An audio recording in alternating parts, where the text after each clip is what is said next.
make you shine. Take your hand, my dear, and place them both in mine. You know you stopped me dead while I was back.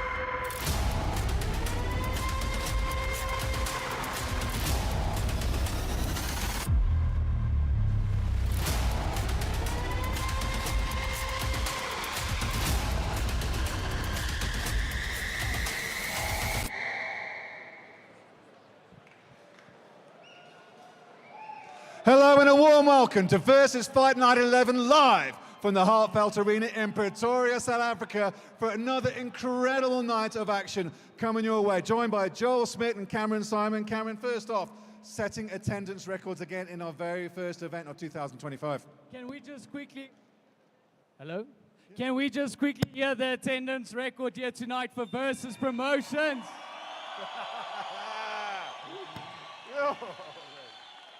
Over 2,000 people here today just to watch some of the top amateur promotion in the country go head to head. 3 title fights, 15 explosive fights. I cannot wait. Joel, I'll come back to Cameron in just a minute, but in terms of the card, what are you looking forward to the most? Because it really is 15 incredible bouts. This fight card is absolutely amazing. We've been waiting for it for a while. The fight I'm most looking forward to is the fight between Jabu and Iviwe Impetiswa. I think that's low-key fight of the night. Those guys are both very all-round fighters, and I can't wait to see them in this cage. Cameron, what's your pick? The main event, we have 2 18-year-olds, 2 undefeated prospects, TJ Esterhazen. Let's hear who's rooting for TJ. Where's TJ's crowd? And the defending champion, we have Sebastian Ferreira defending his lightweight title. Ooh. The main event, it's going to be fight of the night.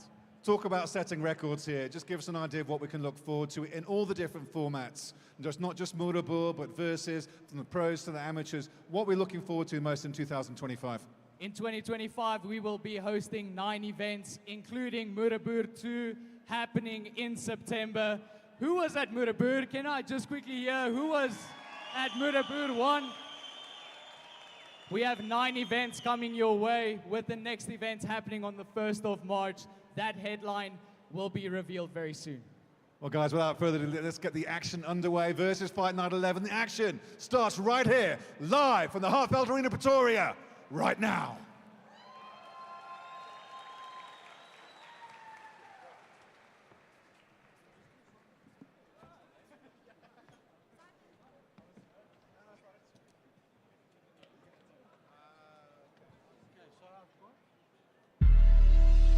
Look, mama hit my phone and said rap's no good.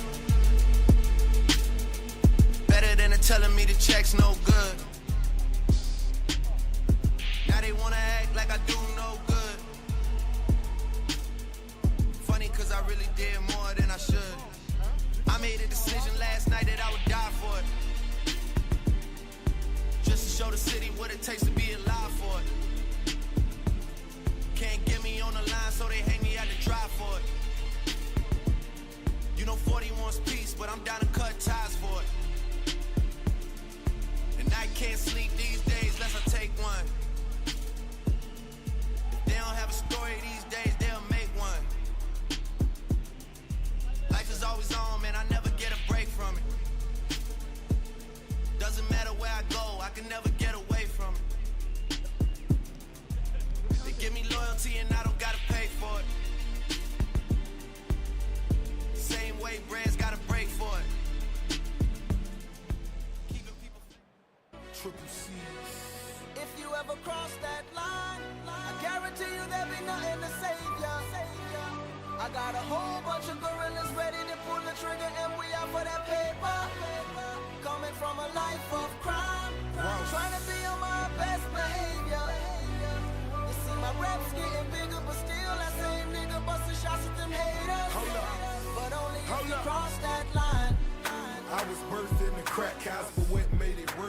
first, it's a baptized. Little brother knowing life illegal. No toys, just playing with pipes and needles. I'm glorifying Nikes and Regals. 5,000 on the paint just so life would see ya. Green cards for the free lunch. Now it's green cars, screen large and the seats crush. Big guns for the other side. Nigga try me, I'ma teach his mama homicide. I wanna see his mama eyes. I done cried 20 years, now I'm running dry. I guarantee you there'll be nothing to save ya. I got a whole bunch of gorillas ready to pull the trigger, and we out for that paper. Coming from a life of crime, trying to be on my best behavior. You see my reps getting bigger, but still that same nigga busting shots at them haters. But only if you cross that line. Don't cross that line. Hoping that you don't cross that line. Don't cross that line. Baby, don't cross that When line. I'm low on funds, I'ma load up guns. Slap you in the head, I'ma open one. African in bed, she just hope I'm done. See the voodoo priest, then the coke gon' come. Open up a drum, I'm eating Oprah crumbs. Got poor credit, got horror debit. Walk in a 40-40, I'ma score bet it. 4 tennis chains, ho, I'm projetic. But the boat pellets will get your prosthetics. If it don't get it.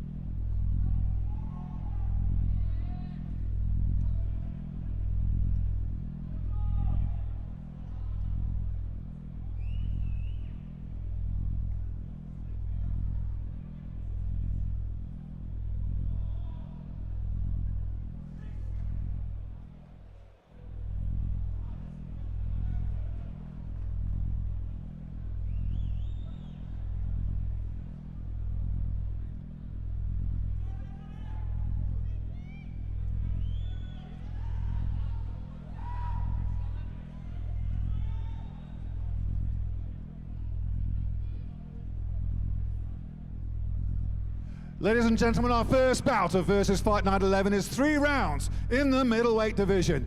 Introducing first, fighting out of the blue corner. This man has 1 win and 0 loss, stands at 186 centimeters tall, weighing in at 84 kilograms. From Coriante BJJ, please welcome Jordan Hinckley. And his opponent, fighting out of the red corner, this man making his debut, standing in at 186 centimeters and weighs in at 84 kilograms. From MMA AK Gym, please welcome Henry van Lockenberg.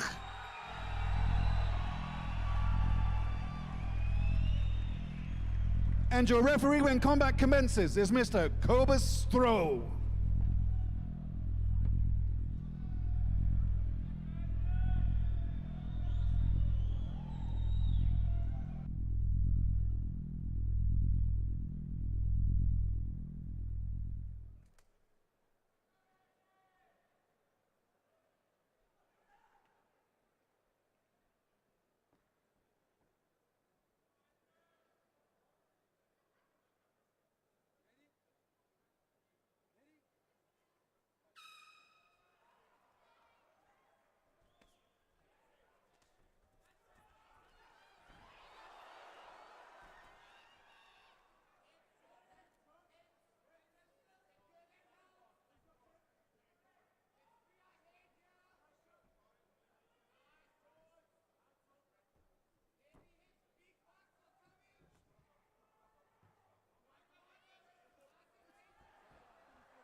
Unanswered blows like this. Oh, big shots. Massive right hands, Joel. We might see a stoppage if you can't get out this position. Those are big blows. Another big shot coming down from Jordan Hinckley. Henry van Lockenberg trying to escape, but he's not going anywhere from this position. Hinckley's got very good control on top. Just landing those shots. Yeah, nice and heavy hips from Jordan Hinckley. we're in the middle of the cage right now. It's going to be difficult to try and reverse that position, but Van Lochenberg really needs to get out of here. Surviving. He's trying to get out of it. Ref's looking. He's looking closely. Oh, another big shot from Hinckley. The referee's giving him the warning. Even more big shots coming down from Jordan Hinckley. Still looking for the finish. The referee's giving Henry van Lochenberg a lot of leeway here. Getting warnings again. Great action. Steady. Yes, that's good top control. Very well done from Jordan Hinckley. Van Lochenberg just doesn't seem to have an answer for it. Oh, another big shot. Kicks off the fence. Gets straight into a rear naked choke, and that's it. It's over. Hinckley wins. First round finish. Absolutely crazy. Going to 2-0. Jordan Hinckley, 2-0. Rear naked finish. Oh, well done. Well done.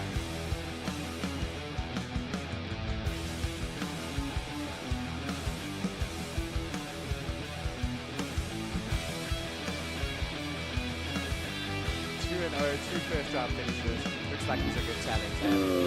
I'm excited to see where he takes it here.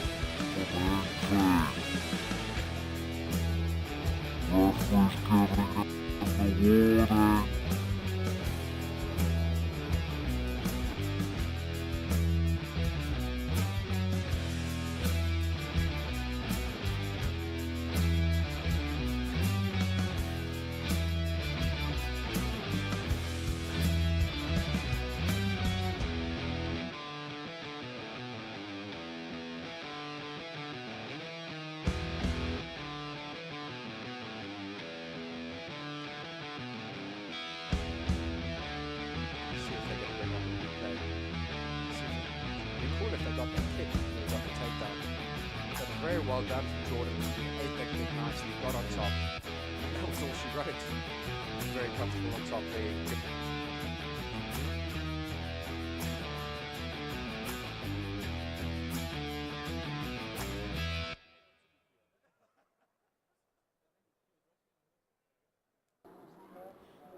Looking closely. Oh, another big shot from Hinckley.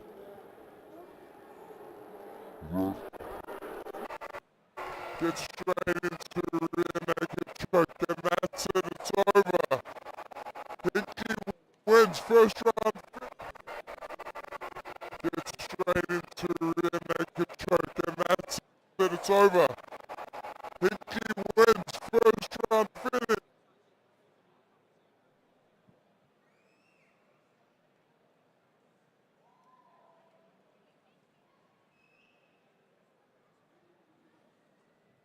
Ladies and gentlemen, the referee has called an end to this fight. 2 minutes and 3 seconds into the first round, and your winner by rear naked choke in the blue corner, Jordan Hinckley.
and permanently discredited and abandoned.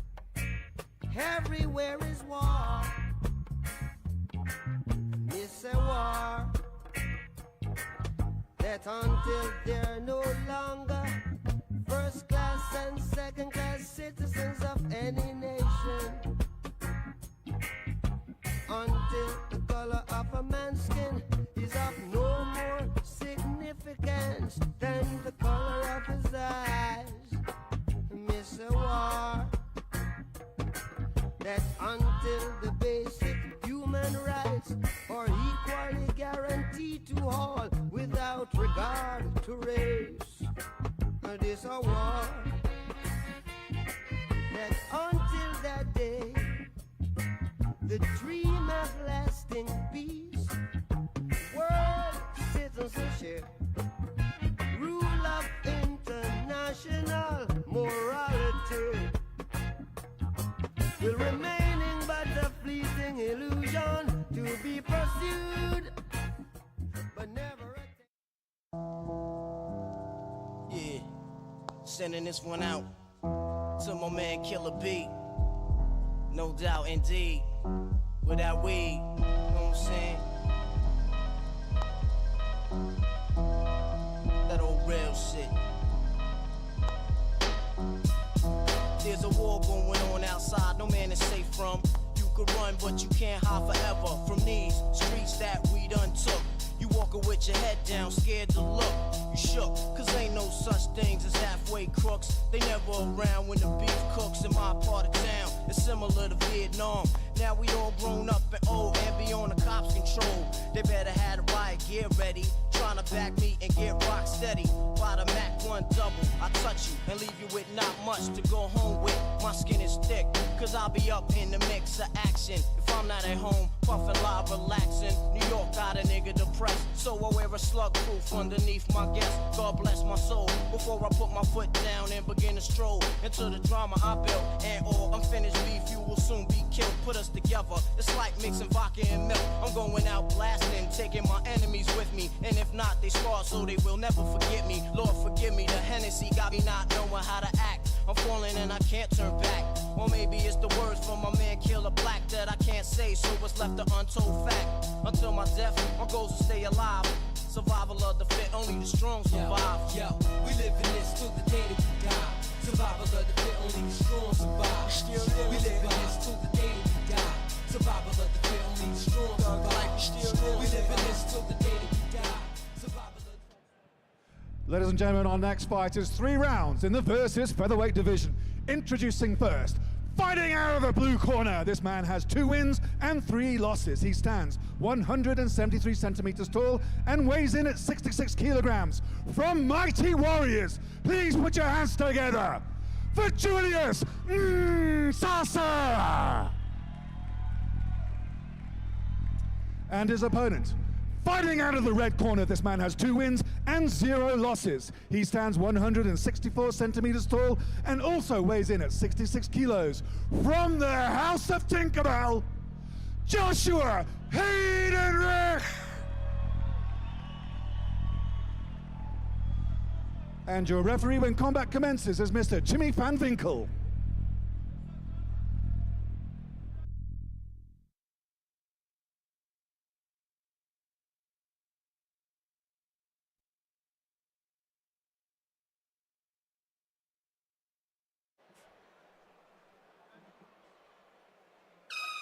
And we're off.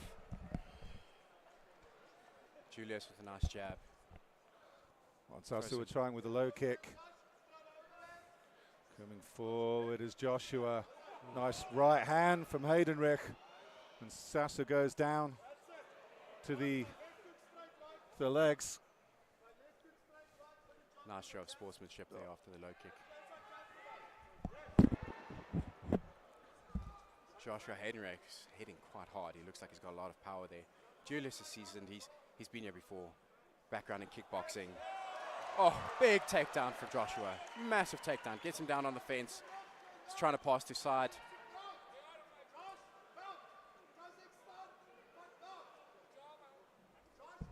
Julius doing a good job on keeping that overhook, stopping him from passing further. Josh Heydenrich's coach is calling for him to take on mount. Julius doing a good job of just stopping the position from advancing.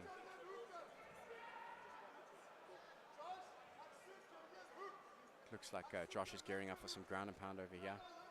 See if he's trying to take the back. He's moved onto mount. Josh taking mount position. Julius needs to get out from there.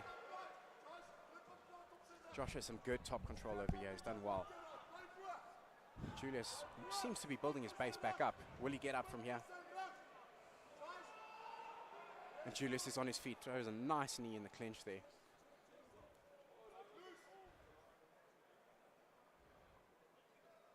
Looks like there may have been a low blow, but they're going to just carry on. Very fast reset, Joel. As resets go for that nice right hand. From Heydenrich again. Stand-up's looking fantastic. Ntsasa's happy on the outside though. He's coming forward. Nice high kick blocked on the guard by Heydenrich. Nice leg kick there from Ntsasa. Wonder how long it's going to be before we see another blast in from Josh to try and get that takedown again. Good left hand from Ntsasa. Nice defensive kickboxing from Heydenrich, but there was a nice left jab down the pipe there from Ntsasa. Nice leg kick. That shoot was from a long way though, Joel. Yeah. I think Josh needs to rely on his hands before he shoots. He had a good shot earlier. He needs to just go in and blast it. Julius doing a good job of staying just outside, picking him apart from the outside. Both really going for those leg kicks. I'm glad they got shin guards on because, my word, that was a clash. Oh, nice. Beautiful. Another shot down the pipe from Ntsasa. Ooh, head kick almost landed from Josh. Just coming off that inside glove of Julius. That was a good first round. A very entertaining first round.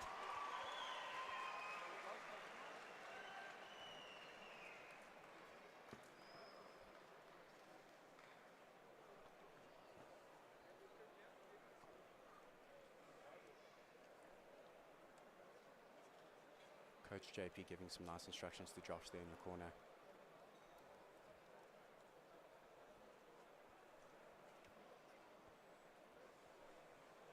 And what instructions would you give him, Joel? I would say set up the shot with a couple of punches first, and he needs to blast with power. He can't half commit on shooting for that takedown. If he's going to play the range game with Julius, Julius is going to slowly but surely pick him apart. Josh has good power. Sit on a nice overhand, get in on a double leg, and try hold Julius down.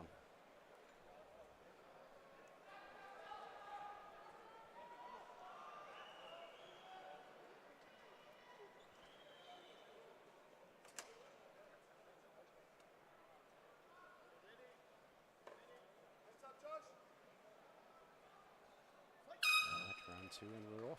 Okay, the voice of JP Kruger cage side there asking is how to Tinkerbell people to keep his hands up. Julius seems very loose and comfortable there. Oh, nice right.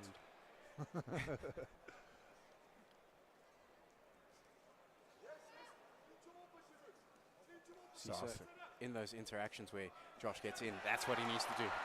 Just blast the takedown.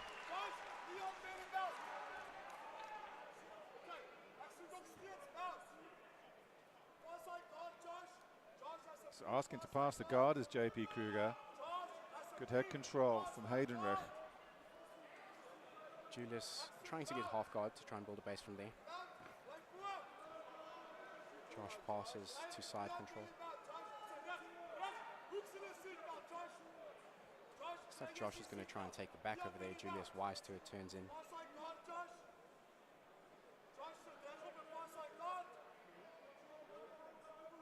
Julius has one butterfly in. Let's see if he can get a sweep from here.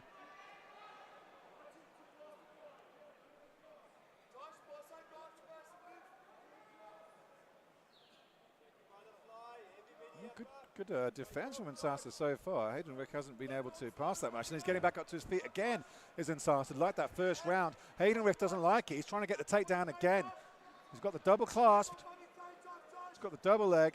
Ooh, Julius is setting up a Pulling choke on over there. it. He's got an anaconda set up there. Is He's it gonna be cranking enough? on it, is Looks hard. Ntsasa.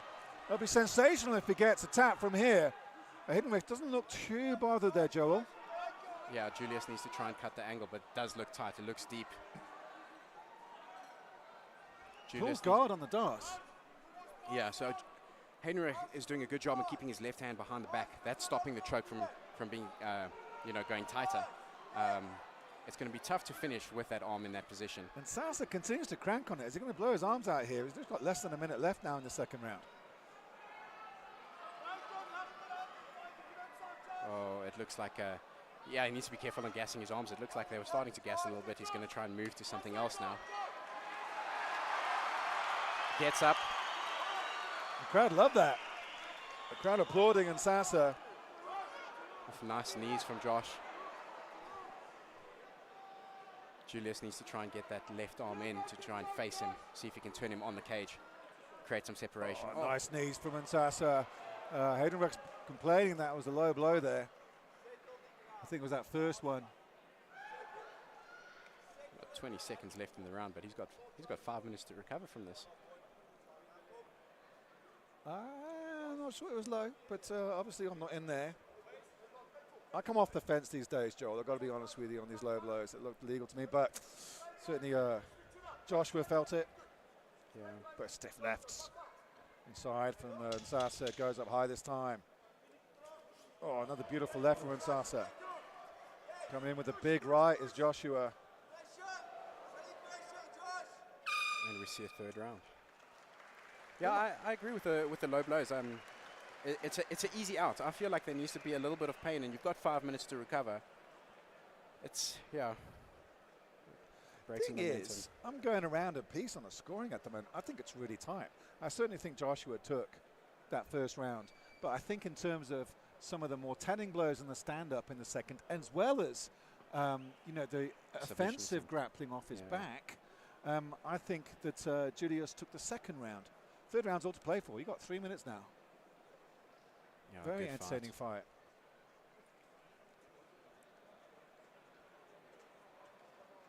There's that shoot. Nicely done by Heyden. Yeah, Julius did well with the offensive grappling. He shouldn't actually be too concerned about those takedowns if he managed to get up twice and had a submission attempt of his own. Maybe he's going to let his hands go a little bit more without the fear of a takedown. That'd be interesting. But Josh has power as well. You can't be complacent with him. He's hitting quite hard.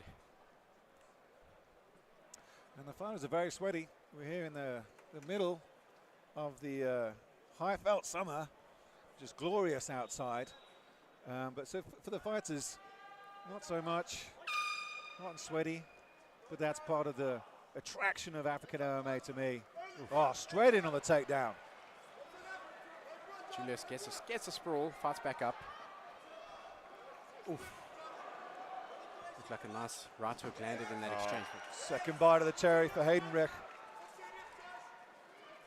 So he's going to try to turn in from there. Still to give up his back. Side on that is Joshua. What a defense from Julius. Yeah. Grabbing the leg and bringing him around, but looks like there's an armbar. Oh, the grab for the armbar. It's not deep enough. I think Julius is fine. Gets out of it. Does Ntsasa. Now he's got the back of Joshua Heyden. What can he do from this position? What big left. Nice big left from Ntsasa. Ntsasa trying the rear naked choke over there. Just going to try and pepper him up and see if he can get it under. Heyden turns into his opponent. Got the butterflies, got the knees on the belly of the opponent on top. Slipping into full mount now though is Joshua Ntsasa. Nasty position for Heyden. Nice right hand from Julius. If he can stay in this position for the next 90 seconds, Ntsasa might take the decision, Joel. Yeah. I was going to say, is Joshua giving up his back? And it looks like he did. Julius actually coming with some nice offensive grappling. Looks like, is that under? Got a choke over the face. Pushing it off is Josh. It's under now, it's under. Is it tight enough? He's going to eat some shots, but cranking on it again is Julius.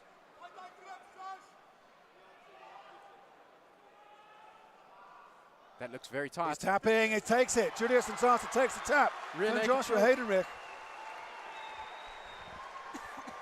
Wow. That was a great fight. Back and forth walk.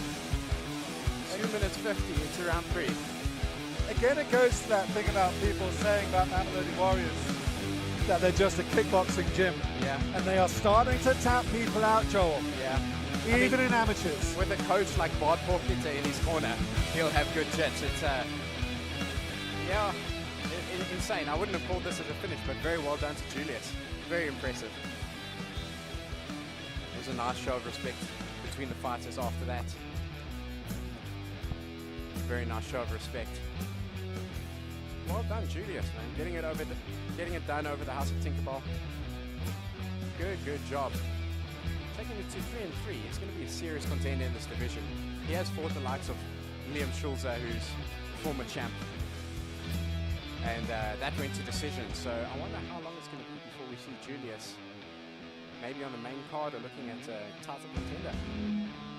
We do obviously have the featherweight title on the line later tonight between Tyrone Lampcraft and Futi and Gabesi. That's going to be a very exciting fight, but very well done to Julius. Good show from Josh, good power, but Julius getting the rear naked. Ladies and gentlemen, the referee has called a stop to this fight in the 3rd round at 1 minute and 48 seconds for a winner by rear naked choke. Out of the blue corner, Julius Ntsasa.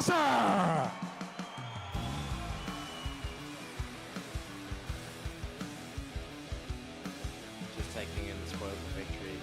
Nice to see the sportsmanship in this. Very cool. You can see crowd coaches, Stefan Brown and Bart Porter there in the corner. Well done, Julius.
Got Dylan Harris coming from Dominator's Den.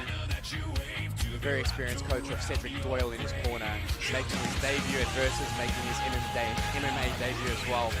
Spoke to him earlier and he seemed very calm, managing the nerves well, and you can see that picture right there. He looks ready to go.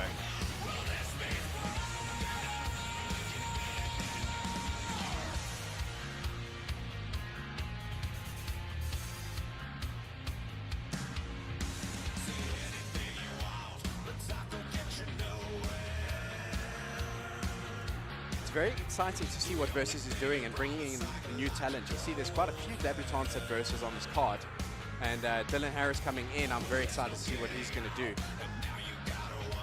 What a time to be in MMA in South Africa. Opening the year off in January with the card at Versus, fully packed out, over 2,500 people. Absolutely amazing.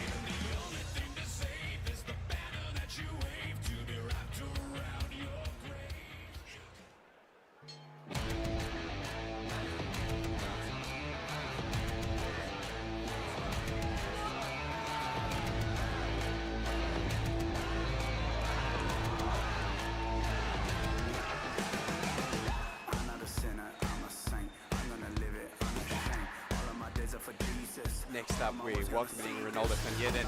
He's fighting out of MMA AK. They had a fight previously on in Van Lockenberg, so this is going to be the second time out for their coaches. He's looking mean, he's looking ready. Will Ronaldo get it done? Also making his debut, debuting at Versus, absolutely amazing. What an opportunity.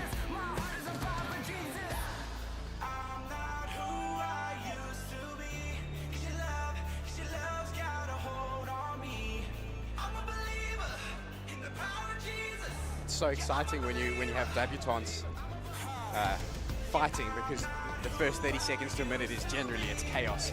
The adrenaline gets in there and guys get it stuck in, and you see a lot of punches flying, and yes, it can be really fun. And then you see after that minute they sort of give each other a look like, hey, you're still here, and you realize that, hey, you've got a while to go.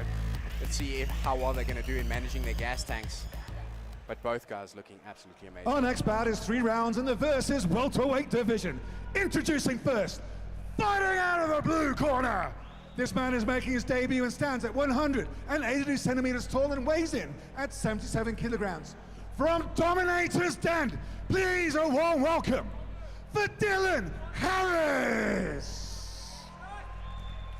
And his opponent, fighting out of the red corner. This man is also making his debut and stands at 174 centimeters. He weighs in at 77 kilos. From MMA AK, Ronaldo van Heyden.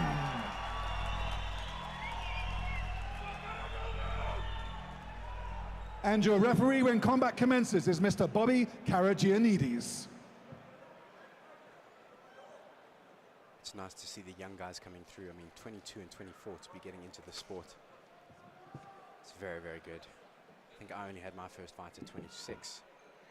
So these guys are getting a little bit of a head start, and you can see how the sport is growing in this country.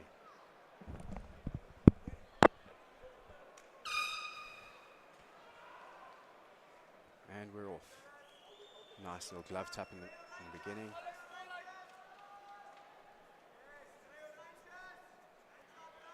Dylan more active on the outside. Oh, nice front teep kick though from Ronaldo. This is not what I expected at all from two debutants. I expected it to be chaos, but they're nicely composed. Just feeling each other out. Nice calf kick from Ronaldo. Mixing up the kicking attacks. Ronaldo's got his hands very low.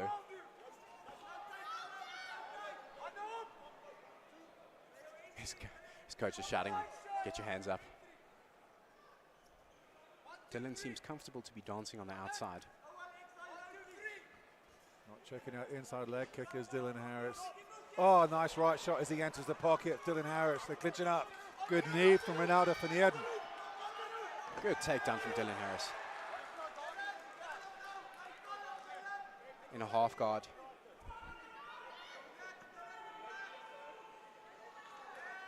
Throws one or two shots. Let's see if he's going to try and pass from here. It looks like he's locking the half guard up from on top. Looks like he's content to stay there. Nice work at the moment from Dylan Harris on top. It's a good left elbow there. A little bit of a cage grab over there. Referee giving a light tap on the hand. And another one. Certainly leg wrapping effectively as Dylan Harris. Let's go with it. Dylan passing to mount. Good pass from Dylan Harris. He's posturing up, seeing if he can land some shots. Good control from Dylan Harris on top. And we've got 60 seconds left. These are, in the amateur rules, 3-minute rounds. But it does impel the fighters for a lot more action. The cage is also a little bit smaller than you may be used to in other promotions, which makes it even faster. There's not much place to hide in the Versus cage.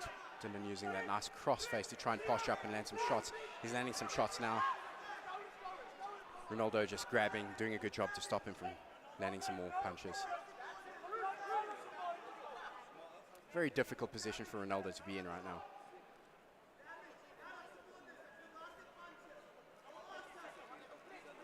Oh, big shots coming in from Dylan Harris. Big hip bump from Van Heyden, but can't shift him off and get him out of the mount. You don't want to keep doing that. It takes so much energy. When I try and hip bump, I'm done. Yeah. You know, it's like, it's so easy to us to say, you know, Ronaldo has to be more active off his back, but it's so hard with the heavy hips of Dylan Harris as he's posturing up, looking for the finish. He's got 4 seconds left. Oh, saved by the bow. Here's Van Heyden. They went on for 10 more seconds. Bobby Kay would have stepped in. It was a very good, strong finish to that round. I think he heard the clappers and thought, let me get some points in here. Very well done. Good top control. And good fight IQ to finish strong like that as well. Yeah. He took his time passing from half guard, just consolidated the position, took his time, passed to mount, and then just held that mount position, landing good ground and pound. Very good first round.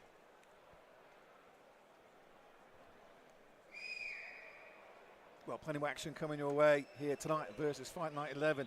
15 fights we have, all amateurs, but as you've seen earlier, particularly that first incredible scrap against Jordan Hinckley and Henry van Lockenberg, it is all out action here at versus Fight Night 11. As Cameron Simon said at the opening of the show, a record attendance here at the Heartfelt Arena in Pretoria on the Highveld. Having a glorious, glorious summer here in South Africa. If you want to find out how to get involved, go on all our social media pages, Versus MMA. We are everywhere now. An incredible calendar coming your way in 2025. Both fighters were looking quite fresh there. They weren't breathing too heavy. Oh, good reversal from Dylan Harris. Back into full mount straight away. Oh, he gets reversed almost from Ronaldo van Heyden. But Dylan Harris stops it, rolls back the other way. So close for Ronaldo van Heyden to get the reversal. Let's see if Ronaldo can get out of this position. He struggled last round. Hopefully his coaches would have given him a tip or two. But Dylan just seems very strong in this position. He's taking his time. He's not rushing it. Joe, what was the shot that put Dylan Harris down briefly at the beginning of the round? Was it a trip more than anything else? I didn't see it. It looked like he kicked his leg out as he was throwing a kick. Right. I love that kind of that calf kick. This almost a sweep. Yeah. It's 2 shots in one really, and it solves 2 problems. But another nasty position for Van Heyden. Plenty of time for Dylan Harris to go to work here. Almost got the stoppage at the end of that first round, but Van Heyden saved by the bell. And now Dylan Harris needs to get to work and get the finish. Yeah. Yeah. Ronaldo's got his left hand round. Looks like he's trying to set up a sweep, but he's not bucking. It would be better if he got some underhooks in and try to build some space in between, try push him down just to get out of this mount position. This mount position is terrible to be in. But Dylan Harris has got such heavy hips here. He's doing a very, very good job on top. He's not rushing it. He looks like a seasoned vet over here with the way he's taking control of this fight. Van Heyden just trying to buck this Bronco, but this steer is not moving off him. Trying to frame up a little bit is Harris. It looks like Harris is trying to set up an arm triangle. We'll see if he gets this arm on the side. He's going to jump off to the side. Oh, he's working it. Oh, Van Heyden trying to buck him off. He knows it's coming. Not slipping off to the side, is he? Yeah, if he steps off to the side, it'll be a lot tighter, but it does look very tight. Look at Ronaldo's face. Oh, he's turning beetroot as Van Heyden, holding on to his forearm as much as he can. Still trying to breathe. The pressure is on the artery. Harris is cranking on it. He's not moving around to the side to get the extra purchase. If he steps off, he'll tap. He'll get over. it out. Why is he not? He doesn't want to give up position. He wants to stay on top. Oh, the crowd are loving it. The crowd are applauding Ronaldo van Heyden staying in this fight. He's got almost just 20 seconds left in the second round to survive this submission. And the crowd are absolutely loving it. Very informed MMA crowd here in Pretoria, as you would expect in Du Plessis country.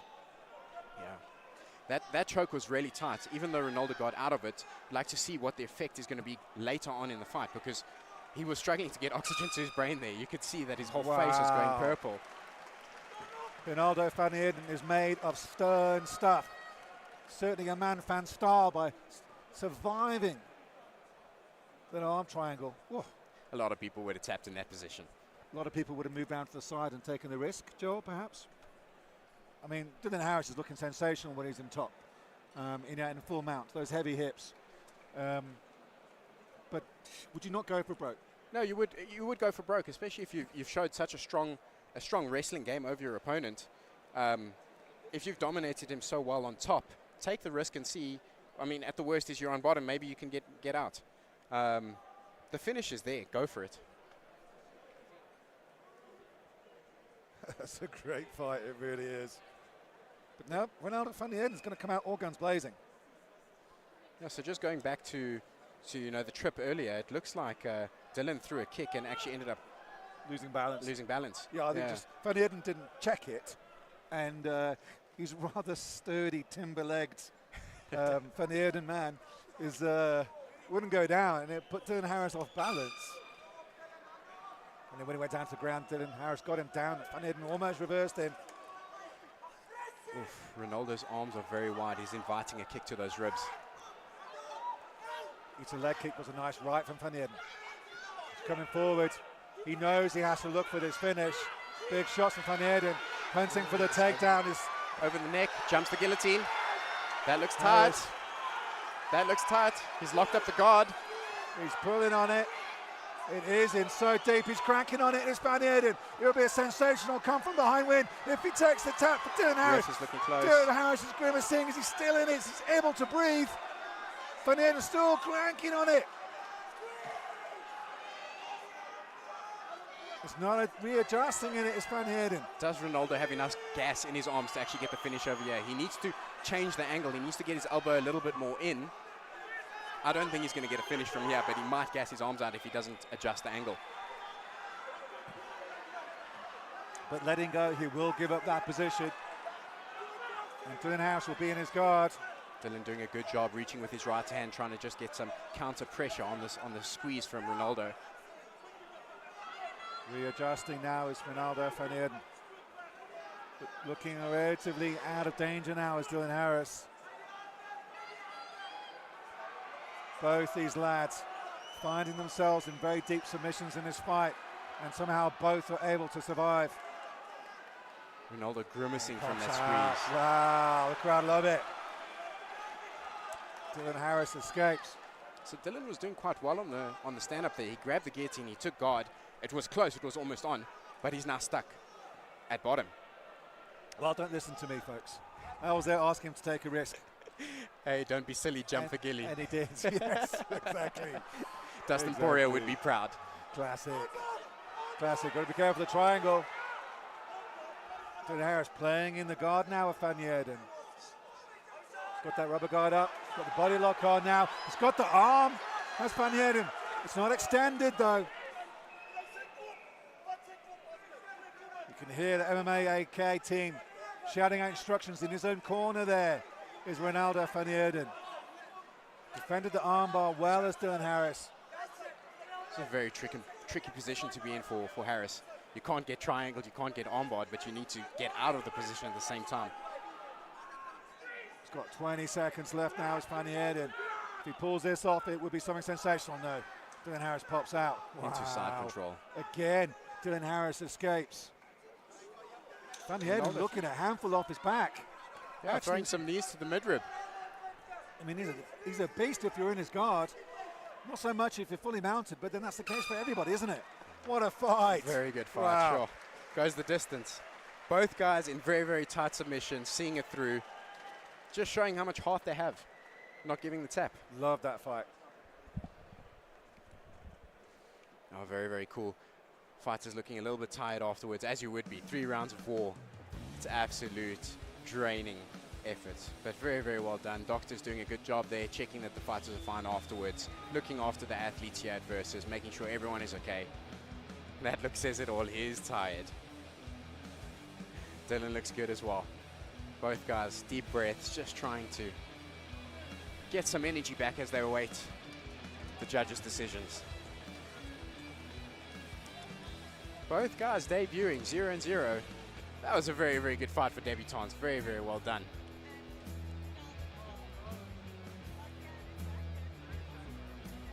Coaches seem proud of their students there. Very cool. And it's only better from here. The more time in the cage, the more experience they're going to get, the better they're going to get. The more confidence they're going to get as well. Oh, Dylan's walking around with his hands up. He thinks he has it. crowd's cheering for him. Which way did the judges go? Ronaldo's tired, eh? He's leaning on the cage there, just waiting the decision. You would be tired. It's not a criticism at all, I've been there. There's nothing like it, you can't explain that feeling. But now he's seen it, he knows what to do, he can come back stronger. Very, very good fight from both lads.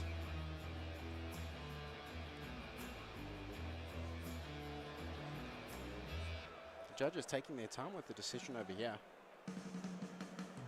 Decision's in. And the announcer will be on the way in soon.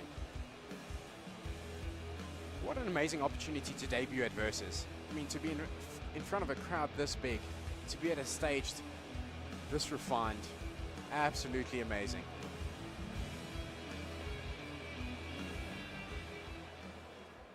Ref's calling them into the middle, and we're about to have the decision.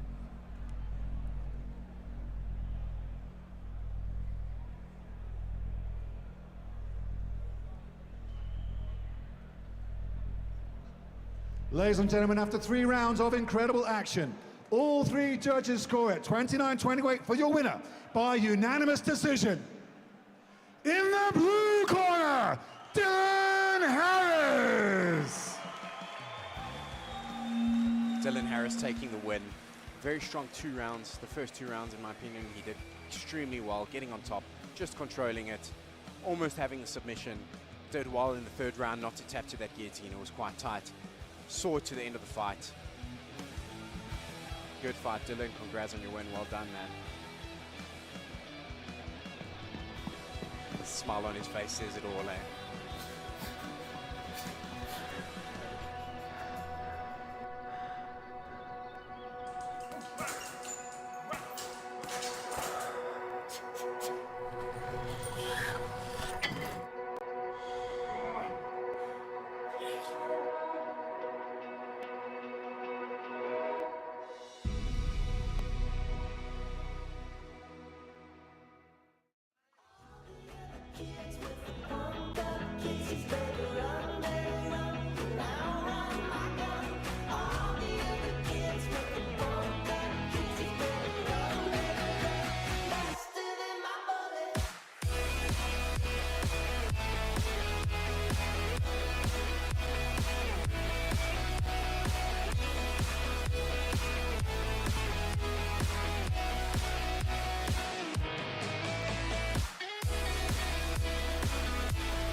Next up, we have Patrick Steyn fighting under Jimmy van Winkel, very experienced coach. Patrick did well in last year's Nationals. He's got some good experience. He's got a good kickboxing background. He told his ground game's improved a lot as well. He's fought some good fights. He's a southpaw. It's going to be very exciting to see what he does in this fight. He's looking good. He looks refreshed. Asking for some Vaseline on the lips there. He's been here, done it before. He knows what he wants. It's almost time to go.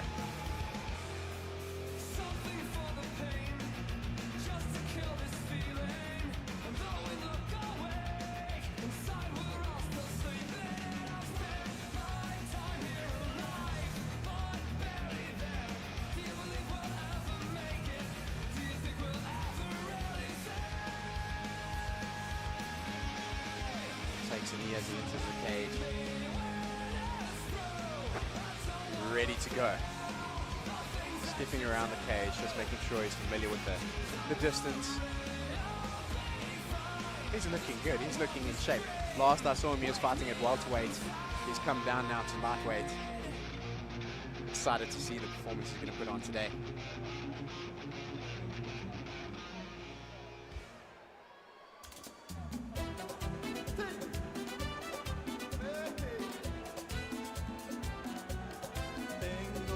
And his opponent, Fabian Capote, coming out of CIT. I think he's a Cuban national, moved to South Africa to study under CIT. I think this is going to be his second fight in the versus cage. You've seen him do it here before. He's got Jabu du Plessis in his corner there. Wealth of experience. He's also a southpaw.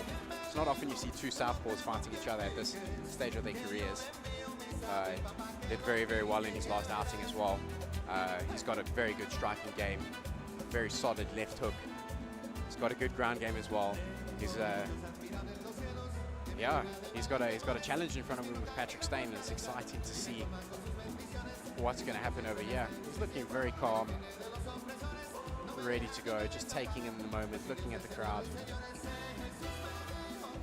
looking in shape. He's looking really, really good. Really cool, calm and collected, just sitting there. He knows what he's done. He's done this before, getting ready to enter the cage, just being checked down.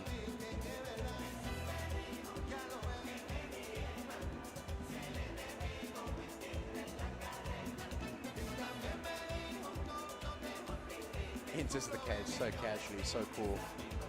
Also doing a skip around. No touch of the glove over there.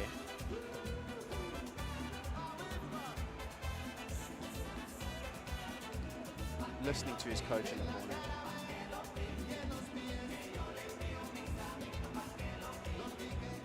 Receiving some instructions from PT.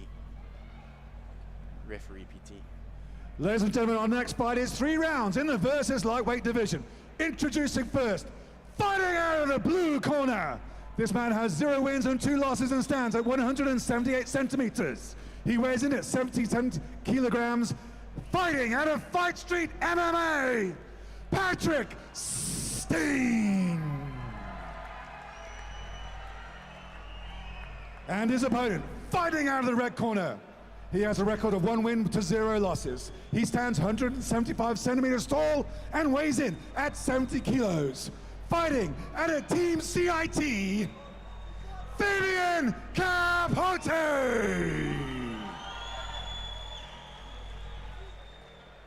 And your referee when combat commences is Mr. P.T. Coxon. So nice seeing P.T. Coxon in the referee shirt, a veteran of the South African MMA game. Awesome to see him taking control of the cage.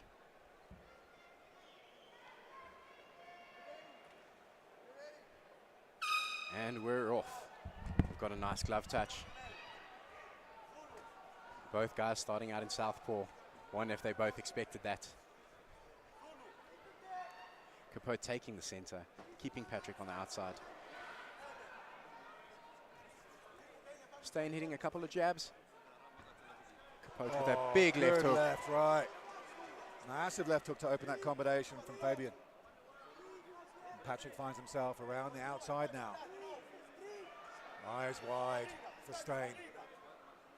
Fabian's doing a very good job of throwing some. Great body kick from Capote. Just throwing some nice feints, which is helping him set up those kicks. Again, that left kick from Fabian. With Fabian throwing big kicks over there. The right kick also landed very heavy. Oh, nice combo from Capote. Steyn's trying to get back into it, jabbing himself into space. It's a good left from him. Steyn. Oh, beautiful body shot from Capote. Patrick Steyn's covering up. He's trying to fight back into it. Beautiful shot combination. Left hook followed by a right shot to the body by Capote. Beautiful, Joel. Yeah, Capote's so comfortable. To be picking apart a guy this early in a fight is very, very well done. He's found the distance, he's found the timing, he's found the range. Steyn needs to give him something back, just give him something to show a little bit of respect. He needs to bite down on that gum guard and throw. Beautiful body work from Capote. Had Steyn in the back foot.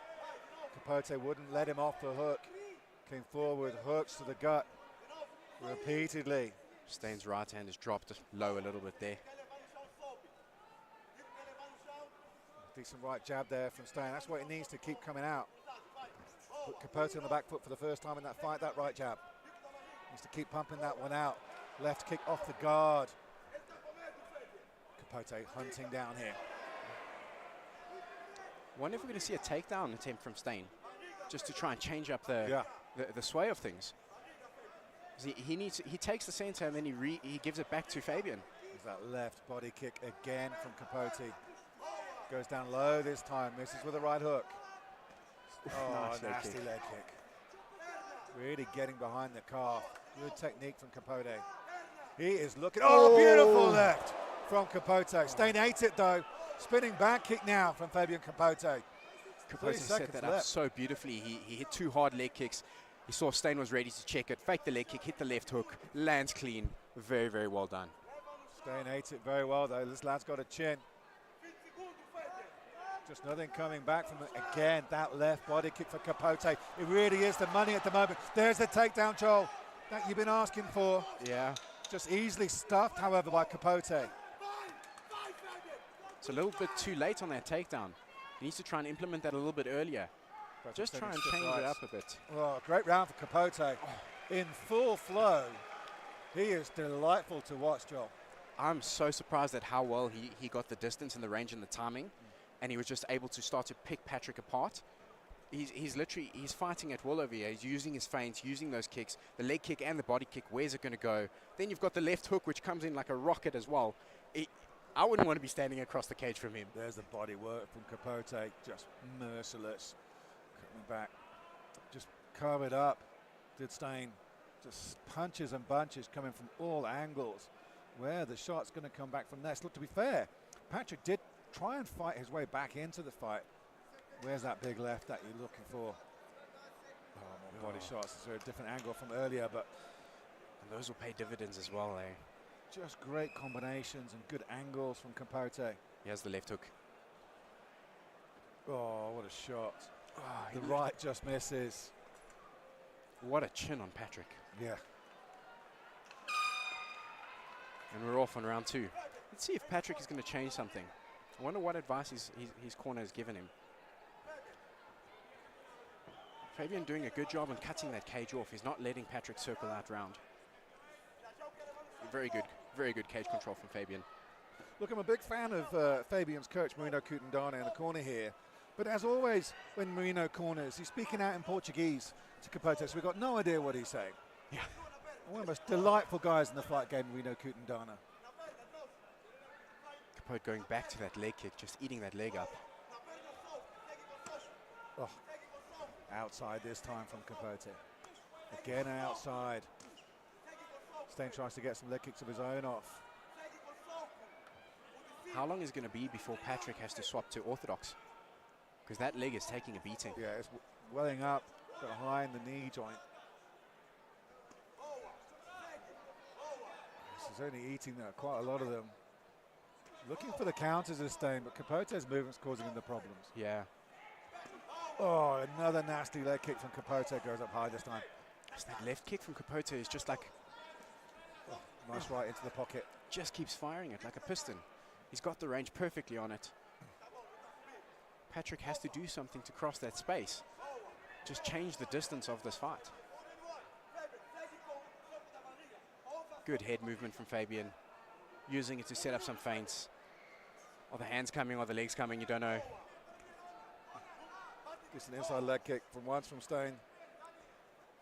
But it's pretty much one-way traffic at the moment here. Yeah. You know, I think Steyn's looking for the counters, but he's just eating shots. And Capote's movement's just not allowing him to get his counter game going. Oh, Capote with the takes takedown. him down. Good sweep from Steyn. Set up the DOS. Synced it in. So he's trying to survive. He's getting up to his feet, one hand on the floor. It's a tough position to be in. Needs to twist on out of it. He's doing a good job with his right. Oh, twist on out. Well done, Patrick. Nice right from Capote as Steyn gets up. Back to the leg kicks. Those leg kicks are so effective because it just immobilizes you. And then anything you're trying to implement, you can see coming.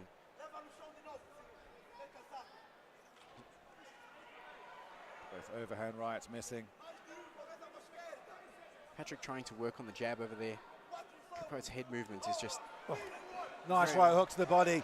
That's wobbled him. That gut shot really hurt Steyn. He's on the back foot here. He's sucking in oxygen. He's turning winded. Looking for the finish is Fabian Capote. And it's done. What a win for Fabian Capote from CIT. Just beautiful stand-up. The body shot puts him down. The ground and pound finishes him. Sensational. Sensational finish. Right on the buzzer as well. Very, very well done from Fabian. That's what we like to see. When you get someone hurt, hunt them down, get that finish. That was a masterclass from the get-go. Very composed in the cage there. Just looks a real deal, doesn't he? I mean, a pro contract somewhere, somehow, is going to come his way because he is a problem. Staring at the camera there, taking it in. Very happy with the win. Looks fresh, eh? No marks on the face. Very good fight from Fabian. Oh, that was a cracker. Yeah, we see the slip into the body shots. That hurt Patrick, got him onto the fence. He went back to the body. Patrick had to go down. Ends it with some hellacious ground and pound. Very, very well done. Ref Petey Coxon doing the right thing, stopping the fight there. Oh, right on the buzzer. Very well done from Fabian. Strong, strong outing. Strong, strong finish. Strong, strong prospect. What will we see Fabian do next? Absolutely good fight. Well done.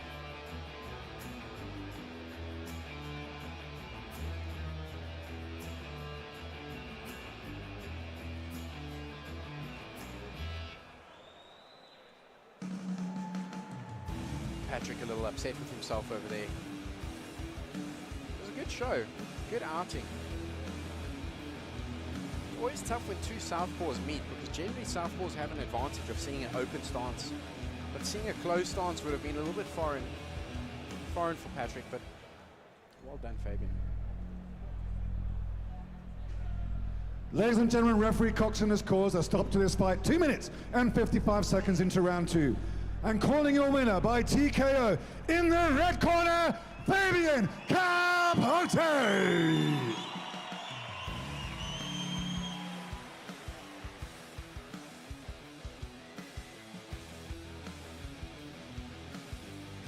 Fades, the head movements, the changing it up, low kick, leg kick, body kick, the fake into the left hook. He seems to just have it all. He shot the takedown, he got on top. Just showing the skill set that he has, like, well done. Under a great school at CRT. Both coaches very happy with the performance. Absolutely amazing.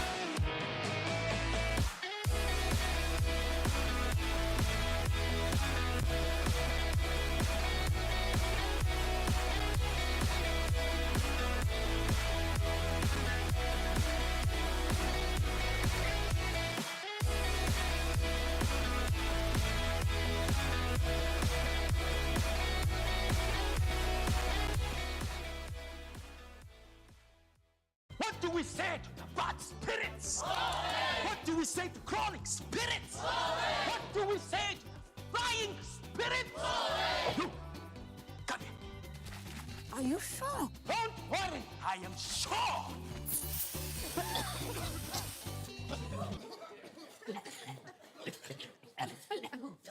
Don't just be sure. Be sure. King Price Insure Sure. Insurance you can be sure about. Visit kingprice.co.za. Scan the QR code to enter and you can win a chance at a VIP table at the next Versus event. Just enter your predictions for the last 3 fights, the title fights, and you stand a chance to win. Hey V, line them up.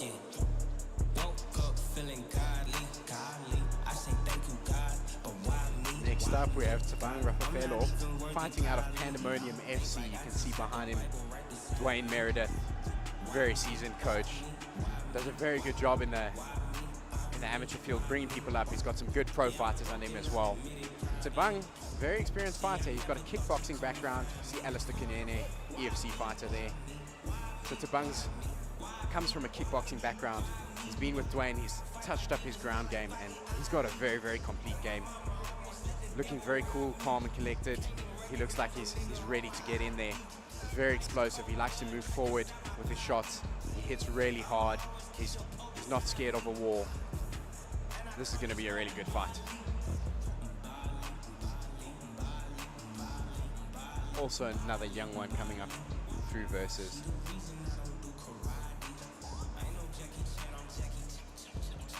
Just vibing to his music there. He's in his element, ready to go.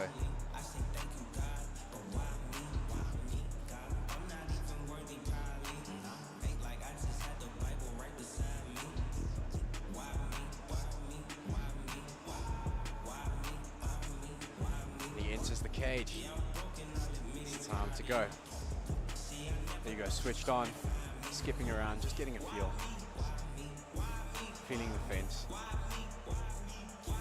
Chatting to his coach, receiving instructions from ref Fatty Basson.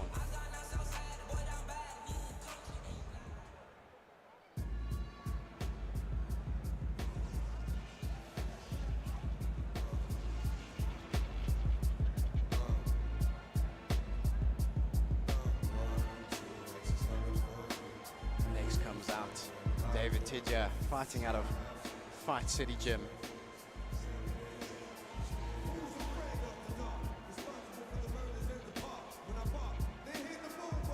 Comes from a Muay Thai background. When I was doing my research, I actually watched one of his Muay Thai fights last year, and it was an absolute war. He ended up winning that fight, but the amount of damage that he was able to absorb and inflict on his opponent was absolutely insane. He's going to have an insane stand-up game.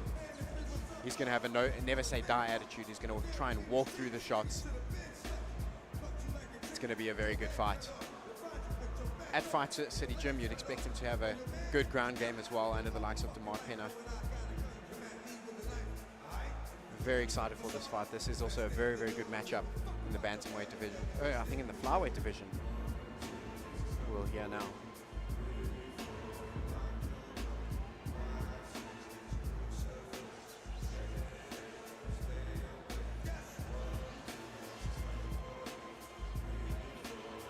Also, looking ready, just taking it in, absorbing the crowd.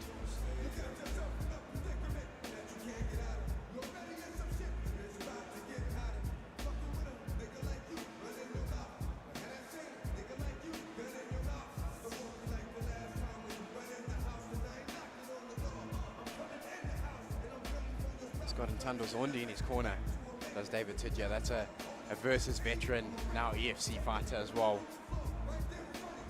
Great man to have in your corner. He's seen it all, he's done it all.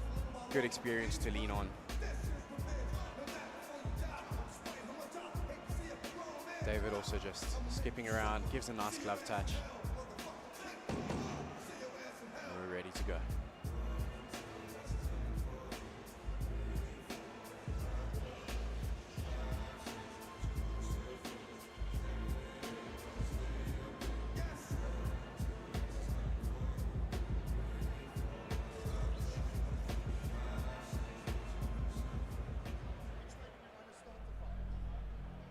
Ladies and gentlemen, our next fight is 3 rounds in the versus flyweight division.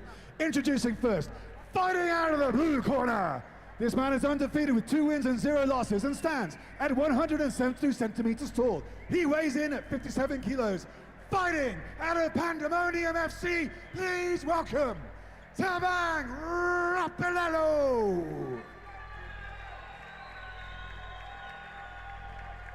And his opponent, fighting out of the red corner.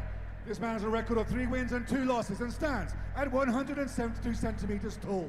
He weighs in at 57 kilograms.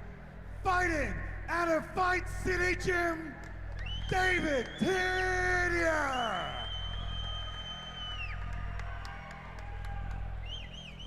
And your referee when combat commences is Mr. Ferdi Besson.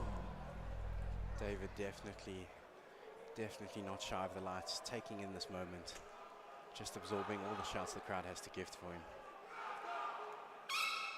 And they're off. Glove touch in the middle.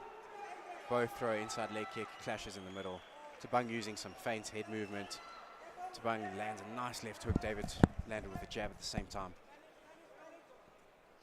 Tabang switching stances. David holding the center wall. Oof, nice jab from Tabang, land flush.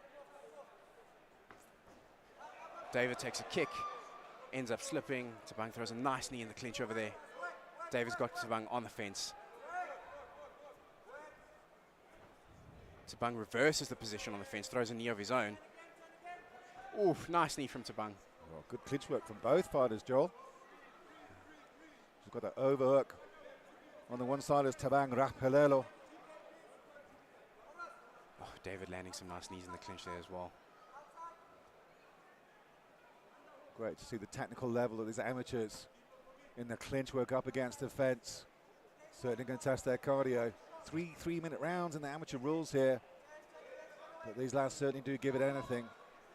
I was saying earlier how both fighters have a stand-up background. And isn't this just what you get when two stand-up fighters get into a cage? They're going to test where are they better? Are they better on the fence? Are they better on the ground? Or are they going to stick to their guns with stand-up? Montando Zondi in the Fight City Gym corner. Calling down instructions. Nice Tida kick. coming forward. Oof, nice knees in the clinch again.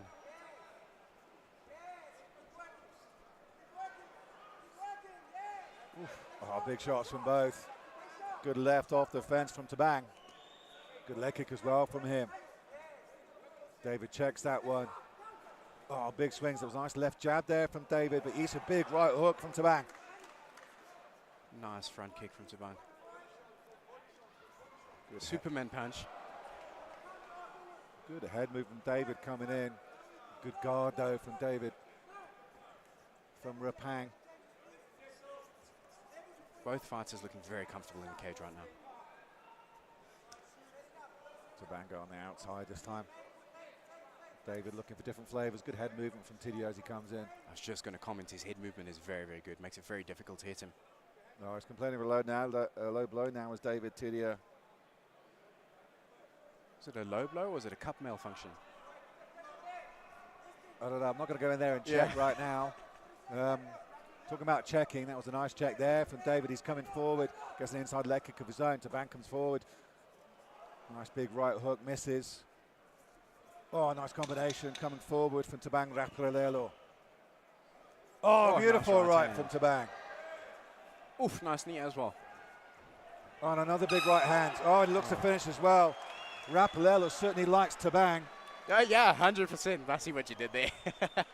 Really some great shots to finish the end of that round. Very strong. Might have just turned the tide. It was a very good round from both fighters. It was very evenly matched up. I wonder if that last flurry at the end would sway the judge's decision, but what a matchup. Stunning feet. Not a hint of a level change. Good work on the clinch, good work on the fence. Not even a remote suggestion of a shot. And I'm okay with that. You know, we've had some great grappling so far at Versus Fight Night 11. So it's nice to see a slugfest. And Joel, I like the clinch work up against the fence. I find that fascinating from a very difficult and technical. It also talks to the cardio of a lot of these young fighters as well. There's so much in it. It's so complex, and yet it's a very important part of the game. And yet that's what you get from Versus Fight Nights. You know, you see this grappling, you see the beautiful kickboxing, and you see that great clinch work. There's this technical excellence that just shows that the amateur mixed martial arts scene in South Africa really is blossoming. Yeah, it's doing really well. And as you said, that clinch work ties in the two styles very together. You've got the stand-up and the wrestling, and the clinch is that in-between part that you can't neglect in your game. You have to work it as well. Oh, beautiful sweep kick from David Tida. Both guys playing with the feints, picking up from where they left off. Really nice timing. Very open-handed guard at times from Tabang Rapaelo. Good head movement on the exit there. Good right hand from David. Yeah, nicely timed counter. He's getting a bead on Tabang here. I mean, when they close the pocket, they both start swinging. But in terms of some of the counters in this second round, it's certainly gone the way of David. Nice knees from both fighters. Knees there. I saw David started to change the level. He had a jab to the body there. Trying to see if maybe he can throw something else into the works. Those knees and that clinches, those are brutal, eh?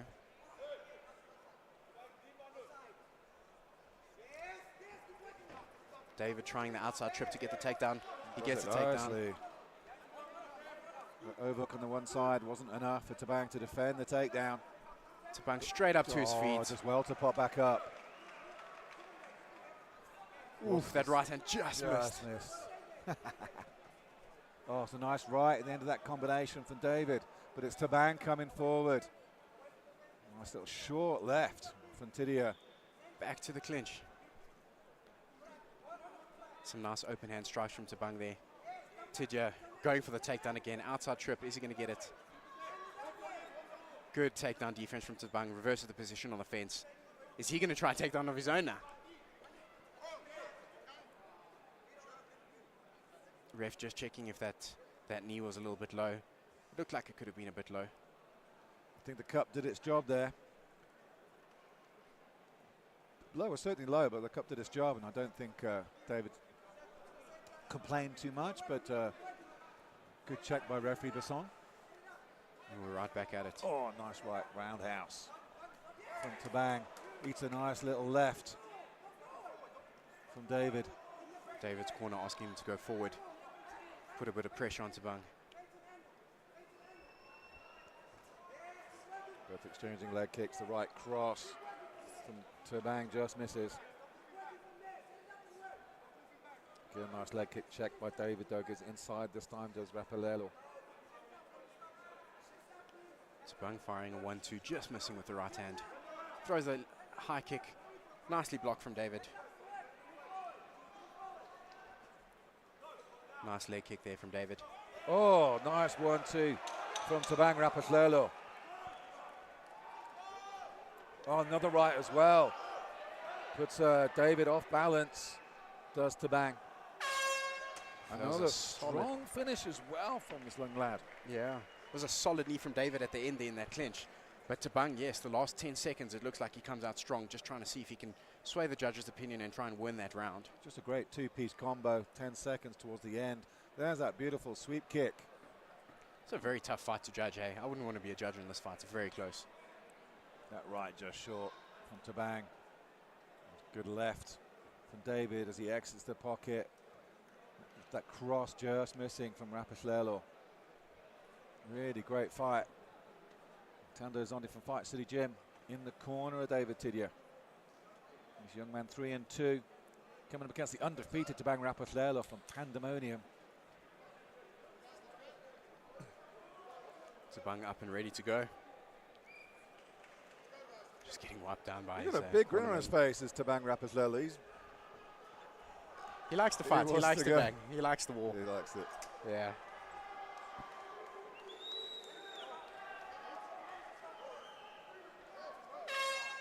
Final round. David giving Tabang the center. Lots of feints from both. Oh, the hook from David just short. Nice right high roundhouse again from Rapaelo. Nice kick to a right hand from Tabang over there. Tabang's hand's very low, showing lots of feints. So many feints. Tabang with some fancy footwork over here, just trying to win the crowd on massive left hook from Tabang. The crowd like it. It seems to work. Tabang shooting on a takedown. Is he going to complete it, or is David going to keep us standing up? Good balance from Tida. Framing up on the one hand, preventing the takedown. Rapaelo certainly keeping everyone guessing and entertained at the same time. David turns him around. Good work from Tida. Nice knee from both.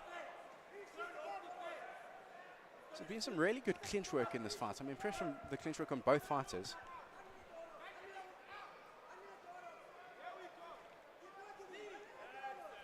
Still exchanging knees. I don't know how they got the energy to carry on with this clinch. David changing levels, trying to see if he can get the takedown. Tabang's got the underhook, trying to prevent it.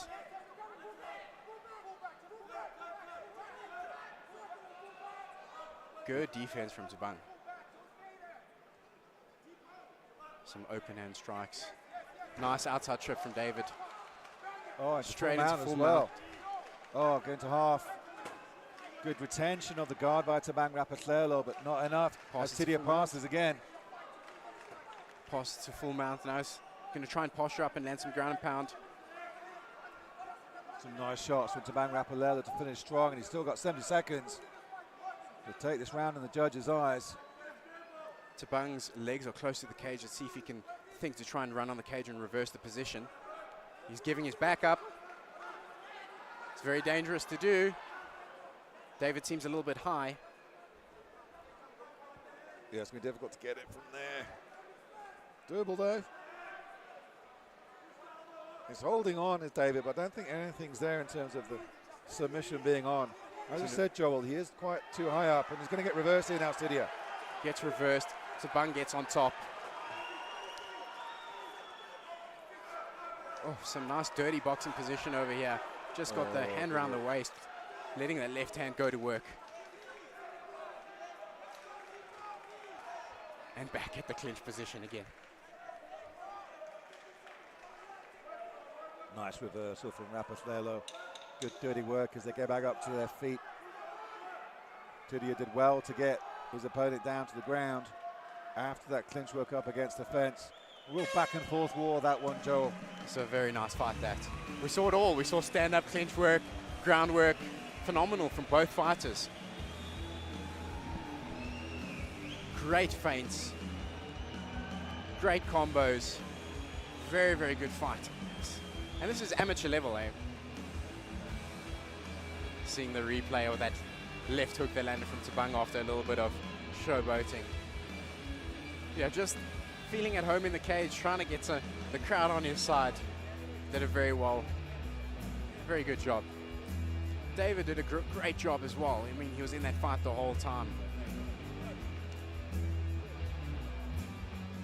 Tabang looking very happy after that fight. David looking a little concerned. Very happy with Tabang's performance. You can see his coach giving him a hug. Just moving over. It looks like he's going to go give him a greeting. David did a phenomenal job. That clinch work from both fighters was absolutely insane. The amount of knees that were thrown for both fighters to see it to the end of the fight, absolutely amazing.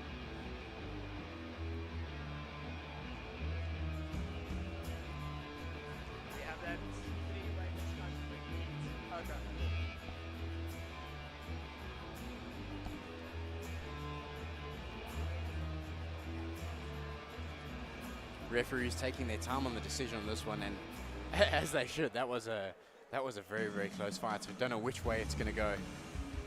Some nice work from both guys. Both guys embracing each other there, happy with the performance, sharing a moment in the cage.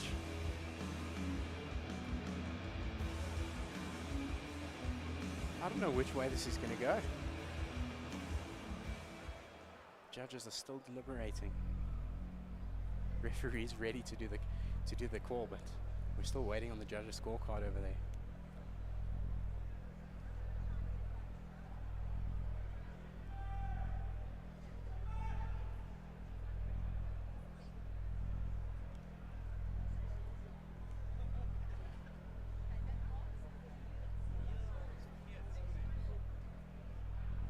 Looks like the decision is in, and we're on our way for the announcement. What a fight. I think both fighters should be proud of the performance that they put in. Very, very well done.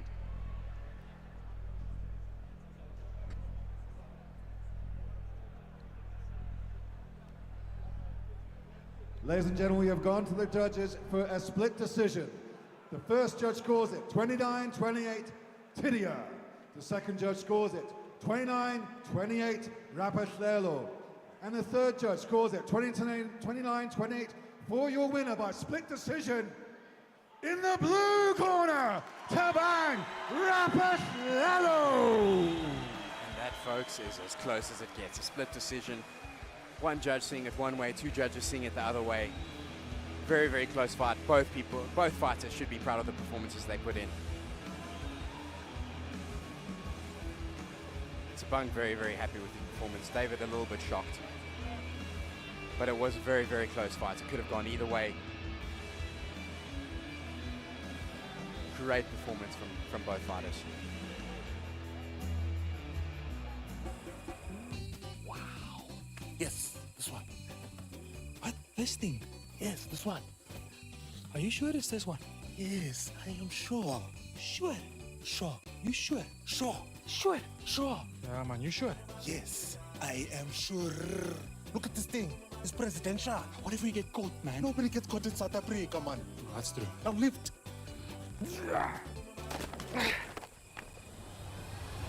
I'm sure. Don't just be sure. Be sure. King Price in sure. Insurance you can be sure about. Visit kingprice.co.za.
Ladies and gentlemen, we have a very special announcement to make as the corporate world starts flooding to be partners with Versus Fight Night. Yeet has stepped on board in a truly special partnership. Cameron, just tell us a bit more about why Versus has partnered up with Yeet. Yeah, it is a first for us.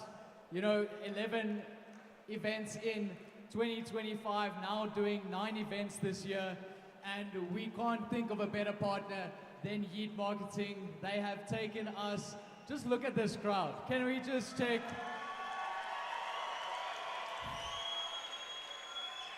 And I think there's a few people that would agree we are going to become the biggest MMA promotion in Africa really, really soon. Heinrich, a warm welcome to the Versus Fight Night cage.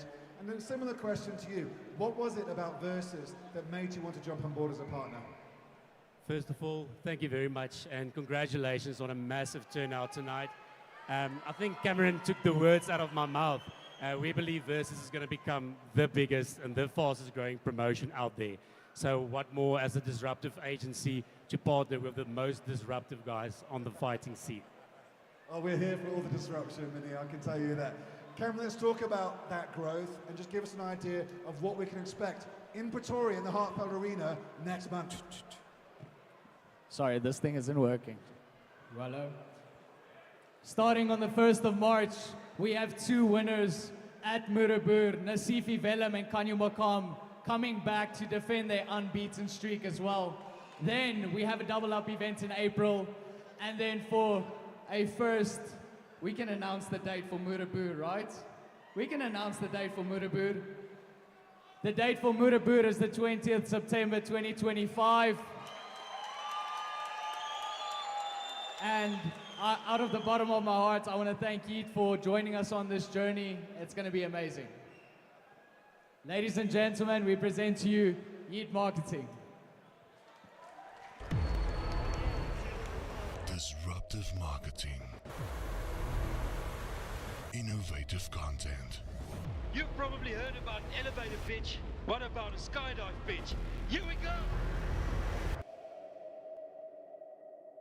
We are here to help you keep up with ever-changing marketing trends. We specialize in digital marketing and content creation for businesses of all sizes. With Yeet Marketing, you can generate leads, sales, and engagement like never before. Are you looking for a marketing agency willing to take the leap for your business. Times are changing. Keep up.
Scan that QR code, put your prediction in, stand a chance to win a VIP table at the next Versus Fight Night 12 worth 15,000 Rand.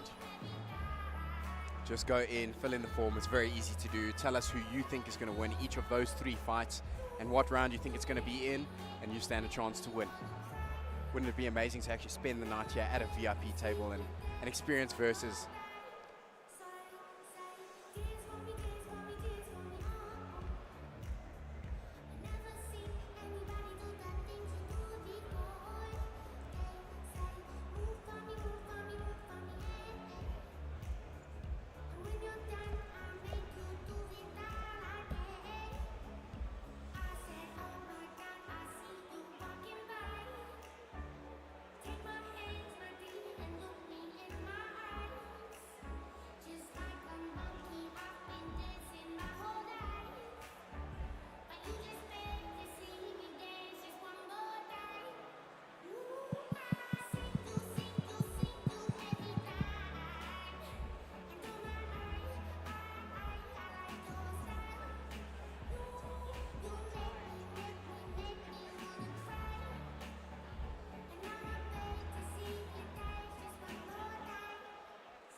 No, they're just playing.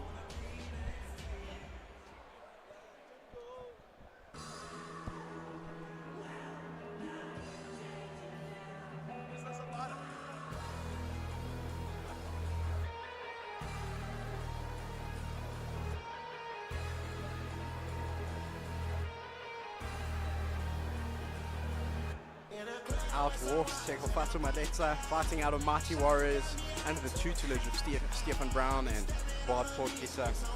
There's a lot of K1 kickboxing experience, as coach has said. He's got a good ground game as well.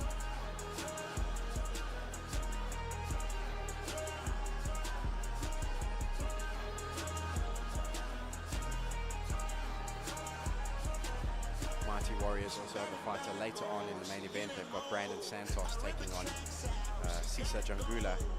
Busy night for the team.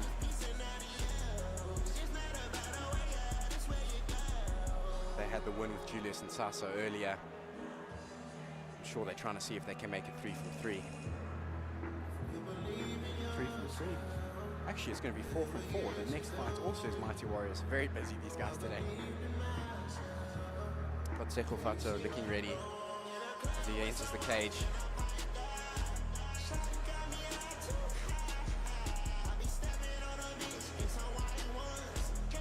Moment to just take it in. And he's going to be ready to go. Just dancing around the cage, being shown to his corner.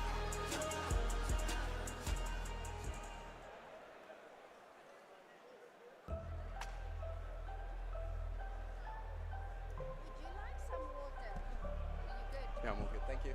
So I got a dream that I'm gonna be at the top of the scene. On every screen, making my presence something to be seen. Yeah. And out walks Botha from CIT. He's been in the cage a couple of times, very experienced, seasoned, and a great team. See Jabu in his corner there as well.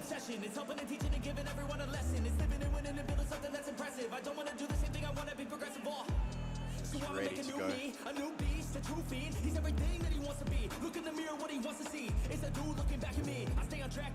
Walkout's got some very strong leg kicks. He's got good power in his hands. All-round fighter, he can take it to the floor as well. It'll be interesting to see where he wants to take this fight.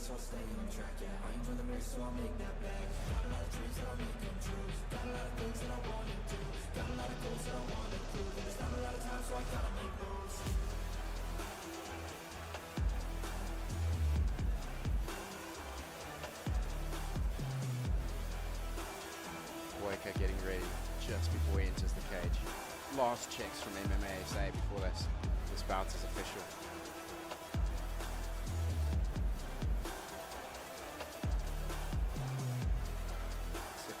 Just on his haunches in the background there, taking this moment in. Just trying to keep that heart rate low. I got plans, got schemes that I follow through. I make all my games and what I produce. I don't lose, I learn, don't get confused. Peace in the dark, cause I work fucking hard. So many nights sitting in the graveyard, cause they lost to the grind. Checks are done. Walk is entering the cage. It's just the start of it. You can't start to quit. You have to harness this, cause energy is bliss. And when I swing, I miss, but then I swing and hit. So I'ma swing again, and I'ma swing again. Then I'll be taking off, cause I don't wait to pause. Calm entrance. Looks ready to go. Taking a nice slow walk around the cage. Are we going to see a glove touch? No glove touch. No glove touch. Capote staring him down. Both fighters stomping their feet, trying to tell the other one that this is my territory. This looks like it's going to be a good fight.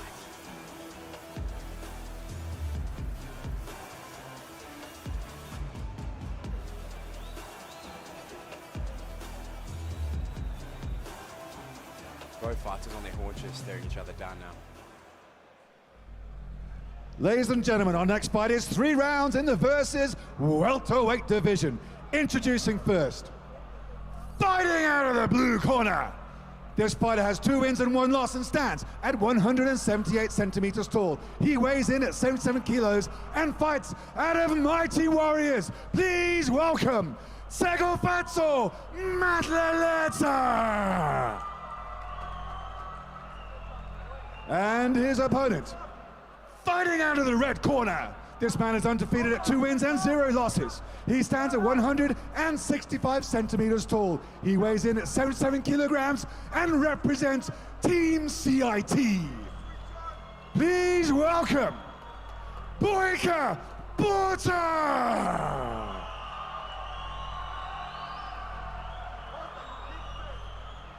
And your referee when combat commences is Mr. Charles van Tonder.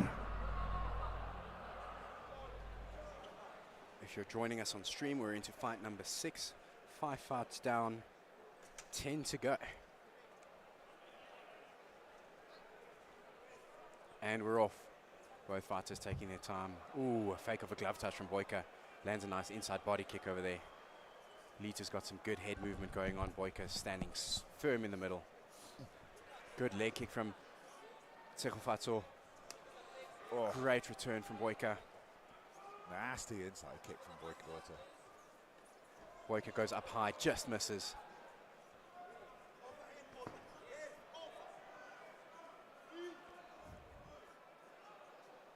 Botha's switching his stances up, trying to cut that cage off. Oof. Tsegofatso looked like he landed a nice right in that exchange. Nice inside leg kick from Botha again. Short little right at the end of that combination from Botha scored. Oh, massive bowling overhand right from Botha. Coming forward with some serious power now. He's got landed on the top of Tsegofatso's head. Yeah, he threw it over the top, went over the guard on top of the head. Very interesting shot selection. It's almost like an axe punch, isn't it? It's like the version of an axe kick. Yeah, it looked like it was good effective. Shots from Botha. Massive shots. Had Tsegofatso in a lot of trouble there with power and speed and combinations. Yeah, Botha is not playing nice. He's coming in here to stamp his authority on this fight. Big push kick away from Botha. Botha so dialed in here, looking for a home for that right cross is Tsegofatso.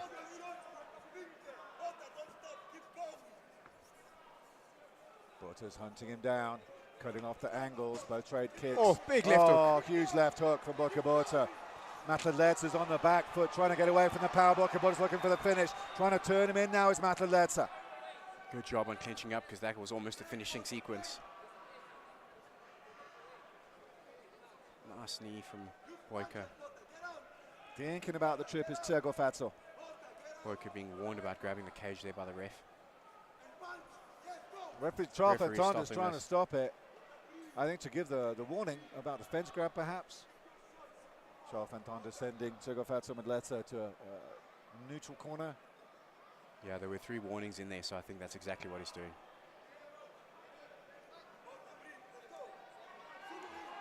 We're back in it. Well, it was a good reset, perhaps, for Tsegofatso Mateta to get a bit of a breather after that combination of powers of Botha coming forward. That big right hook just bounces off the shoulder of Mateta. Botha's got a lot of powers in shots. Tsegofatso has to be careful how he enters the pocket.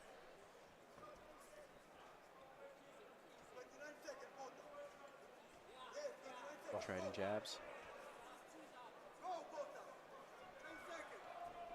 A bit of a stumble from Botha. I don't think it was caught by Tsegofatso, but he's certainly taking advantage now as Mateta. But Botha turns him around.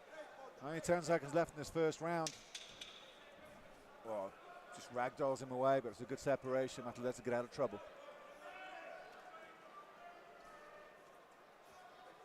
Nice right hand to end that round from Botha.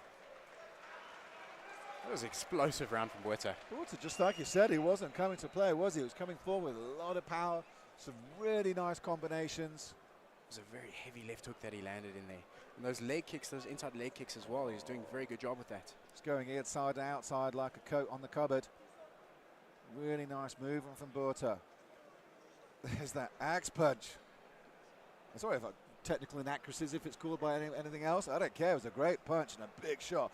Massive leaping left hands, and the combinations are coming forward to Tsegofatso in a lot of trouble there, but Botha takes his foot off the gas, but seemed to be in control certainly for the majority of that round. Yeah, 100%. Oh, that was a big left that you're talking about, Joel Smith. Yeah. I think we take that axe punch. I think we claim that. I'll claim it. Okay, I'll go 50-50. No, you can take that.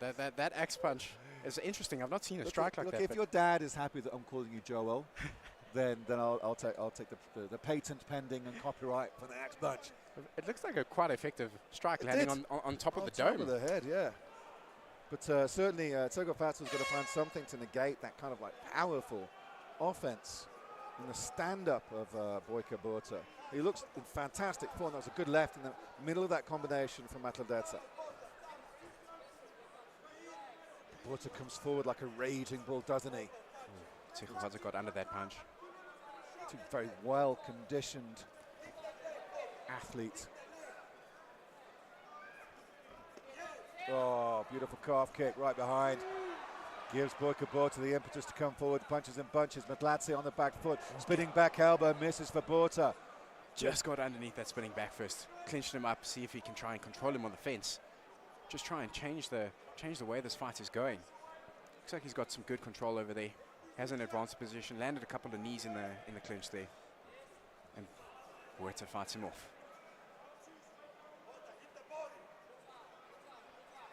Botha's corner calling for some body shots. Nice right hand from Tego Fatso in that little exchange. Just dances out of the pocket, does Mateta. He's coming forward though, he's trying to enact Stamps authority, eats a beautiful check left from Botha there. Gets underneath, gets a takedown. Good fight IQ from Tego Fatso. Had to do that. He ate a nasty short left. He's in a half guard. It's like a check lead left hook, wasn't it, Joel? It yeah. was just absolutely beautifully placed. Now he's getting reversed, but gets up to his feet. Good work from Botha.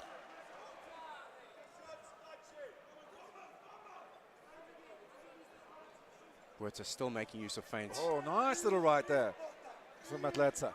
And Botha acknowledges it. Nice straight right cross from Tego Fatso. Mateta scores. Tego Fatso focusing on a bit of head movement there as he's entering the pocket. Nice short, powerful combinations from Botha inside the pocket there. That was a nice right from Mateta. Met by a left from Botha. Beautiful left from Botha. Oh, repeats small little right hooks from Botha and decides to bring the left into the party as well after that. I don't know if I'm seeing some swelling on that right eye of Tego Yeah, Fatso. no, I think you are. It's from those left hooks that Botha's been landing. Looking for over that right counter is Botha. Mateta coming forward, nice combination with the finishes with a leg kick. Nice leg kick at the end of that combination. Nice little K1 combo from Tego Fatso Mateta. Looks like he got attention there. Botha's preemptively lifting that leg to check it. Oof, massive left hand from Botha. When Botha's coming forward, he looks like someone stepped on his cat, doesn't he? It's like a steam train He coming really, through. He really doesn't look like a happy camper, does he? No, not at all. I wouldn't want to stand in front of him, try and circle out as quick as possible. Massive shots and these big combinations. Having at certain times, having Mateta up against the fence, but a better round for Tego Fatso, Joel, it has to be said. Yeah, it was. I definitely think it was a better round than the first. Was it enough? Botha landing those big shots. Tego Fatso's still in it. He's landed some good shots of his own as we see that right hand land on the replay. It's a very good fight.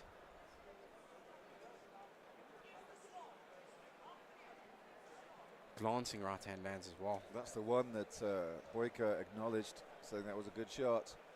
There was a couple of good ones. Beautiful left there from Botha. Pinpoint. But as you say, when Botha's moving forward, it almost looks like Tego Fatso's freezing in place instead of trying to cut an angle and just get off. Very unorthodox strikes from Botha, but they're coming forward. He's coming forward with such power. You have to respect it. You do. It's almost like he was an open-handed rabbit punch. 10-6. We've got a nice spillage there. Nice skate. Twelfth replying to the wife in the kitchen, cleaning up. Nice.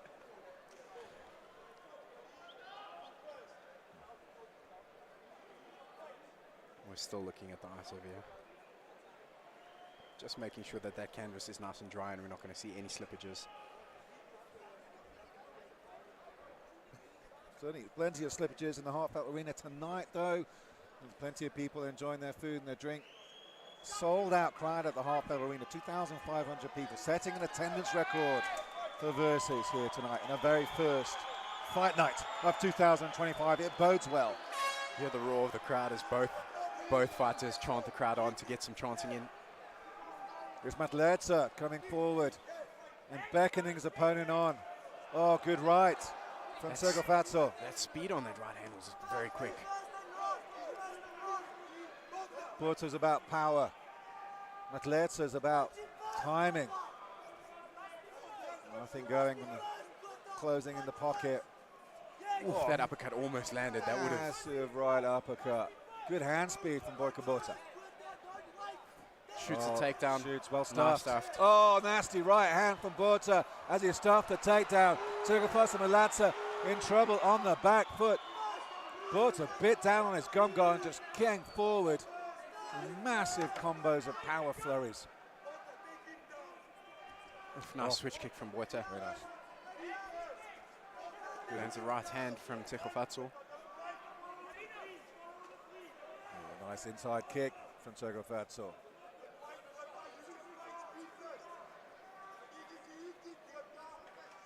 Slowing down just a little bit now for the first time in this fight. That combo again, ending with a leg kick.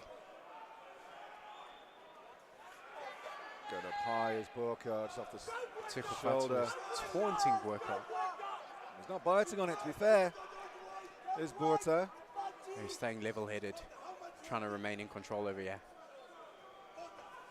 Nice check left hook from Botha. Again on the back foot. Oh, he gets the double.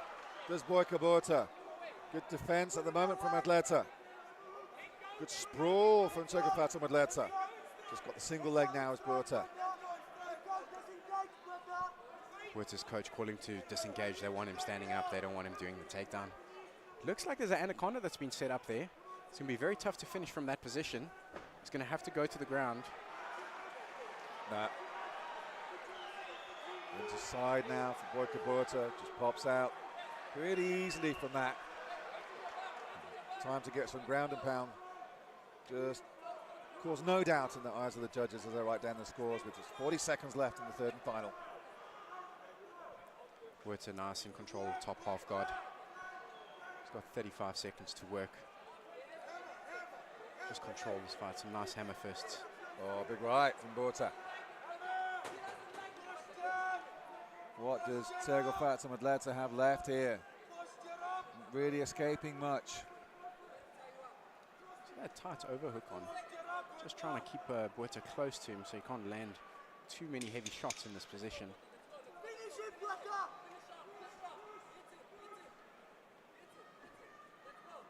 But Botha just seeing the round out. I think they're both pretty shattered. They gave everything. Those first two rounds, particularly, a huge back and forth war.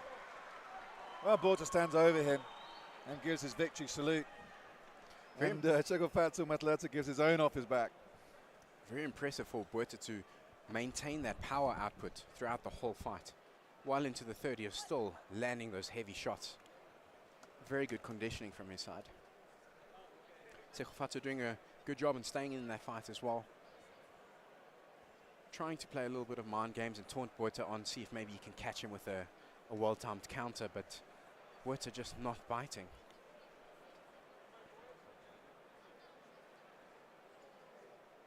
A very good fight.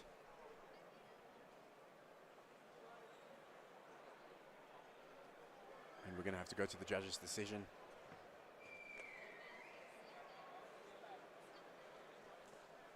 Coach is walking over just to greet the opposing fighters, say congratulations and well done.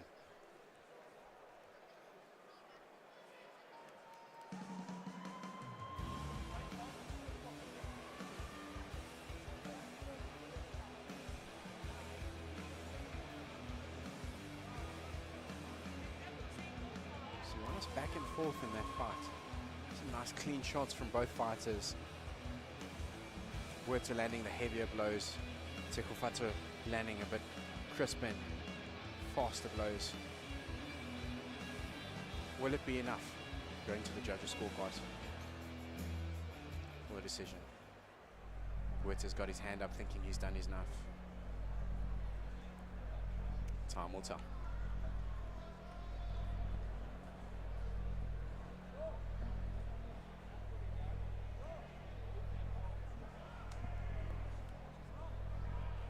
Ladies and gentlemen, this fight has gone to the judges and all three cage-side arbiters score it 30-27 in a unanimous decision for your winner. In the red corner, Boyka Botha. Congratulations, Boyka. What a fight, well done. Just there like a steam train walking through several fights. So just going forward, landing those heavy blows, putting on the pace when it counted, trying to get that finish. That left hook that he landed multiple times was beautiful, on the money. Great performance. All three judges seeing it the same way. All rounds going to Boyka. Well done.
Out we have Quinton Daoel, also another Mighty Warriors fighter. Walking out to Thunderstruck.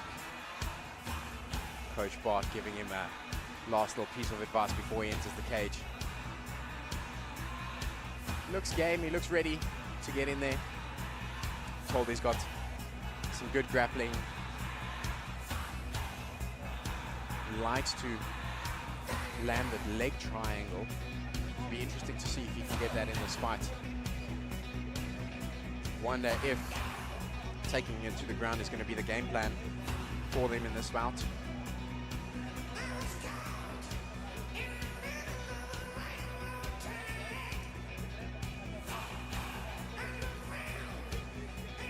is a lightweight bout at 70 kilograms.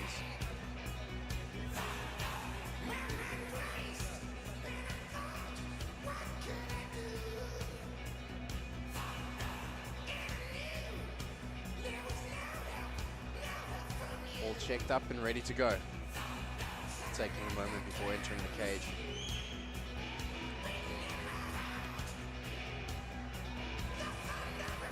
And he's amped. Gets in the cage and the demeanor changed straight away. Nice little jog around. Getting some water from the coach there.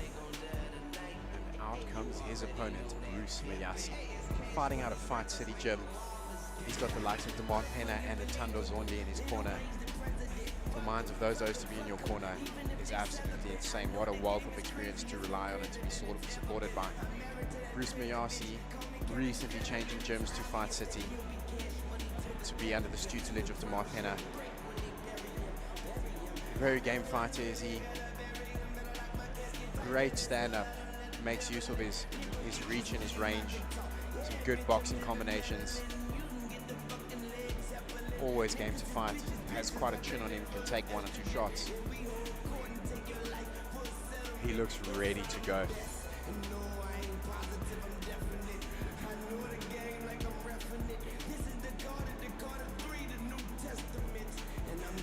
He's in the zone.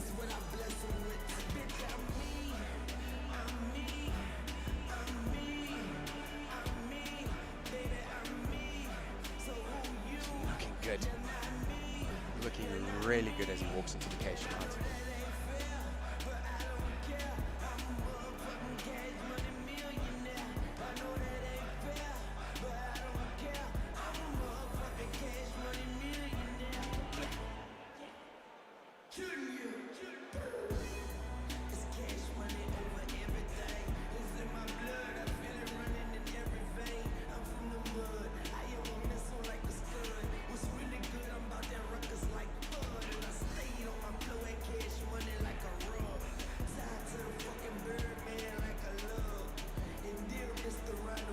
Ready to go.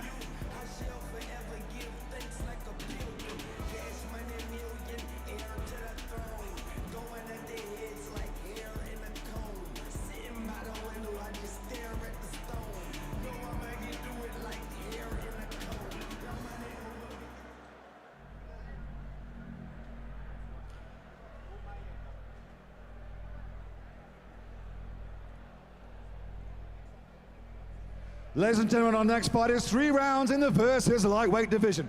Introducing first, fighting out of the blue corner. This fighter has 3 wins and 1 loss. He stands at 181 centimeters tall and weighs in at 70 kilograms. Fighting out of Mighty Warriors, please, a warm welcome for Quinton Daoel. And introducing his opponent, fighting out of the red corner. This fighter has 5 wins and 3 losses and stands at 183 centimeters tall. He weighs in at 70 kilos. Fighting out of Fight City Gym, Bruce Mayasi.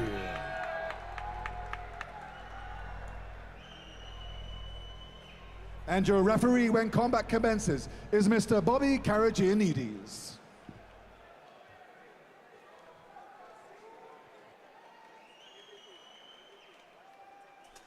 Heading into the 7th bout of this evening.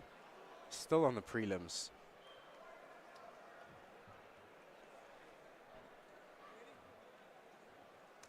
And we're off. Bruce very quick to take the center of that cage. Quinton lands a nice leg kick. Bruce comes in with a big right. Quinton slipped underneath it, tried to clinch up. Bruce pushing him onto the cage. Nice little cute left as well from Bruce as he came forward with that right, Joel. Very nice entering the pocket. Oh, a warning from Bobby K, I think, about grabbing the fence behind the back of the opposing fighter. Oof, nice knee in the clinch there from both fighters. Bruce trying to fight for the underhooks, try and get the takedown from there. Daoel trying an outside trip, but coming on the bottom.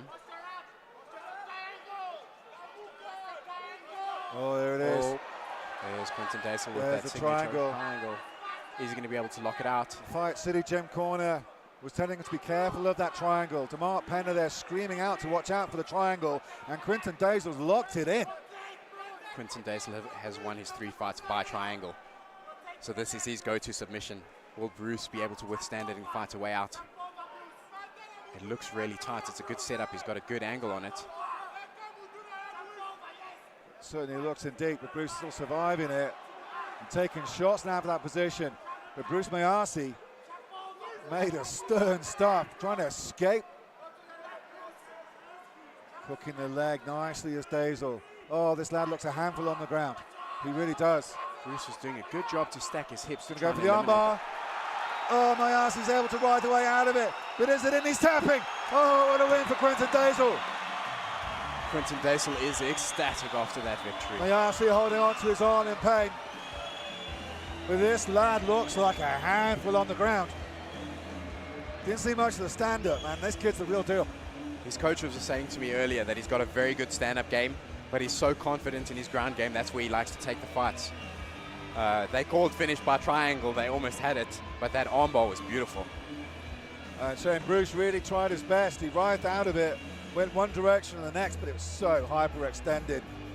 Quinton did not let go of it. Mighty Warriors, what a showing they've made here versus Fight Night 11 so far. Really, what a wealth of talent they've got coming out of that gym at the moment. Superb. 100%. Looking at that finish over there, that armbar is tight. Bruce tried to roll out of it. Quinton just put him back down, and he had to tap, forced to tap. Bruce is standing up at the moment, so his arm does look okay. Hopefully there's not too much damage. But what a finish. Coach Stefan Brown running in and giving Quinton Daoel a hug. He's ecstatic with the performance of his student. Again, that finish again, very well done. That was so tight. Beautiful finish from Quinton.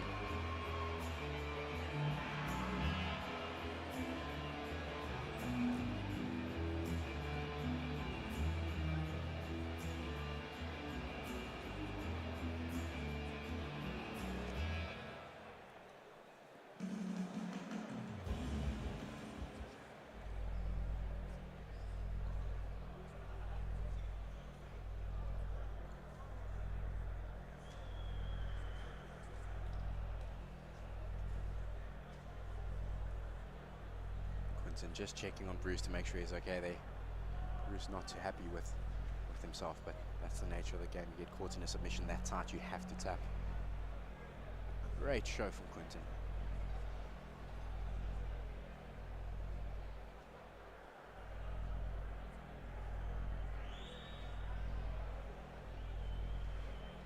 Ladies and gentlemen, referee Bobby Carragini has called an end to this fight. 1 minute 44 seconds to the first round for your winner by armbar, Quinton Daoel.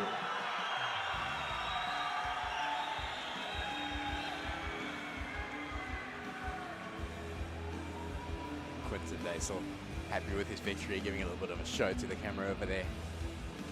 He receives his plaque to remember this day where he won it versus Fight Night 11.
Again, if you haven't done it yet, enter that competition. Try and win yourself a VIP table every year. The experience at Versus Live it's actually hard to explain. It's extraordinary. The spirit and the chias over here is absolutely amazing. No bombs, let's just fucking do it. You, no fun, you're just getting through it. I'm just getting better, that's just how I'm doing, making music. Getting to it, new shit. No shit, exclusive. And out comes Lita Marquez, Infinity MMA. Don't ask me how I did it, I just did it, it was hard. Was on the card originally, had a late change of opponents, but was still game to get out here and fight. Fish inside a barrel till I hit. Now I'm sipping on some shit you never heard of, looking fine. Son, I'm flying. It's hot. It's hot in here. I wonder why. I'm that motherfucking guy on the hunt, dude. Chandler at Bond. We don't do this for free. We're getting paid for it. We don't do this for cheap. in the club. Said the usual, I came a long way from talking shit. Psych cues. I'm on a run like there's nothing to it. No boss, just fucking do it. You, no fun, you're just getting through it. I'm just getting better, that's just how I'm doing. Making music, getting to it. No shit, exclusive. Me, so fun, I ain't through with it. I'm just getting better, that's just how I'm doing. Making music.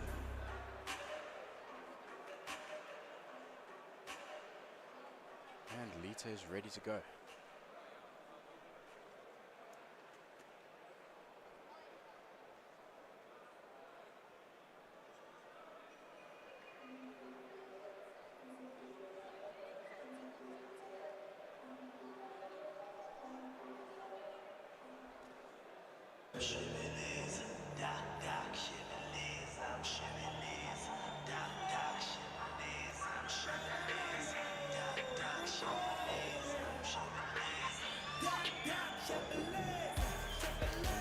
Walks his opponent, Kazimulo Nkwanyana, coming from CRT. Again, he's got Jabu in his corner. Great fight from CRT tonight. Red Fabian Capote earlier with a dominant fight. Will Kazimulo be able to do the same?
Our next fight is 3 rounds in the versus Bantamweight division.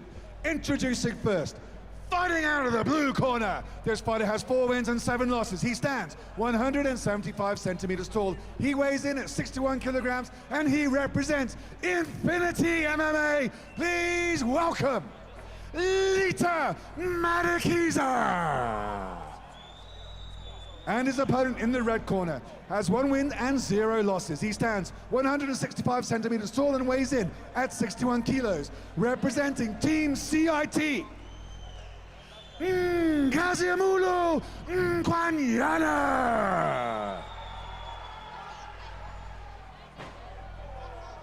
And your referee when combat commences is Mr. P.D. Coxon.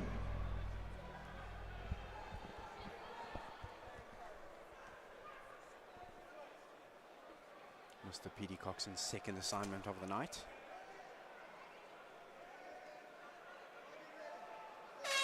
Gets the fighters off. Very quick movements from both fighters. Nice leg kick, met with the overhand right at the same time.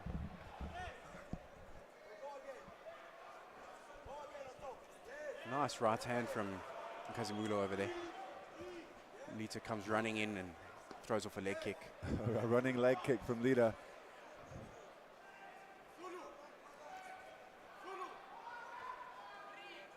Zulu doing some good job to throw some feints over there, trying to see what Lita's going to bite on.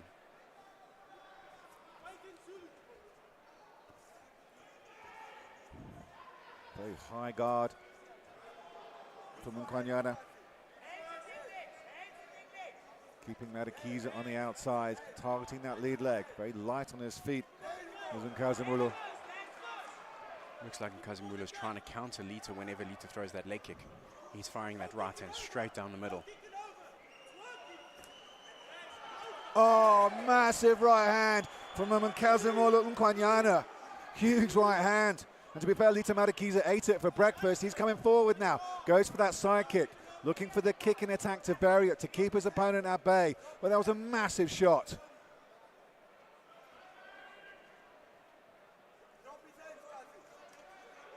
The right hand from Lita off the shoulder. There's a good left before that. Then going down to the body now is Madakiza. Good leg kick from Nkazimulo over there. Also going back down to the body.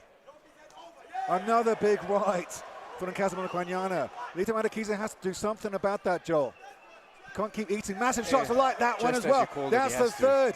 Another big shot. He's got the ball between his teeth now as Nkazimulo Mkwanyana coming forward with a lot of power. Goes down to the legs, goes for that left hook, but it's still Lita Madakiza coming forward.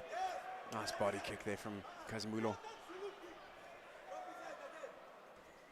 Looking for home with that left. Oh, and he drops him. Lita Madakiza comes back with a huge shot. Now he's looking for the finish. He's pouring on the ground and pound. Referee Cox is taking a close look. Mkwanyana getting back up to his feet. Madakiza's going down. Mkwanyana survives and gets back up again. Wow. How did he get back up from that? He was dropped hard. Just as he was finding his rhythm and landing that right hand, got caught. Mkwanyana was rocking him with 3 big shots. Then Madakiza came back with a Hail Mary shot. Got his opponent down. Look for the finishing shots of Mkwanyana. Mkwanyana survived, got up to his feet. Old school foot stomps now from Lita Madakiza. Ref just making sure that he's not grabbing the fence. What a round. Just got the overhook on that one side now as Nkazimulo. Huge shot. I didn't see the shot that put him down. It was on the other side of the cage, Joel. Yeah, I also didn't see it. The cage was just in the way. Hopefully we're going to get a replay of that. But it looked like he countered him as he was throwing.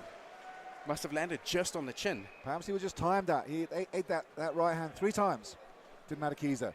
And perhaps on the 4th occasion, he timed the counter a bit better. It was certainly a go-to move for Nkazimulo. Yeah, he was landing that right hand almost at will, as we see on the replay. Nkazimulo's going forward. Eats the leg kick, does Madakiza. There's that massive right. I think this is going to be the shot. No. It's that right hand. Another big right. Let's see if we can see that. I'm trying to create a bit of space as Madakiza with his kick and attack. Nkazimulo he's really throwing that overhand right, and he's landing it. Here's the shot. There, big right hand. There it is. And just for a moment, Nkazimulo didn't know where he was. Huge right hand. Boom, on the button. Beautifully timed. Wow, what a great first round that was.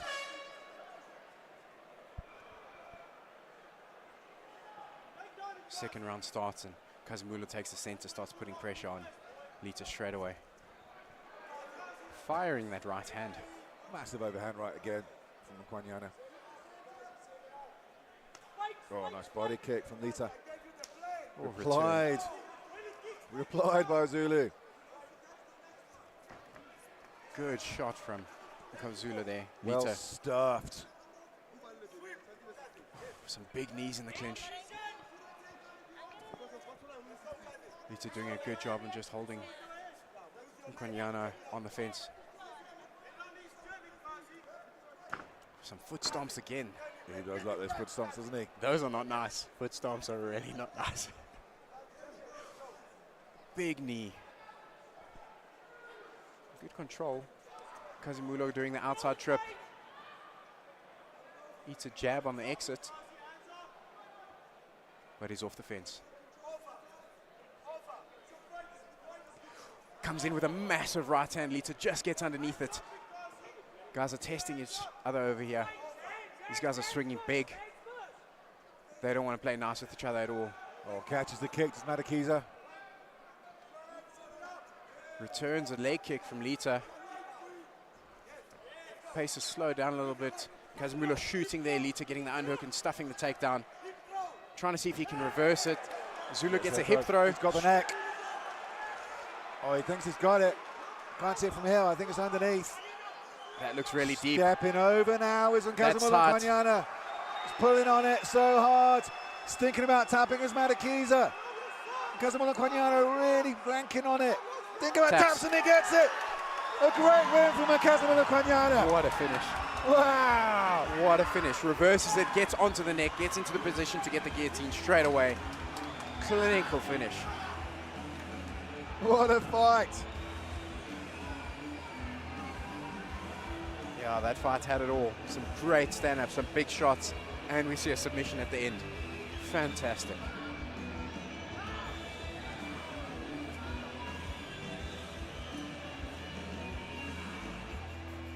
Here we take a look at the throw.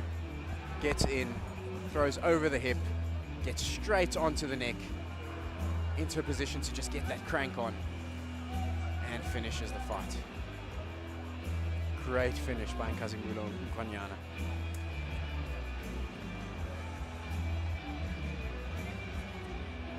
Forcing the tap out of Lita.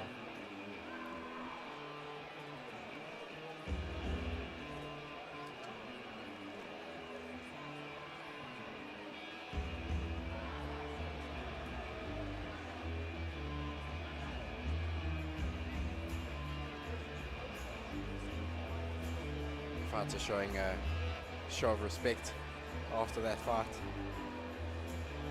Just giving each other a hug. They go on to greet the coaches and get their t-shirts on.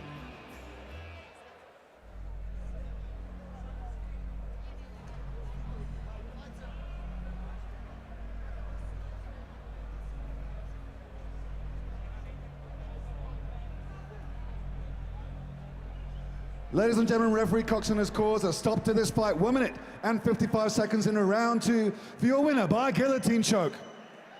Casemiro Kwanyana! Well done, Casemiro Kwanyana.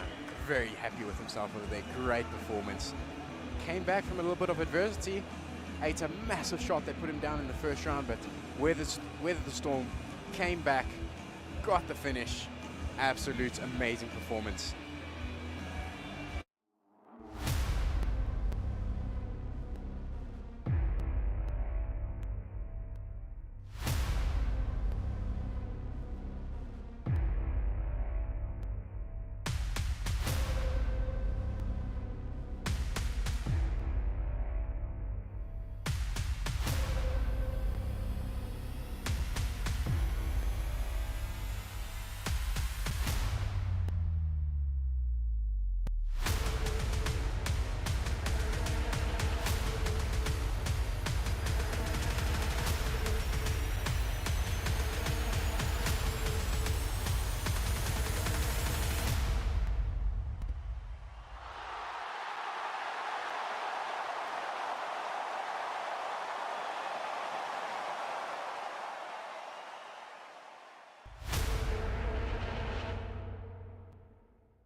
MP Protection Agency, proud sponsor and security partner of the Versus Fight Night.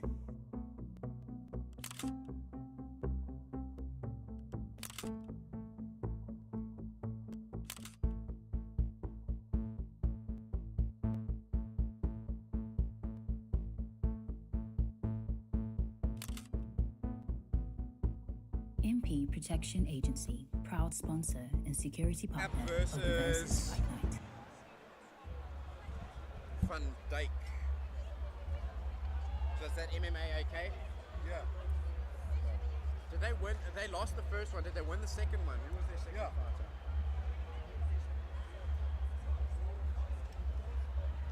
Van Heyden.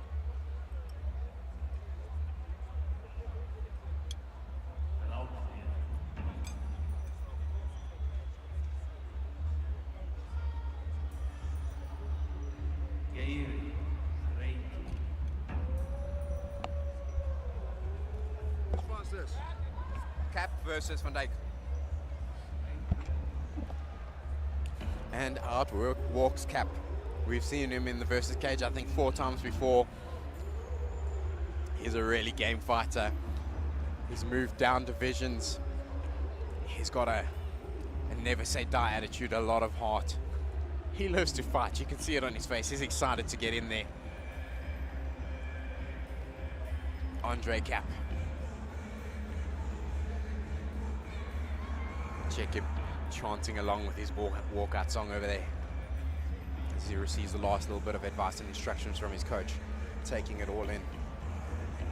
Last time we saw him, I think he was up against Stephen Bruce, and Bruce came out with a front kick at the same time that Cap came out with a round kick, which put Cap on his back. And it sounded like a gunshot went off in the arena over here. But Cap came out, got on top, and managed to finish that fight. He's an incredible talent. I'm very excited to see the performance that he's going to put on today. I'm very excited to see what he's going to continue to do with Versus. He loves fighting and he lives for it, you can see. As he crawls into the cage.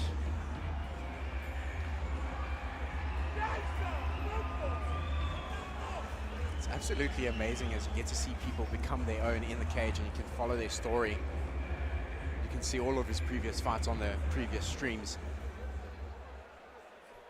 Very game fighter, is he?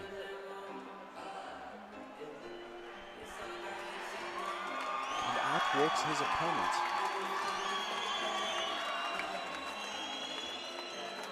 Which is Joshua van Dijk. The second Joshua we have today. He is looking mean. Fighting out of MMA AK. They've had 2 fighters earlier today. I think he is the son of the coach at MMA AK, so we're expecting a very good performance from him over here. His physique looks phenomenal. He looks like he's ready to go. It'll be interesting to see where he wants to take this fight, if he's going to try and keep it standing or if he's going to try and wrestle. You can see the focus on his face as he stares straight at his opponent through the cage while the referee's busy getting him ready to get in there. Yeah, the roar of the crowd for him. He's got quite a following with him.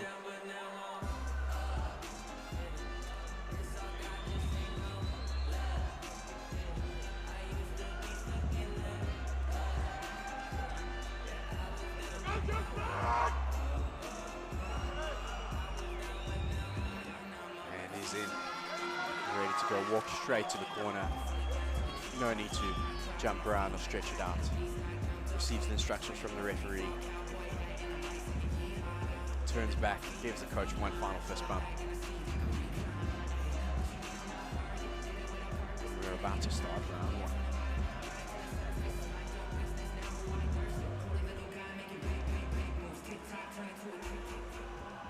Cap staring over at him. Ladies and gentlemen, our next fight is 3 rounds in the versus middleweight division. Introducing first, fighting out of the blue corner. This man has 3 wins and 3 losses and stands at 182 centimeters tall. He weighs in at 84 kilograms, representing the Brothers Combat Institute. Please welcome Andre Cap. And his opponent fighting out of the red corner. This man is making his debut and stands at 184 centimeters tall. He weighs in at 84 kilograms and represents MMA AK Gym. Please welcome Joshua van Dijk.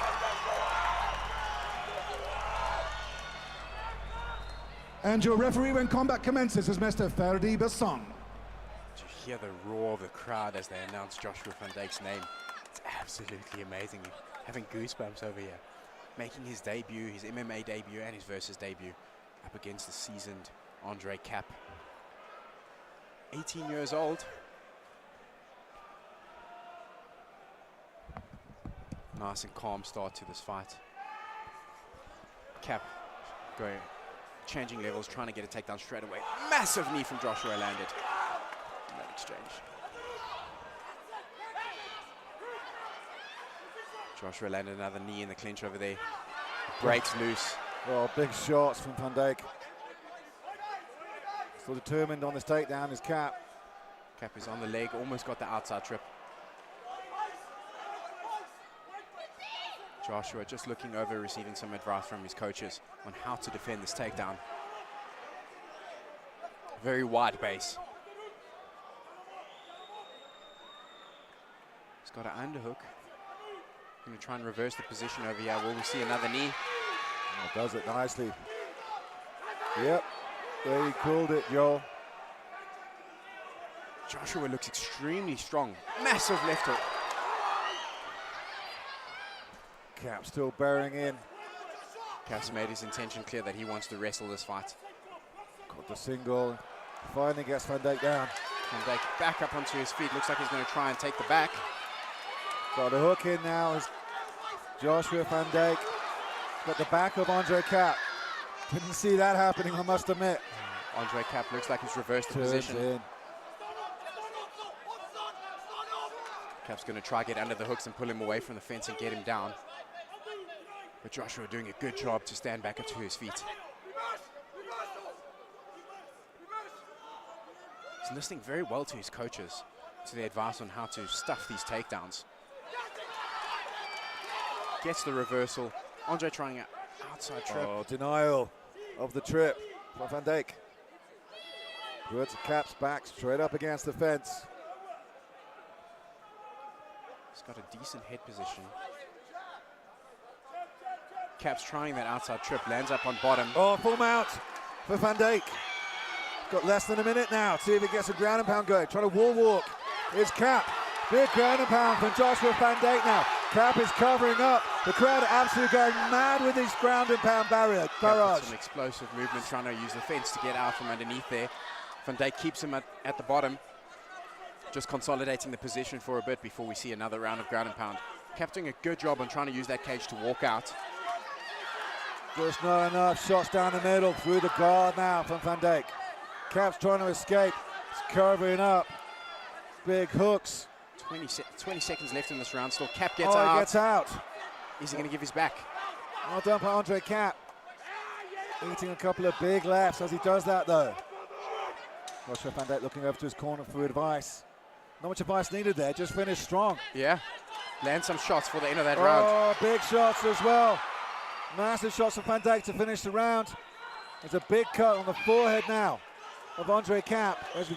Those were massive shots at the end of that round. Massive shots at the end of that round from Joshua Van Dijk. Wow. Cap has been tested before. Will we be able to come back next round and try and change the game plan a bit? Well, he wanted to take it down, Joe. That was his game plan, but he didn't really foresee Joshua Van Dijk ending up on top for the last 60 seconds of that round and just teeing off on him. Van Dijk doing a great job at landing some heavy ground and pound. Nice left. Nice left as he come out of that pocket with the clinch work up against the fence. Big hooks on the ground and pound. Heavy in full mount.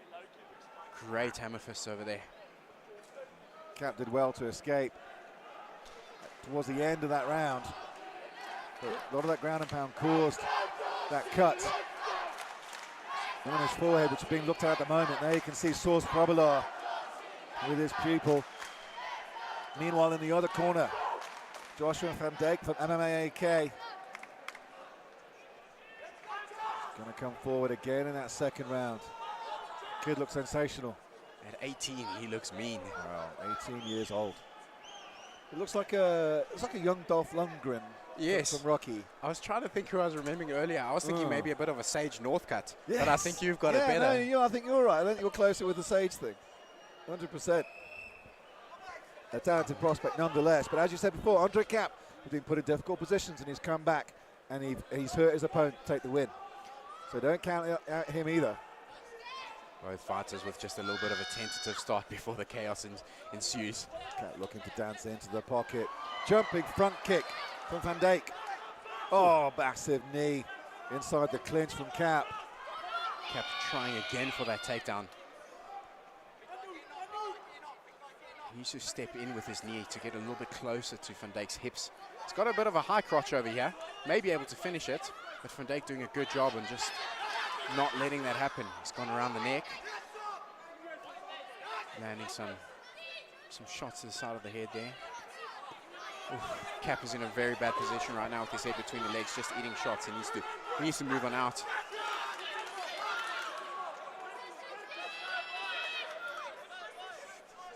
Ooh. Some nice knees inside the clinch over there.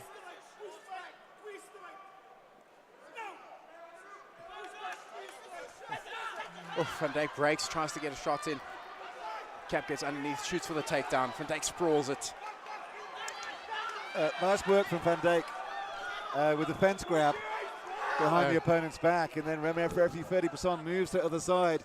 He lets go just as the referee gets into eyesight and gets away with it.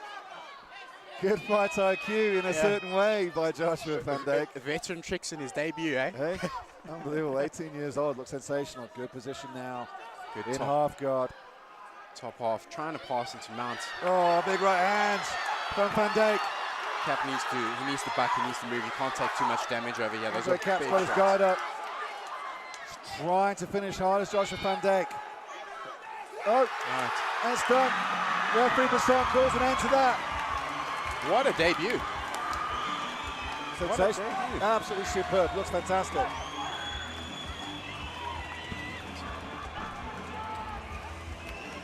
Doctor's called in just to take a look at Cap over there. What a debut from Joshua Van Dijk. Heavy shots from the ground and pound. Check the replay over here.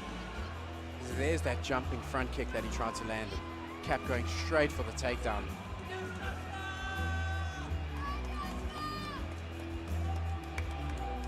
Cap doing a good job to get under those punches to try and get the takedown, but just ends up on bottom. Van Dijk with a hellacious ground and pound, getting the TKO victory.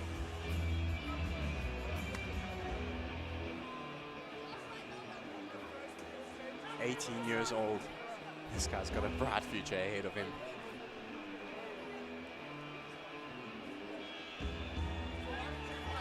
That smile says it all. Look at the blood on Cap's face. A cut that was opened from that ground and pound. So his corner starts to clean him up. He's a warrior, he'll be back. Van Dijk just walking over to thank his opponent and his opponent's corner.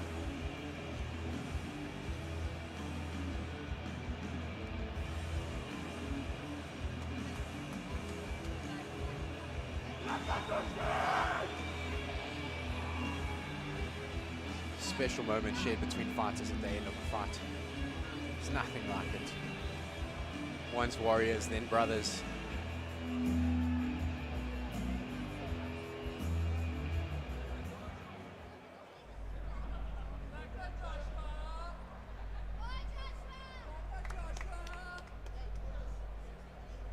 Just showing his appreciation to the crowd.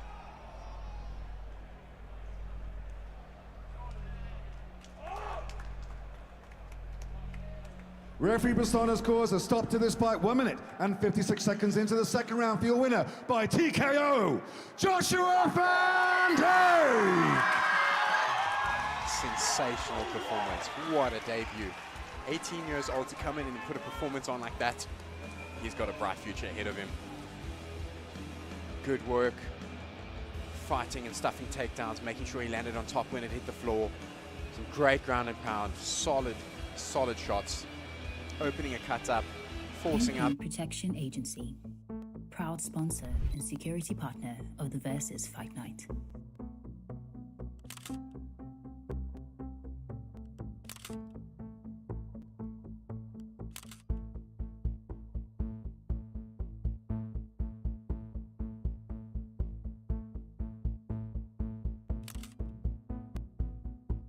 MP Protection Agency, proud sponsor and security partner of the Versus Fight Night. Are you sure this bologna is safe? Yeah, I'm sure. Why does it look like rubber? Hey, stop playing with your food. Why is it pink? Vanna Biga's pink. W, I'm scared. Are you sure this is safe? Yes, I'm sure. You're sure? I'm sure.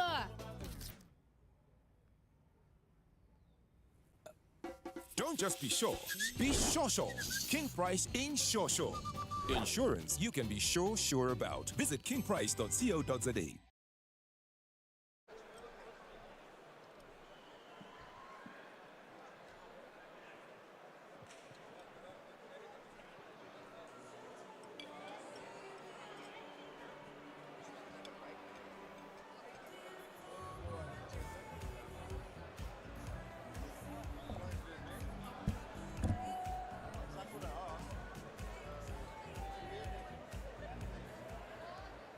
Dames en here, ons gaan nou oorskakel hierso na Afrikaans toe. Eerstens, ons het 'n kampioen in die gebou. Erns, myntjies, die Moereboer 1 kampioen. Kom asseblief saam na die verhoog toe saam met ons president Jan van den Berg. Julle kan ons op die verhoog join. Dames en here, ons het oor die 200 inskrywings vir seisoen 2 van Moereboer. 50 van hulle het koue voete gekry. Die ander 50 moet die kinders oppas by die huis. So, met fighter wiskunde het ons 80 oor om vir julle te lees. So eerste na die verhoog toe, Bernard Erasmus, Chris Koetse, Claude Fourie, Jan Hendrik Snyman, JP de Klerk, Thomas Easton, Vincent Powell, Chris Delport, Jaco van die Kerk, Christo Pretorius, Cornu Cross.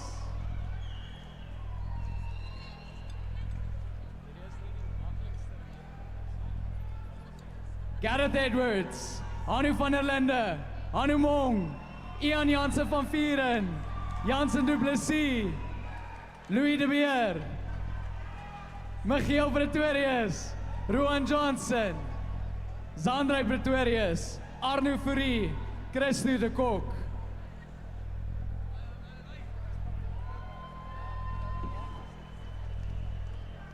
Kobus Snell, Corneille Silje, Danny Meyer, Dennis Snyman, Gerard Mol, Gerard Engelbrecht, Hein Engelbrecht, Jaco Meyer, Jacques Jacobs, Janu Meiberg, Jannie Stander. Baie Jannies.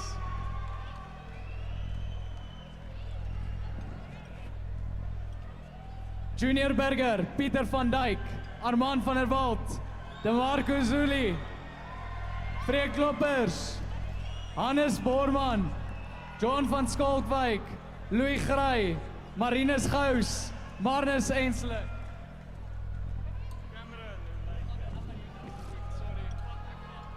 Martin Beideveld, Ronan Gamble, Sean Struble, William Kourie, Karel Darwin, Teer Skoeman, Christian Els, Erik de Jager, Ferdinand van Heyden.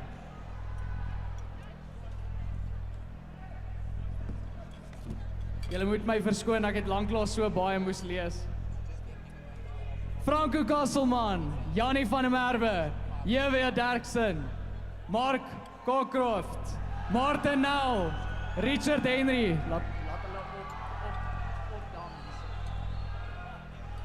Wimpy Botha, Dani Visser, Daniel Miller, Frederik Barnard, Wynand Alwyn Steyn. Boere, julle kan nader staan hierso by mekaar. Dis nie 'n skoolfoto nie, kom staan hier in een groep. So hierdie 80 boere neem môre deel in ons uitdinne. Maar voordat ons net 'n paar name by die gesigte sit.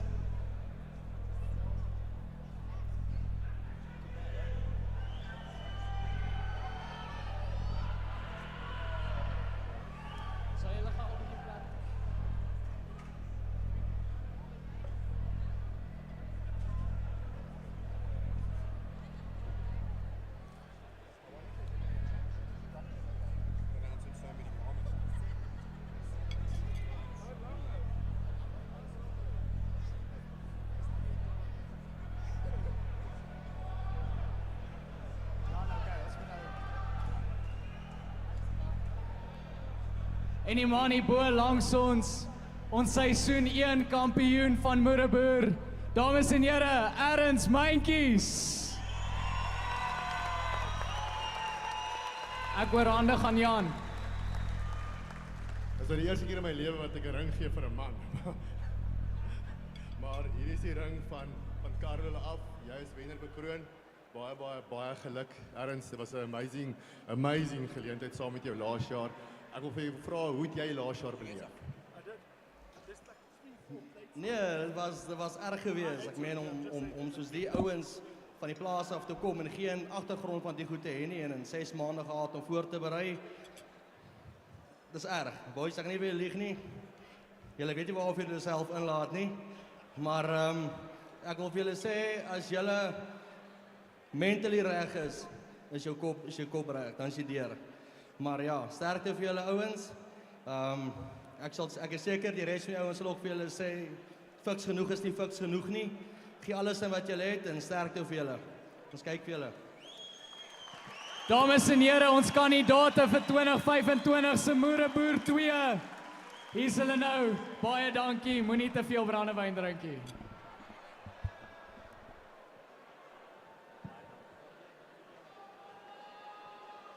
En die belt waarvoor hulle gaan beklei hierdie seisoen.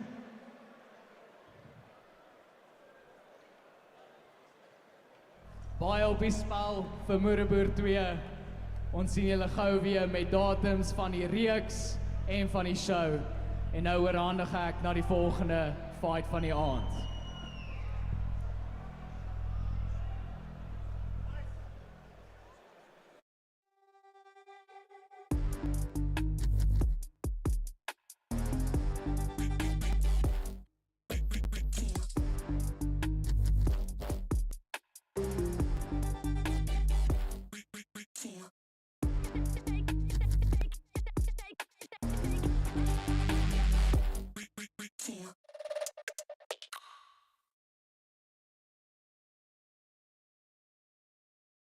Yeah, exactly. Yes. It's 15 minutes.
Talking in my sleep at night, making myself crazy.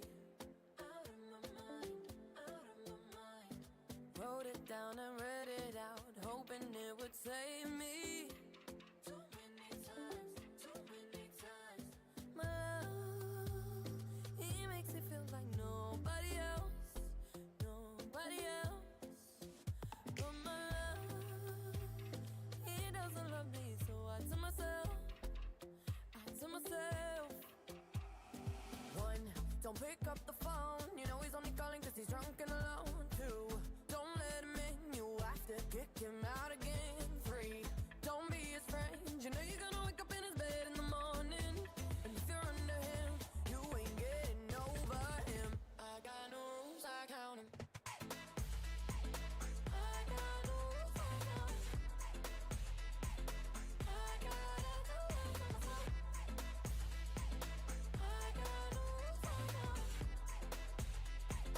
I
passion is passion. You know it just as well as me. Now let's stop running from love, running from love. Let's stop, my baby. Let's stop running from us, running from us. Let's stop, my baby. Oh my, my, my. I die every night with you. Oh my, my, my. Living for your every move. Spark up, buzz cut. I've got my tongue between your teeth. Go slow, no, go fast. You like it just as much as me. Now let's stop running from love, running from love. Let's stop, my baby. Let's stop running from us, running from us. Let's stop, my baby. Oh my, my, my. I die every night with you. Oh my, my, my. Living for your every move. Oh my, my, my. I die every night with you. You know. Oh my, my, my. Living for your every move. Your every move. Oh my, my, my. My, my, my. Should be the last night ever. Should be the last night we're apart. Got my name on this treasure. On this treasure. Oh my, my, my. Oh my, my, my. I die every night with you. I die, yeah, yeah. Oh my, my, my. Oh my, my. Living for your every move. Living for, yeah. Oh my, my, my. I die every night with you. Oh my, my, my. Oh my, my, my. Living for your every move. Living for your every move. Oh my, my, my.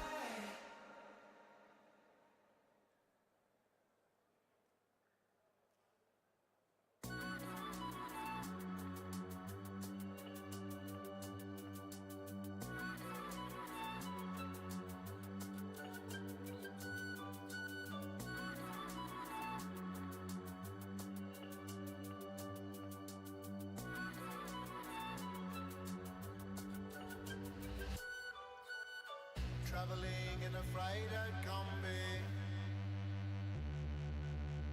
on a hippie trailhead full of zombies. I met a strange lady, she made me nervous.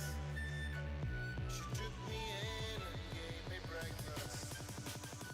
She said, "Do you come from a land down under,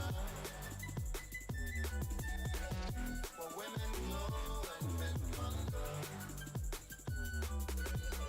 Can't you hear the thunder? Better run, better take cover."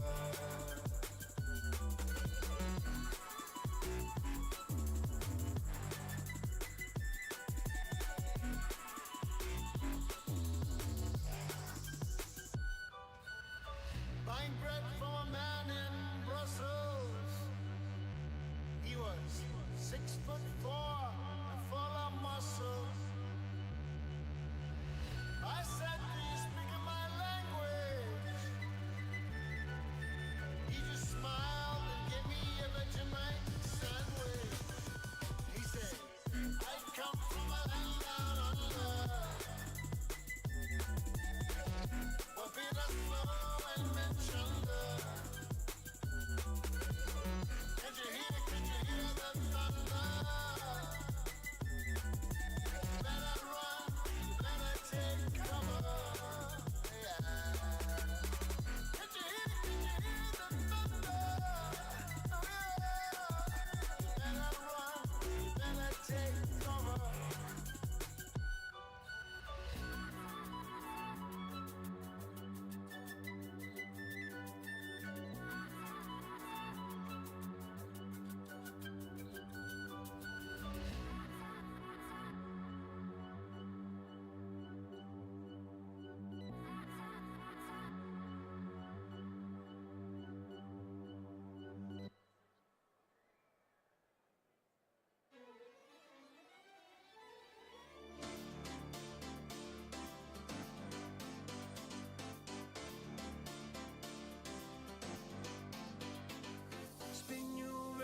chandeliers, head over heels like tears for fears you love. No, I can't get enough. Losing my cool, but I'm staying alive. Dancing the rain just to kiss the night that you touch. Oh, it feels like a glove. Oh, hey. Don't need drama, I just need one word to get to you. So tell me now, do you want it? Cause these dancing feet don't cry to the rhythm they cry for you. And every Saturday night that you ain't hear my tears are blue. And these blinding lights, they shine so bright like we're on the moon. But I don't wanna dance another beat, no, unless it's with you. Dancing beat, beat, beat, dancing beat, beat, I wanna dance beat, beat, beat, oh, beat, beat, beat. I wanna dance another beat, no, unless it's with you.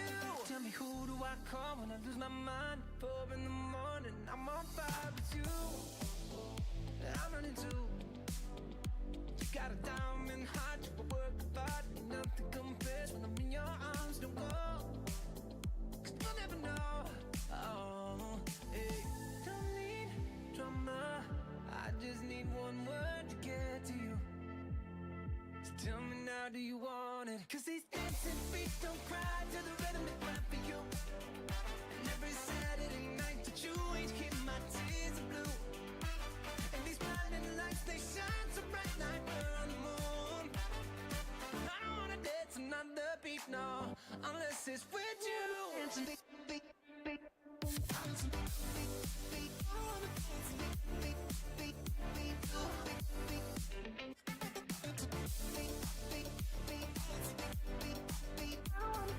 I wanna dance another beat, no, unless it's with you. Dance beat, dance beat, dance beat. They cry, they cry. Dance beat, dance beat, dance beat. They cry. 'Cause these dancing feet don't cry to the rhythm they cry for you. And every Saturday night that you ain't hear my tears are blue. And these blinding lights, they shine so bright like we're on the moon. But I don't wanna dance another beat, no, unless it's with you. Beat, beat, dancing beat, beat, unless it's with you, with you. Hey. Beat, beat, dancing beat, beat, beat, beat, beat. I don't wanna dance another beat, no, unless it's with you. Dancing beat, dancing beat, dancing beat, they cry, they cry, dancing beat, dancing beat.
Welcome back, everybody. We're at Versus Fight Night 11, and this is your main card. Walking out, we have Steyn Parbu. He's going to be taking on Justin Thomas. Parbu's had quite a few performances at Versus. His last one beating Nduduzi Zondo in the second round with TKO. He comes in with some acrobatic strikes. He likes the tornado kick. He likes a wheel kick. If you give him space, he has a lot of fun with it. He puts on exciting fights every time he's in the cage. He's extremely exciting. He's one of the team members of Andre Cap. Let's see if he can get it done tonight.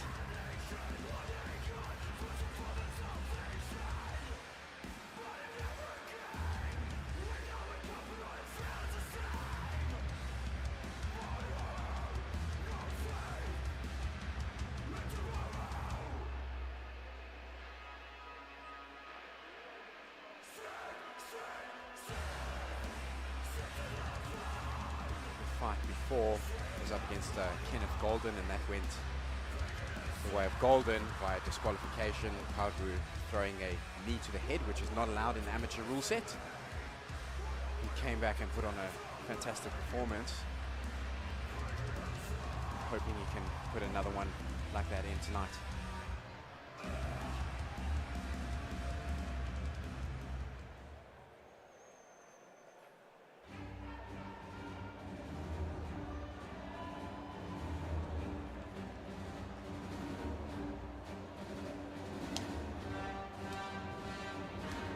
Welcoming his opponent is Justin Thomas from the likes of House of Tinkerbell. Walking behind him is JP Kruger, veteran of the sport, former middleweight champ of the UFC. So Justin is coming in with a lot of experience in his corner. Great to have a coach like him behind you. House of Tinkerbell has a really strong game, great at striking, great at grappling. They can take it anywhere they like. Awesome matchup, just open the main card versus Fight Night 11.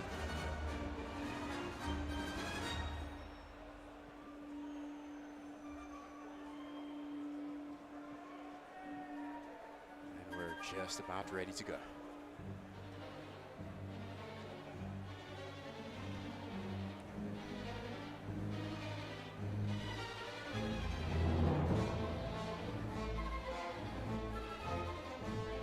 It's a very cool walkout selection.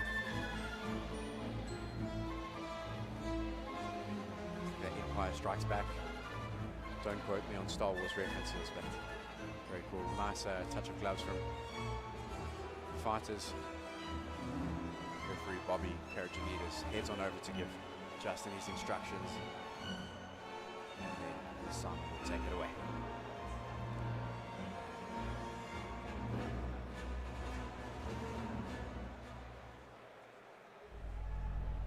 Our first fight on this main card is 3 rounds in the featherweight division. Introducing first, fighting out of the blue corner. This man has 3 wins and 4 losses and stands 173 centimeters tall and weighs in at 66 kilograms. Fighting out of the Brothers Combat Institute, please welcome Steyn Parbu. And his opponent in the red corner has 3 wins and 3 losses, standing 177 centimeters and weighs in at 66 kilograms. Fighting out of the House of Tinkerbell, please welcome Justin Thomas.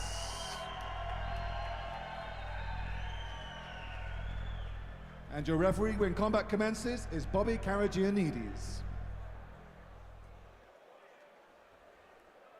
We're about to kick off this main card at Versus Fight Night 11, and we've been waiting for this moment for a while. And we're so excited to see what this fight is going to bring. Final checks by the referee, and we're off. Steyn opening with the inside leg kick and parrying the jab straight away. Justin hitting him with the teep.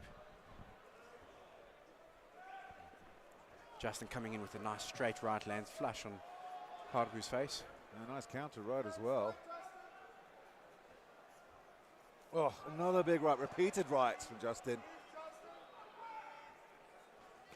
Nice high kick from Parbu, followed by a body kick. Justin tagging him back. Oh, massive right hand from Justin Thomas. On the counter, replying to Steyn Parbu. Had a nice combination of his own there. Oh, beautiful up kick from Justin Thomas that rocked Babu. He's on the back foot. Goes in for a shot. Justin gets round the neck. Massive front kick to the face. 5 toes to the chin. Had a little bit of a wobble, had to shoot. Justin doing a good job of stopping that shot. Babu's got a chin though, Joel. 100%. He's got the guillotine on. That looks like it could be tight. The arm is in, but he's adjusting nicely on the right-hand side. Certainly clenching on is Justin Thomas. Sean Babu trying to release the pressure, trying to thread his left leg through him by pushing down the right thigh of his opponent, but let's go of it. No longer cinched up for Justin Thomas, though. He's let go of the lock. Babu pops out. What a start to this fight. Wow. Now Babu has got 90 seconds to work here. Don't forget, an amateur rule set. These are three-minute rounds. The 3 title fights later tonight here on the main card of Versus Fight Night 11 are 3 5-minute rounds. Justin doing a good job on not letting Babu move out of his guard. Babu landing nice bit of ground and pound fighting from Babu. Postures up. Using the head as that 5th limb. Good active defense at the moment from Justin Thomas, negating much of the damage. It looks like Justin was trying to set up a triangle over there, but he couldn't get the leg over. Nice right shots from Cheyenne. Closed guard for Justin Thomas. Babu going to a little short work on the inside. Threatening that rubber guard like you mentioned again, Joel. There's Justin Thomas. Yeah, he's climbing up higher, but it's very difficult to implement against the fence. Babu doing a good job on keeping his hips, Justin's hips off the floor and stacking him. Why, Joel, would you have a closed guard in that circumstance? He's going for the armbar. Here's Justin Thomas. Babu's defending it well. Oh, we're going to get to the bell. Why would you have a closed guard in most of that time? I think the only real reason you'd want to close guard is you're going to try and limit the amount of ground and pound shots that you're going to take. You're going to try and close that guard and break his posture and keep him close to you. Control the hips close to you. Yeah, but generally you don't really want to close guard in MMA. It's great for jits, but in MMA it's better to try and get a sweep or a reversal because the ground and pound changes the game. There's those massive rights from Justin Thomas coming forward. If we're going to see that front kick. Shot we all want to see. Mahusa front kick to the face. There it is. Oh, cracker. Absolute cracker right under the chin. Perfectly placed. Beautifully done. Babu's got a chin on him. Came back strong. Ended up last minute and a half of that round on top. Got some good shots of his own off. Coach JP doing some nice breathing work with Justin in the corner there, just to try and get that heart rate a little bit down. Reminding his fighter to keep his guard up, not to let the hands go low. You'll notice Babu, when he exits, sometimes he leaves his hands a little bit low, which can get you in a little bit of trouble, but he seems to have the distance. Oh, tornado kick coming in from Babu. Spinning heel kick. Justin Thomas replies with a right hand that misses. Another big up kick as well. Babu eats it again for breakfast. That timing on that front kick, he's got down nicely. It was short as well there, Joel. Yeah. Babu getting a nice throw, getting Justin down on the fence. He needs to be careful not to get his back taken. He needs to make sure he keeps that underhook. Pushes off the cage as Thomas. Babu's there now. He's going to try and cinch his way around the back here.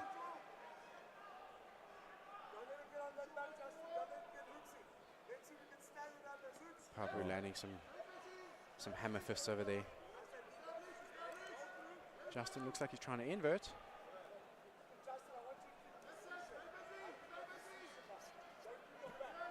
Nice busy ground and pound from Babu. Thomas doing well off his back. Again, he's got that butterfly in. Babu not looking to pass, he's looking to posture up and land some ground and pound. Justin Thomas in his own corner there. JP Kruger, Marcel Madness Else, calling out the instructions. Justin's doing a good job in listening to his corner. There, it looks like he's going to try that rubber guard again. He's climbing that leg high up. Oh, he's just gone to the closed guard. Oh, good head control. Rostering up now with Cheyenne Parbu. Big right hands coming down. Thomas pushes away from the cage. Parbu comfortable in the guard. Justin set up a nice armbar at the end of round 1 from the same position. I wonder if he's going to try and implement that. As I said that, he goes up for almost like a 10-finger guillotine, but he's building his posture up. Parbu forcing him back down. Good head control from Parbu. Nice reversal from Justin. Oh, he's fighting it. It's Parbu who's going to complete it into full mount now. Justin Thomas. Beautiful reversal. Parbu's got a tight overhook trying to keep that posture broken. Let's see if he's got any escapes from the bottom.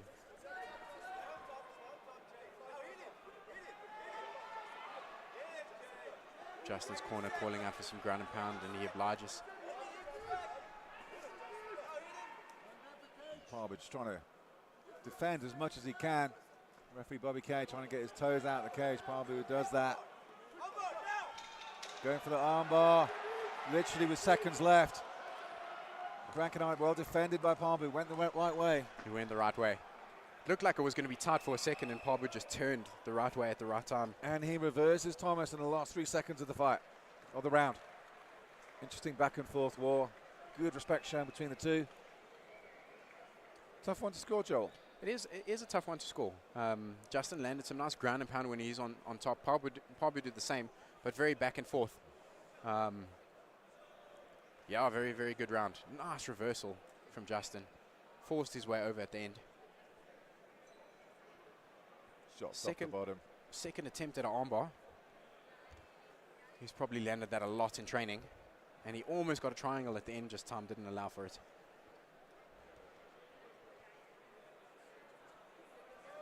Oh, certainly entertaining first fight of your main card at versus Fight Night 11. There's some absolute cracking fights coming your way. 3 title fights. The Bantamweight belt up for grabs between Brandon Santos and Jabu Sisa Ungula. Futi Ungobesi taking on Tyron Lamprecht. And TJ Estes and Sebastian Ferreira. A superb lightweight title fight, your main event here at versus Fight Night 11. We're off with round 2. Sheon trying the inside leg kick. Justin just out of range. Justin comes in with a nice flurry of punches. Oof. Missed by a whisker. Did Thomas. Inside leg kick from Sheon. Nice jab from Justin. Parbu fires back with a nice 1-2 at the exit of that combo. Thomas is looking for angles coming in. Good footwork on the back from Parbu.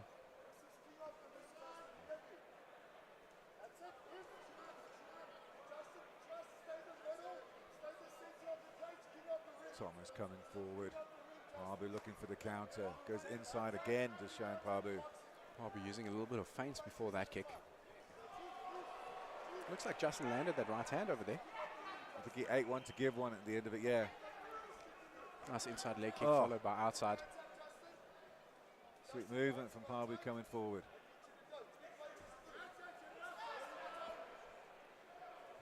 Combination just comes up short. Going up high as Justin. Are we going to see that front kick again? I think we will. He's been playing at it. He's lifting his back leg every now and then, just threatening it. I'm just thinking that's what's coming. Catches the kick, just Parbu. Now it's Thomas who's caught his leg. Big shots, holding on to the leg, and big right hands from Justin Thomas. Now we're clinching up against the fence. Looks like Justin's trying to do a trip over there to get the massive knee from Justin in the clinch there.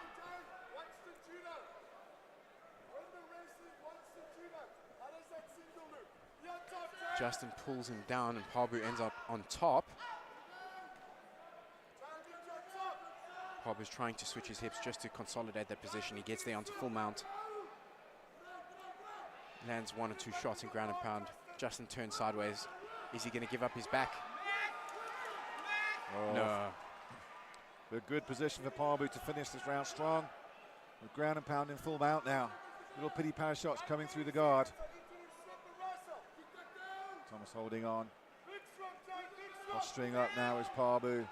Tries to hit but explodes as Thomas. Thomas is turning. It looks like he's going to give his back up. His coach is telling him not to do that. He needs to try and run his legs on the cage to try and get out of there. Pabu's all over him like a bad rash. He's going to finish on top, unless we see something spectacular from Justin Thomas. Side on at the moment is Cheyenne Pabu, but finishes with ground and pound, just to punctuate himself in the judges' scorecards. What a fight. Third round slowed down a little bit, but that's because they gave everything in those first 2 rounds. Very entertaining back and forth war. Pabu surviving a superb knockdown. Yeah. You know, certainly showed he's a very entertaining fighter, but technically good work from Justin Thomas as well. Tried the submissions, Pabu just was able to power out of them and survive. Very tough fight to score for the judges. Round 1 is close, round 2 close, round 3 also close. So it's a good fight. Good show of both stand-up and groundwork from both fighters. Those front kicks from Justin were phenomenal. The ground and pound on top from Pabu was great as well. Justin also had his own moments with some nice ground and pound. Over there you see Pabu just hitting that inside leg kick, which made that combo land up a little bit short. Justin grabbing a hold of the leg over here, eventually pulling Pabu down, but landing on the bottom position. And ending the round with Pabu on top, landing some ground and pound. What a fight to open up the main card of Versus Fight Night 11. Both fighters giving it their all, putting a lot of effort in. We're going to have to go to a judge's decision. I'd like to see those front kicks again. That front kick in round 1 was beautifully timed, beautifully placed. Pabu did so well to stay on his feet over there and eventually tie up and try and initiate some ground or takedowns to not get finished. That was a big shot that he ate to the chin. Very well done to withstand that and to continue the fight.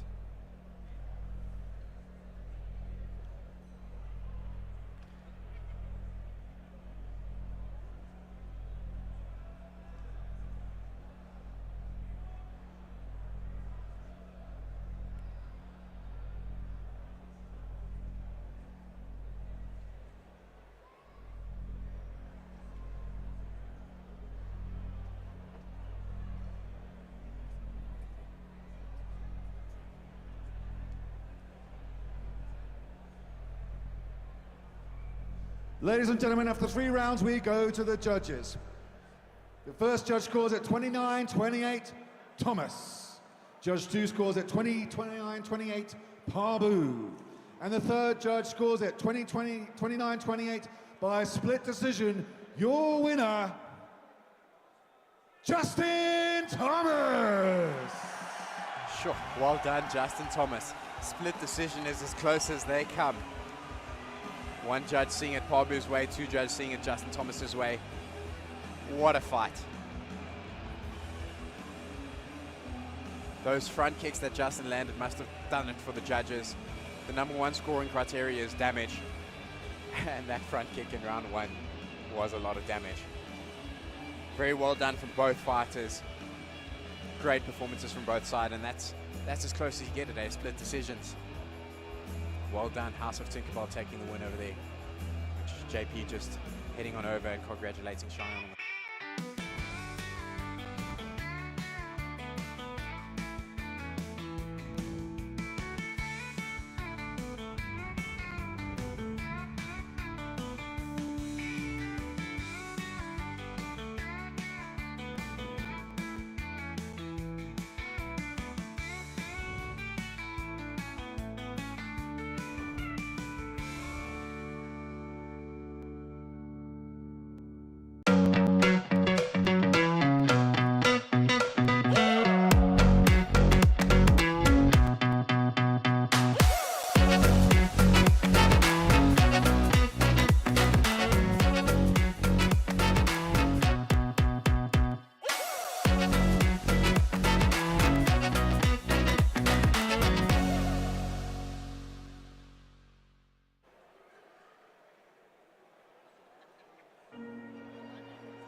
And we're off to the second fight on the main card. This is going to be a heavyweight scrap, as you can see. The size of Elof walking out over here. Friends call him Fricky. This is going to be his MMA debut. Fighting out of SBG. Coach Sergio there in his corner. Very, very strong ground game for Fricky. He's been in quite a few of the grappling tournaments, had some good performances over there. You'll see he'll probably try and implement a strong ground game over here. Looking very calm for a debut. To debut on a stage like this in front of so many people, the nerves must be going through the roof, but he seems to be wearing it well. Cool, calm and collected as he heads up to the cage for his final checks before they allow him in.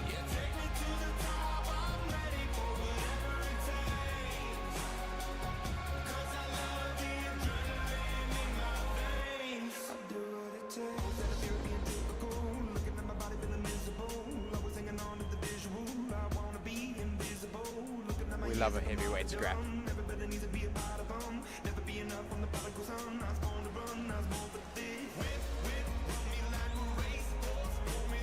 He's looking in his element. He's loving being here.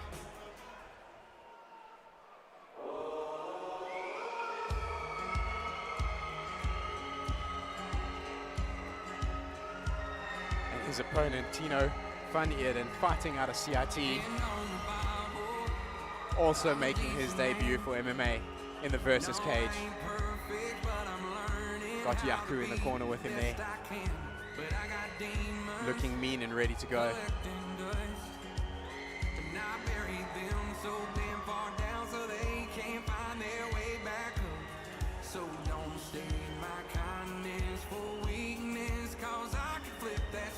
Coming from CIT, he's going to have a strong stand-up and ground game. You'll probably see after doing the homework they'd want to try and keep this on the feet, but you never know which way it's going to go. I think he would be well prepared to see anywhere where this fight goes. He's looking good and confident, getting a final advice from Coach Stefan De La Rey from CIT. Little slap to remind you, hey buddy, you're going into a fight, getting checked, and then we get to see a heavyweight scrap.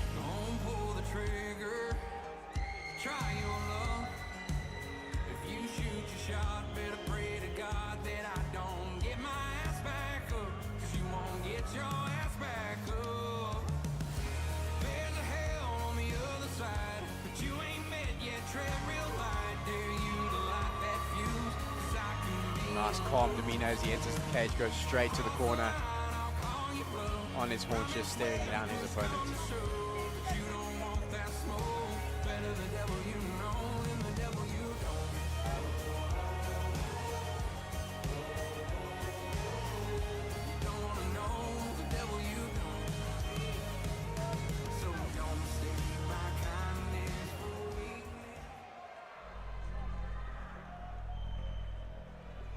Ladies and gentlemen, our next fight is 3 rounds in the versus heavyweight division. Introducing first, the fighter out of the blue corner.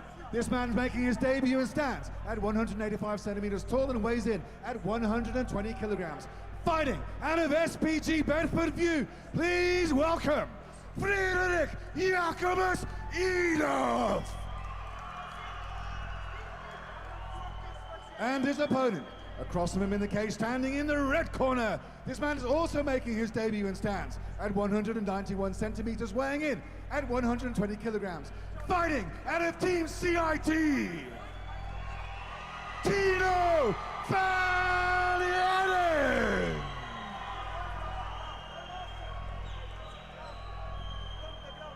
And your referee when combat commences is Mr. Ferdi Basson. Very excited for this fight to start. Absolutely love heavyweight fights. Big shots, big power, lots of effort. They don't usually go the distance, so hoping to see a finish over here. Elof straight on the takedown. Tino straight onto the neck. Some nice shots from Tino over there. Both trading jabs. A lot of power in those left hands as well, Gerald. I think this is exactly what we're going to try. We're going to see from Frederick coming from SBG. He's going to try and take this to the ground, into his world. Tino's got the neck. Oh, well defended though by Frederick. Nice knee from Tino in the clinch over there. Still going on to that single. Looks like he's trying to set up a choke over there. It looks, ooh, it's pulling on the guillotine so much. Massive right shot to the body over there. He's cranking that Heyden's guillotine again. cranking on it even more. Elof gets out of it. And we're 1 minute in, and both corners are calling for both fighters to breathe. Elof tries the body kick. Moving backwards is Heyden. Oh, gives up his back. Does Elof. Nice knee from Heyden.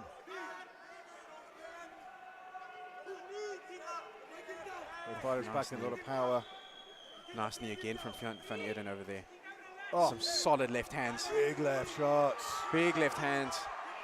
Elof has to move from this position. He can't eat too many of those.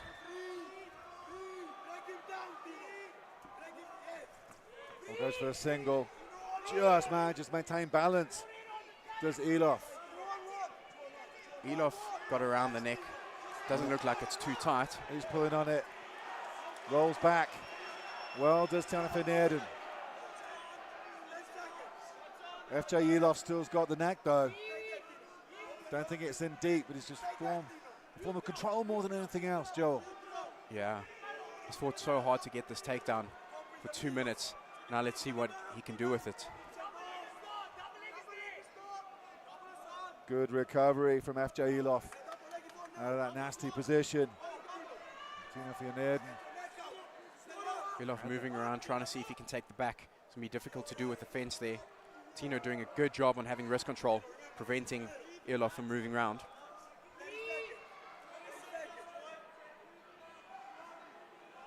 Elof needs to try and throw a couple of knees here just to tender up that thigh a bit. He's got 20 seconds left in this round.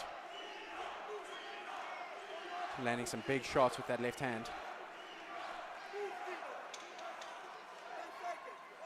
Oh, good end to the round for FJ Elof. He's pulling on the rear Looks naked. deep. Oh, it's tapped. With 2 seconds to go. Wow. 2 seconds left, gets a rear naked finish. Incredible. That squeeze must have been so tight. They were just riding it out, but he pulled up on it so hard. Like a bucking bronco, and just poshed it up. Just got all the torque and power behind the rear naked choke. What a finish. To get a tap that close to the bell, that squeeze must have been so tight. Takes the tap 2 seconds before the end of the first round to Frederick Jacobus Elof. You see him posturing up, just pulling on. And Tino Van Eerden really just had no choice but to tap and nap. I mean, it's like a vice grip just around your neck. Did his corner not call out the time? That's a good point.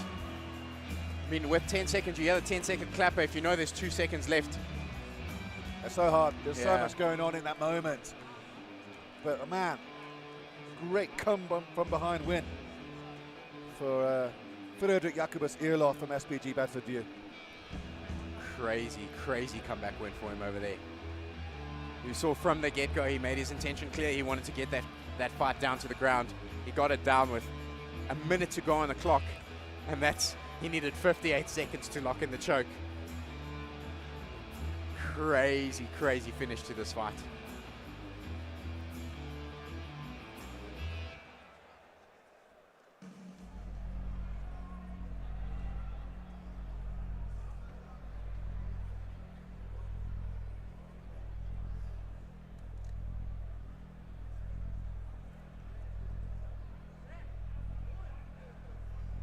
Referee calling them in to the middle so we can make the result of this fight official.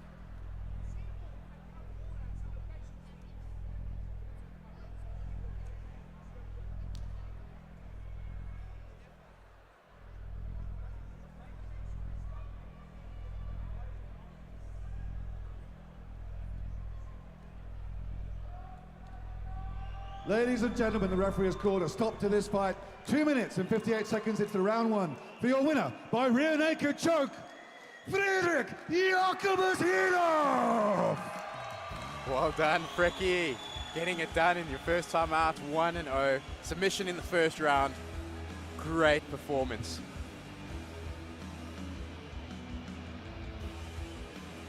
See him over there taking a photo with Versus President.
Remember Split Star, remember Memphis Bleak, remember all them sidekicks that ain't what's meant for me.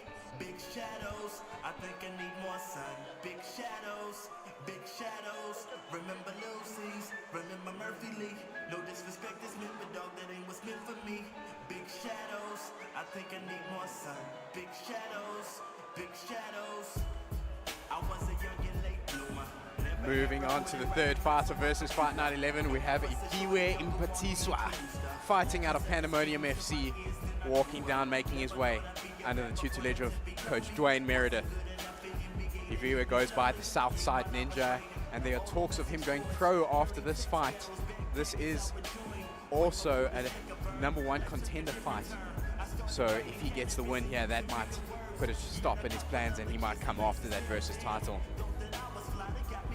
Ifiwe started his journey out in Cape Town. Last year he made the move to Gauteng to come train under Coach Dwayne, get some ground game, and he's done exactly that. He's evolved into a very all-round fighter. He fights quite often, he's always game for a fight, and this is what he's been made to do. You can see he's excited to get into the cage. This is a fight he's been prepping for and wanting for a long time. Final salute to the crowd before he goes and gets his final checks. You can see he's just game ready to get in.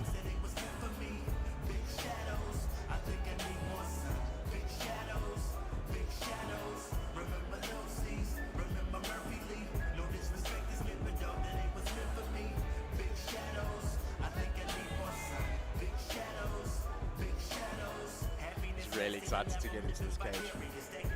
He's been at Versus a few times as well. He used to fight at lightweight, moved down to featherweight. Let's see what he's going to do in this new division.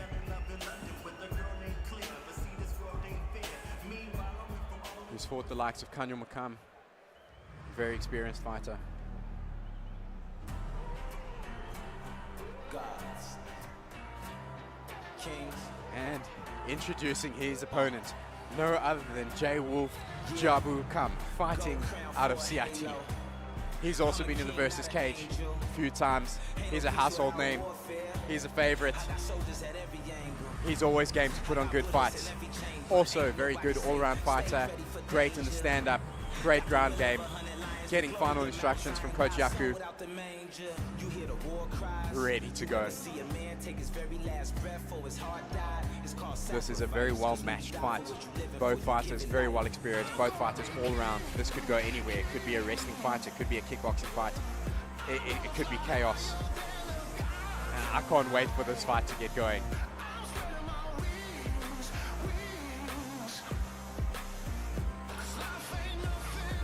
Jabu stepping up for his final checks before he enters the cage. Looking game and ready to go. It's the head that it fits on. Iron sharpens iron when you on the throne. God body with a God flow. Got a goddess with a body full of gold. God speed with my God flow. The guy in me won't sell my soul. You hear the war cries. You see the jungle in the streets. Say time that you go outside where even kings die. Cause they hate it when you live in and they love Good it. entrance to the cage, runs straight over to Mviwe. Gives the glove touch. Runs around to receive instructions from Red Shawl Pantonde.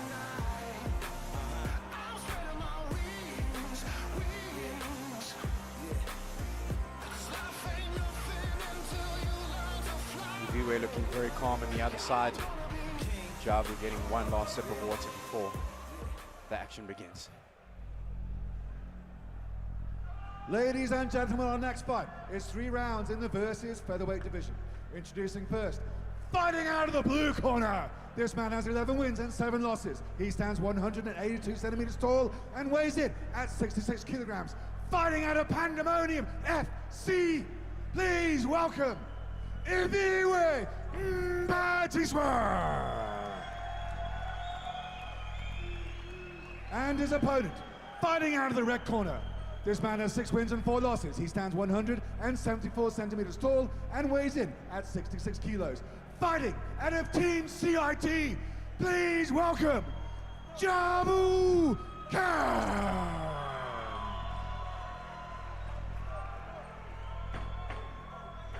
Jabu stomping his feet. Your referee when combat commences is Mr. Charles van Tonder.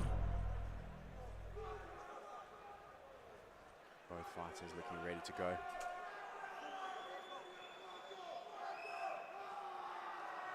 And we're off. Glove touch straight to the front kick from Jabu. Leg kick from Mviwe. Nice combo from Jabu with a straight left and a right hook. Oh, Mviwe lands a straight right. Mviwe knocks him out. Referee Fantonder's seen enough. 15 seconds into the fight. Wow, almost a record, certainly in the versus featherweight division. What a way to make a state win from Mviwe Mbatiswa. Wow. Massive shot. That straight right landed so flush. He hit so quick. And he's in the crowd here at the Heartfelt Arena. Jabu is up on his feet. It's a good sign to see him back up on his feet. Can't wait to see that replay. And there's a fired up Mviwe Mbatiswa. You could see him parading around the versus cage. That right hand. What a shot. So much venom on that punch. And Sharp Antanta just waited 1 second just to see if Jabu was able to recover himself. Massive shots coming in. Massive right hand. Beautiful shot. Short little left hook straight into the right hand. Very, very well done. We're glad to see Jabu is on his feet. He is okay. Mviwe is ecstatic with this win, making a statement in this division. After a performance like that, he may just go pro. A very, very, very good performance from Mviwe. Showing a lot of respect to his opponent.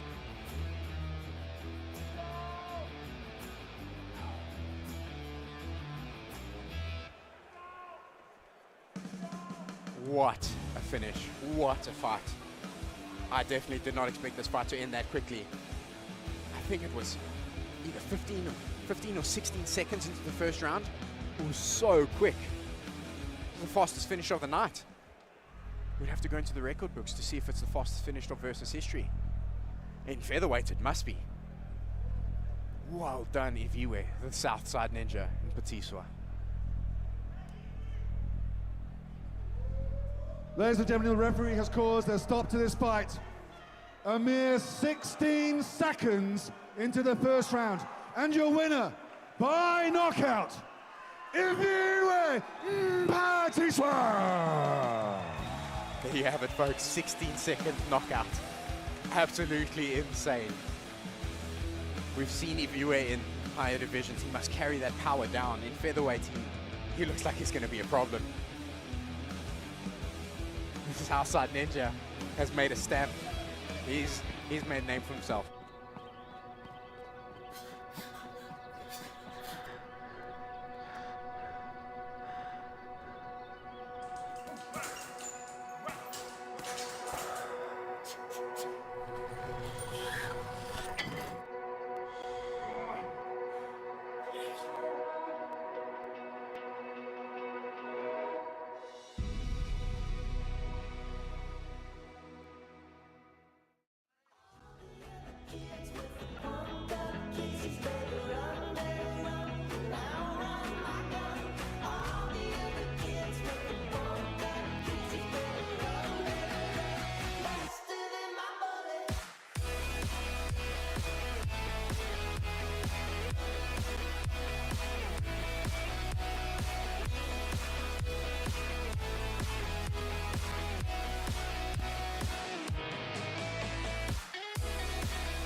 just like that, we're moving on to the first of our 3 title fights at Versus Fight Night 11.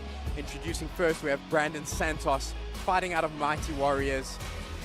He will be fighting Cesar Jungula for the Bantamweight title fight. Brandon is an extremely well-rounded fighter. Comes from a kickboxing background. He does a very good job on stringing combos together, cutting angles, and being evasive. But he's also got a good ground game coming from that man over there, Coach Bart Portgita. A very good, well-rounded fighter is Brandon Santos. We've seen him a few times in the Versus cage. I think most recently we saw him fighting up against Tapelo Siabi for the Bantamweight title as well. This is his second shot at it, if I'm not mistaken. Will he be able to get it done this time? Very experienced fighter. He's dangerous everywhere, very dangerous on the feet. And very tricky to deal with on the ground as well.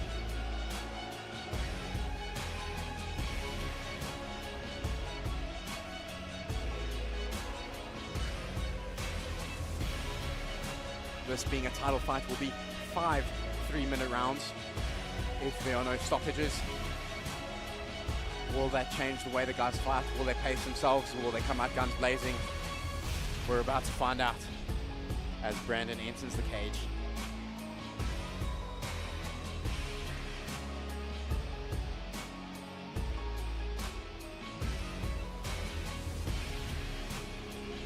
Very calm, walks over to his corner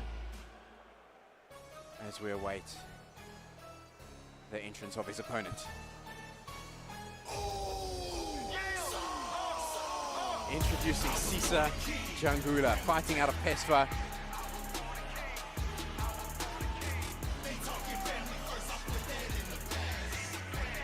Cesar also a very well-rounded fighter, very strong on the feet.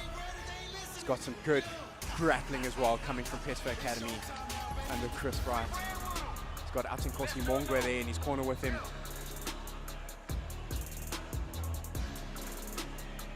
Also very experienced. He's been in the Versus cage a few times before.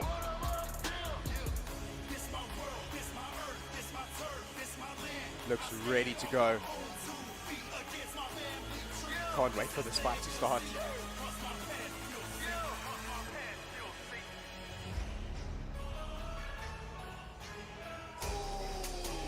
We get the final checks in place before we let Cesar into the cage. And our action on the first title fight is about to ensue.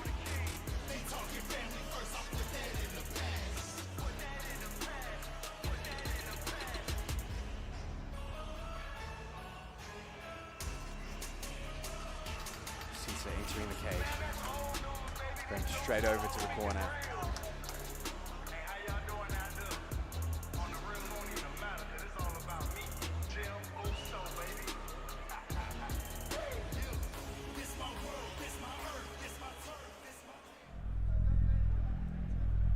Ladies and gentlemen, our next fight is 5 rounds in the Versus cage for the Bantamweight Championship.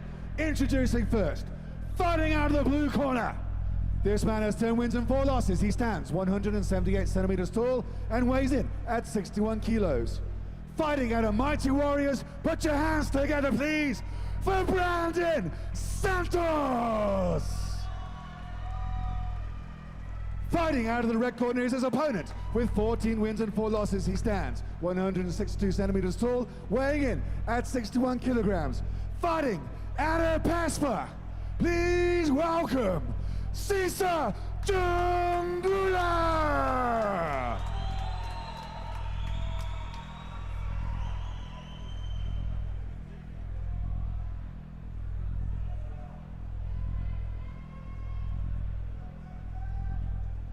Your referee when combat commences is Mr. P.T. Coxon. Welcoming back P.T. Coxon for the 3rd assignment this evening. Bantamweight title fight getting called to the middle. Just making sure both fighters are aware that this is a 5-round fight. They're going to obey the rules at all times. Touching gloves if they please. And then the action will commence. Joel, I'm going to be so glad that Peter Coxon had to speak to them because it means I can get to my chair without someone being knocked out. I haven't had time to go from the cage announcements to the commentators table without someone finishing the fight. So finally we have a title fight as Jungula coming forward. To follow on that performance of the previous fight is, yeah, It's it's going to be good. tough. Any of these fights, I mean, it's going to be tough to pick a fight of the night, to be honest with you. After all the versus fight night 11, Santos goes to the low kick. A body shot in reply from Jungula. Brandon fighting out of southpaw. As I say that, he changes to orthodox, back to southpaw. He's switching his stance up nicely. Nice right from Cisa. You see the height and the reach advantage immediately. Doesn't seem to flummox Cisa Jungula at all. Beautiful right coming in to set the double leg. Nice short right from Jungula as he enters the pocket. And immediately on scoring that right hand, drops down for the double, but he's let go of it. Brandon doing a good job on having an overhook, just trying to keep Cisa up to make sure he can't get that takedown. Lands a nice knee in the pocket over there. Cisa returning with 2 of his own. But Brandon doing a good job on stuffing any takedown attempts. Kanye McIam in the corner of Cisa Jungula, just telling his fighter to just slow it down and take his time. Now that he's in control, looking for the trip. Cisa's tried that outside trip twice now. He's got good head control in that clinch position. Really putting a lot of pressure, pushing Brandon's head into the cage, keeping him stuck on the fence. In Kanyo's last outing, we saw him employ a very similar technique and the same takedown that Cisa just completes. Well remembered, Joel. Got his head to the side at the moment, has Jungula. Nice top half guard. Brandon trying to build his base up. Cisa's got very good forward pressure with his hips, keeping him down.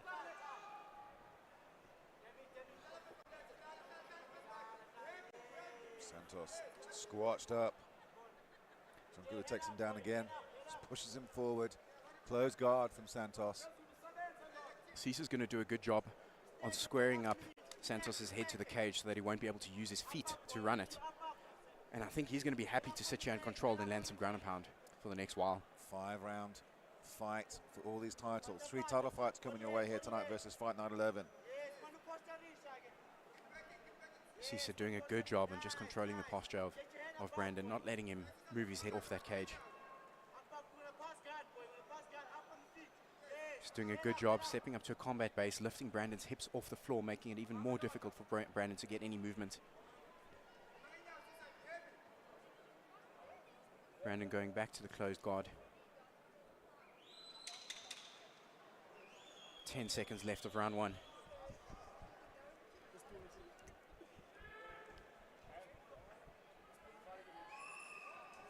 Well, a good period of control there for Jungula. Not a huge amount of offense, but enough to keep them busy. And Santos really nothing off his back, but defended relatively well. Not much coming his way, but certainly a good round, it could be said, for the lad from Kabeja, Cisa Jungula. Yeah. I think both fighters did a good job on staying composed there. There was no panic. You can see they're seasoned veterans over here. They know what they're doing. They know that they've got a long night ahead of them. There's no reason to rush anything. Cisa was laying a nice right hand as well before he got the takedown.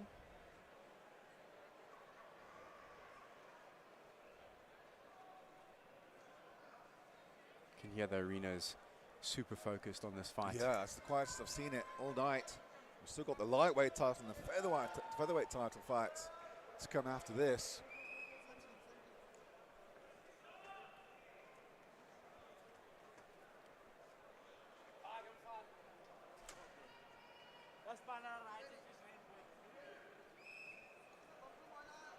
We're off for round 2. Jungula busy on the outside, both exchanging shots.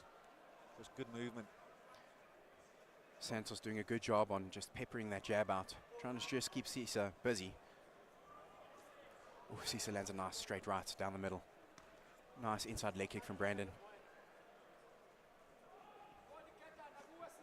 Brandon going for a body kick over there.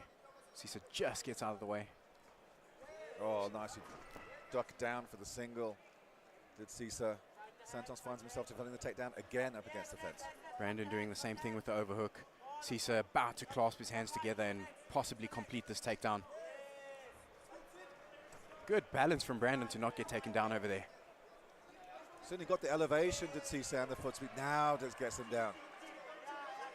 Cisa doing a good job over there, Again, forcing Brandon's head to the cage. Pushing his head into the cage, making sure that he's not going to have room to move out. And he's right in the corner there of the Port Elizabeth Submission Fighting Academy. Head coach Chris White not here tonight, but well represented by Kanya McClam and Sandile Manangela, rocking his orange beanie. Ikawe from Zwide. Great to have them back at Versus. Brandon's done a good job of opening the guard there. He's trying to turn his hips towards the cage, see if he can get some movement with his feet on the cage. But with that open guard, it's going to give some availability to sweeps. And as I say that, he closes his guard again, which will keep him stuck in this position. Uncomfortable position nonetheless for Santos, with his neck contorted there with his head up against the chain link. Ntsasa doing a very good job on just keeping that pressure forward, again lifting his hips up, making rights. it hard for Santos to move. Nice big rights. Going to try and posture up a nice left as well. Oh, another big right there from Ntsasa Jungula. Good shots from him.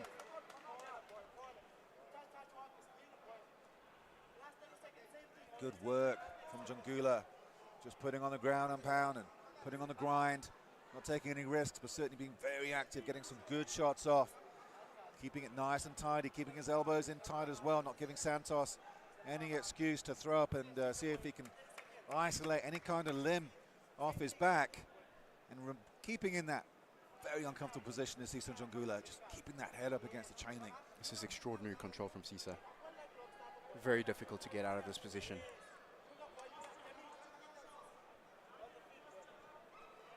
Brandon still looking comfortable. There's no panic on his face just yet. Ntsasa leaning in quite heavy. Brandon switched over to trying an armbar over there. Didn't get his hips high enough. Ntssa's thwarting that attempt. Well, why not? We have seen fighters earlier tap within 2 seconds of the end of the round. You know, so why not throw it up? Yeah. You know? But another great round. As you said, the control from Jungula was fantastic. Yeah, he's doing a really, really good job. They probably worked countless hours of making sure that they can get into this very position to just grind it out. And the later this fight goes on, the more difficult it's going to be for Brandon. He's going to have to take more risks because he's going to be behind on the scorecards.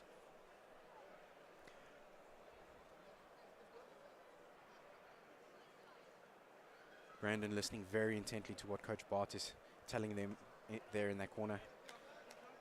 Let's see if he's going to get an answer for this top control.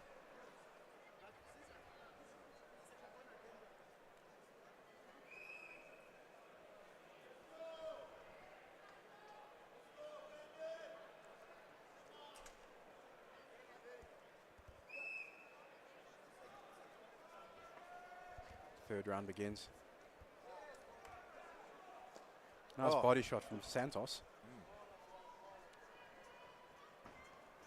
Nice big left from Ntsasa. Going for the single again. He's getting a high on that one. Oh, Brandon gets around the neck, jumps the gilly. He's trying to cinch it up.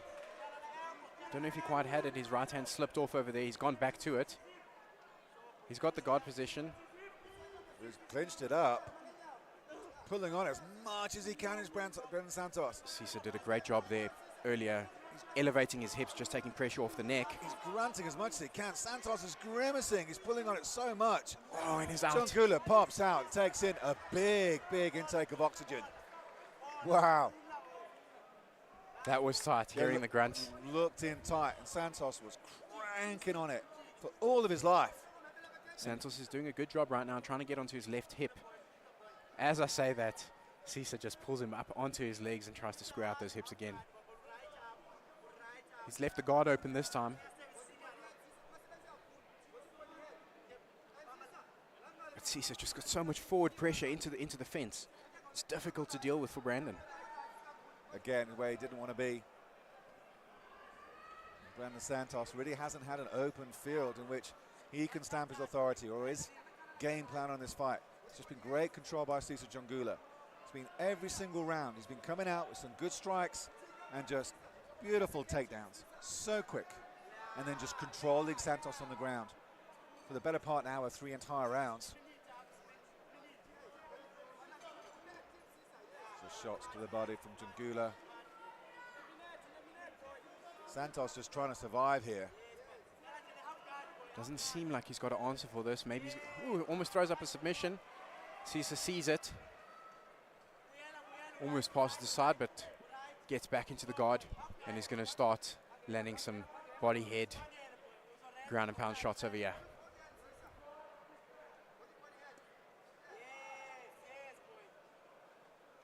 Brandon needs to get his feet onto Cesar's hips and try and push him away. Just try and create some space to try and get up over here. But Cesar's doing a phenomenal job again, lifting his hips off the floor, keeping him on the fence, making it extremely difficult for Brandon to get any go forward.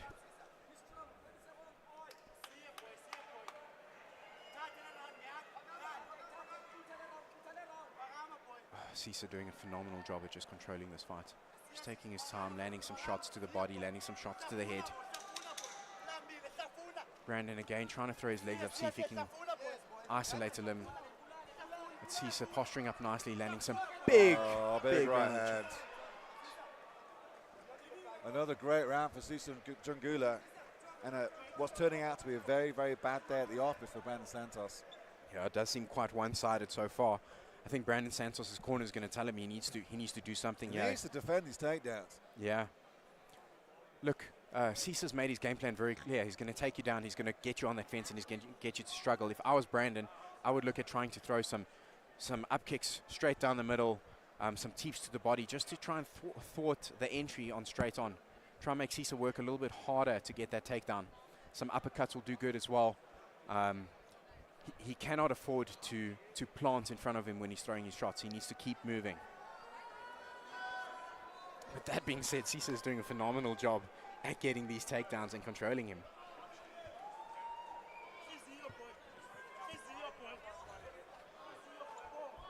Well, into the championship rounds we go for the first time tonight.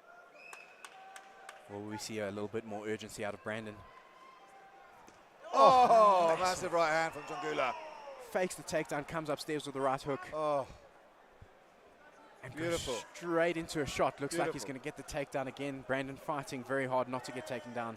But this is PESFA 101, isn't it? We've seen it. I mean, it's almost like the blueprint of Vitando Biko. You're a relatively shorter fighter, but has just such good movement on the outside. Comes into the pocket with really good boxing. So many people underestimate the pugilism at PESFA because everyone assumes Chris Bright, you know, is more of just a jiu-jitsu coach.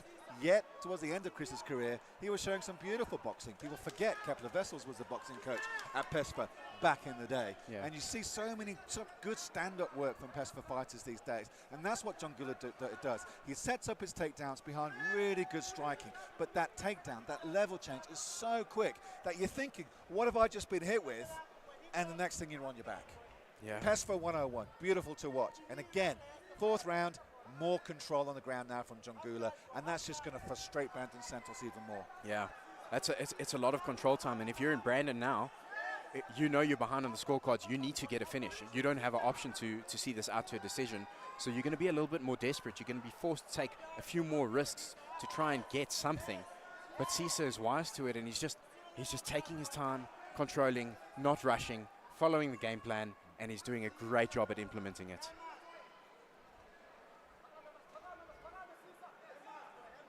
This is a very difficult position for Brandon to try and get out from here.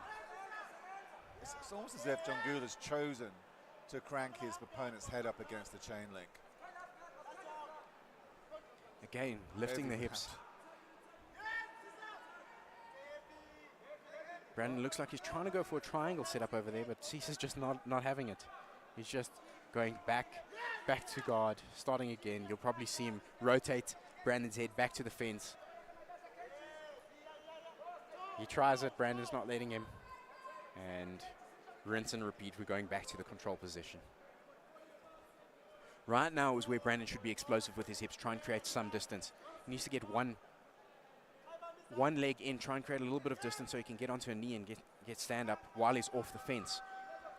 When he's on the fence, it's very difficult to do that. But right now, if he was to try and move his hips around, he could possibly get out.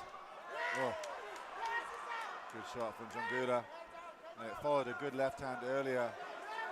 Brandon's got a triangle set up, but it's not set yet. It's not behind the head at all, is it? Yeah. And it looks like Cesar's pulled his arm out, so there's no danger over there. Now he's getting it behind the head. But he's not pulling down on the head this time, even though the figure of 4 lock is on. And Njongula's shots from inside the triangle, not enough.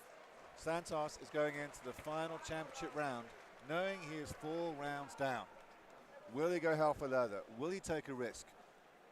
Or we will see another shout out in the 5th round, and Njongula just taking it down to the ground again and grinding out a victory and getting 5 rounds to 0. Sure. You know, this game plan that Njongula's implemented is, it's so difficult to fight against because now you're behind, so you have to be more aggressive, which then allows him even more chances to get the takedown, and you're going to be stuck in that same position again. You're stuck in a catch-22. But at this stage, Brandon has to go for broke. He needs to put a lot of venom in whatever shots he gets out now. And he has to get a finish. He doesn't have a choice. He needs to scramble a lot harder on the ground if he does get on his back. Try and throw up some submissions. But first things first, he needs to try and avoid the ground and see if he can land some big shots. Ntsasa has implemented this game plan phenomenally well.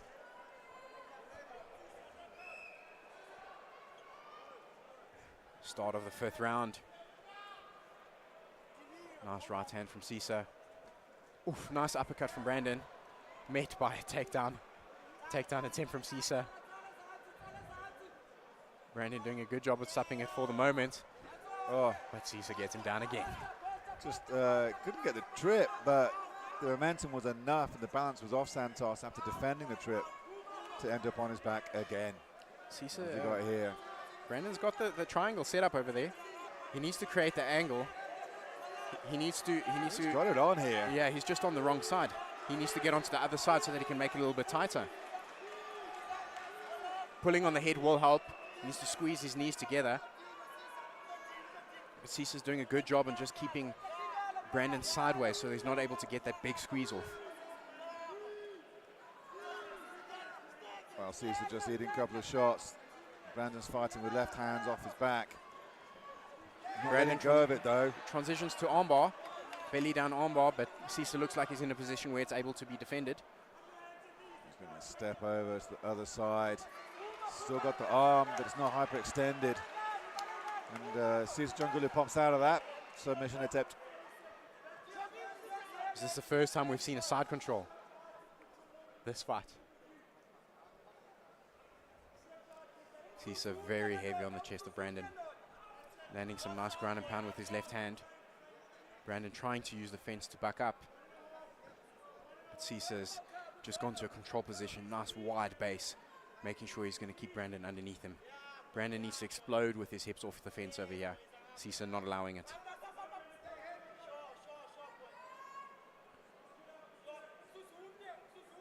Brandon trying a choke from on bottom.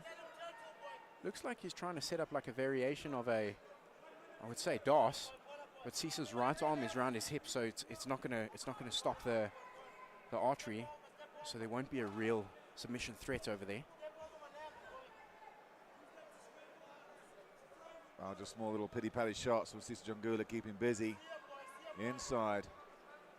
Difficult again for Santos to escape. Trapping the leg is Njongula. Stops Santos from shrimping up against the fence. Scooting out that left leg as well. Santos trying to go for a guillotine over there. I don't know if he's going to get enough leverage. It's not, it doesn't look tight at all. We're 15 seconds away from the end of the round. Brandon looking up to see how much time he has left. He's arching back, trying to see if he can get any torque on this choke. No, not on enough.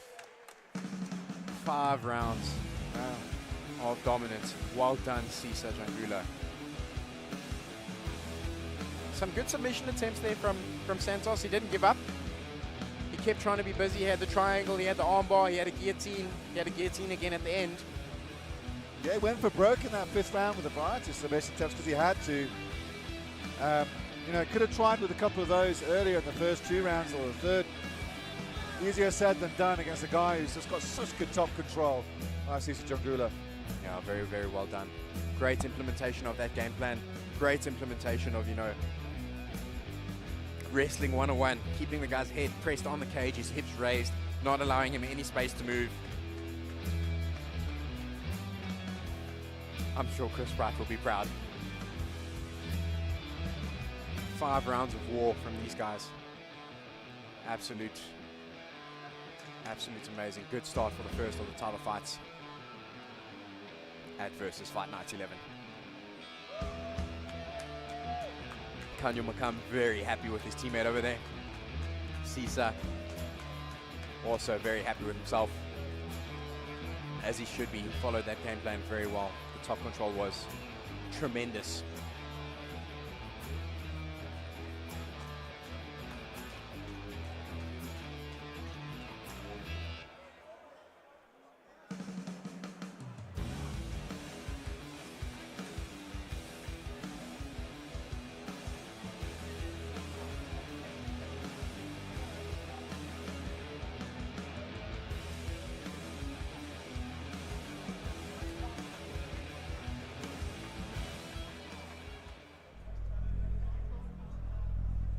We're heading over to make this decision official. Ladies and gentlemen, after 5 rounds, we have gone to the judges, and they have decided your winner by unanimous decision. And you, Ntsasa Jangula! Well, congratulations, Ntsasa, with a phenomenal implementation of your game plan. Fantastic top control wrestling 101. Doing a great job on just nullifying any game Brandon could put up there. Going out there, winning the title with no doubt. What a performance, Ntsasa. That belt looks good on you.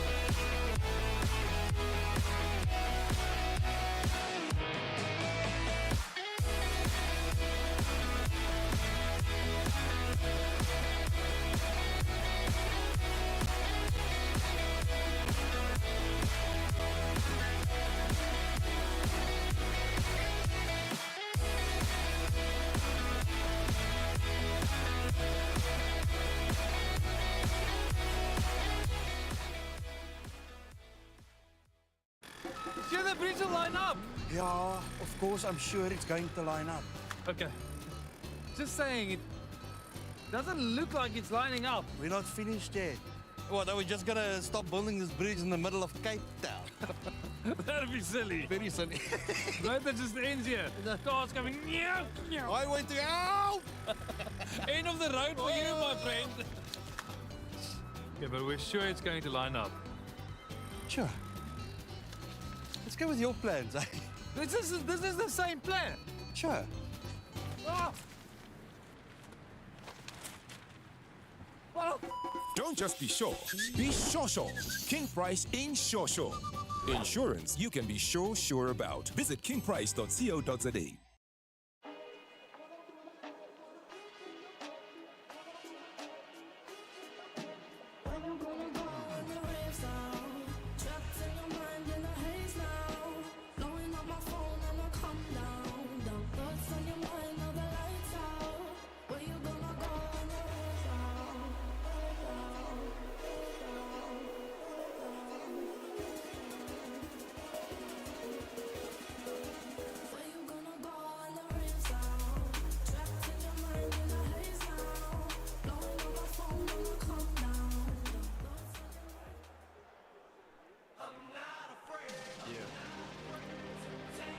Ladies and gentlemen, we are entering the second last bout of the night. We have the featherweight title fight coming up next. Introducing first, we have Mfanafuti Ngubesi fighting out of Silverbacks from Durban, and he'll be taking on Tyron Lamprak from CIT.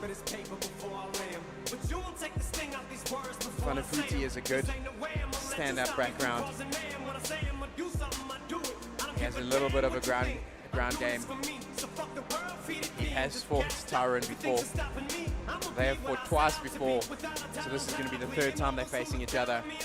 They are 1-1 as it stands, with Tyron getting a submission in the first fight, and Mfanafuti getting a first round TKO in the second. This is a grudge match for the belt. The top two guys in the featherweight division trying to put their name up and take that belt home.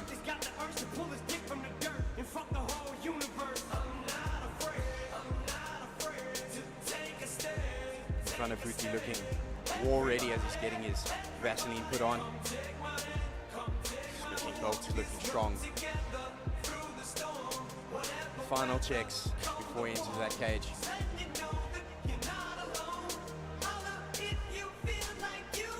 Speaking to him earlier, and he didn't seem nervous at all. He seemed ready for this opportunity.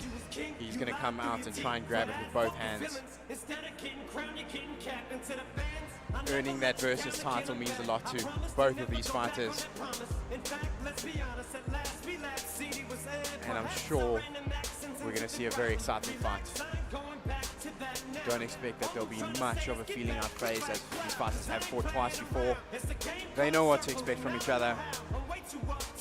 We've got the power that comes with Mfanafuti, and we've got the prowess and skill that comes with Tyron. Which way is it going to go? We're about to find out.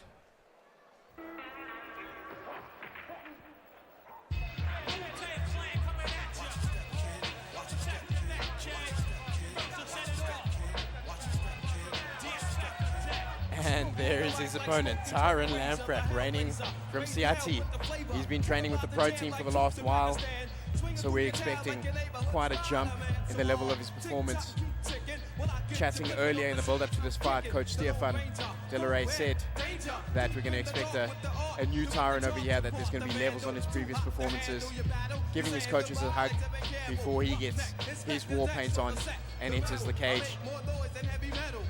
He knows the power that Mfanafuti possesses. He's felt it firsthand. He's going to be quite wary and cautious in the beginning and make sure that he's clinical over here. Tyron very, very familiar to the versus cage.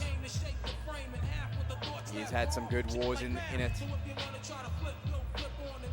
And I'm sure he's excited to finally get a chance at that belt.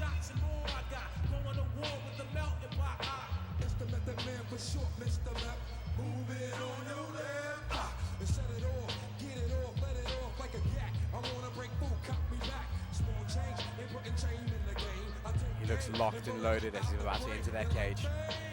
Again, ladies and gentlemen, this is a title fight, so it'll be 5 rounds. We're going to head on over to the introductions.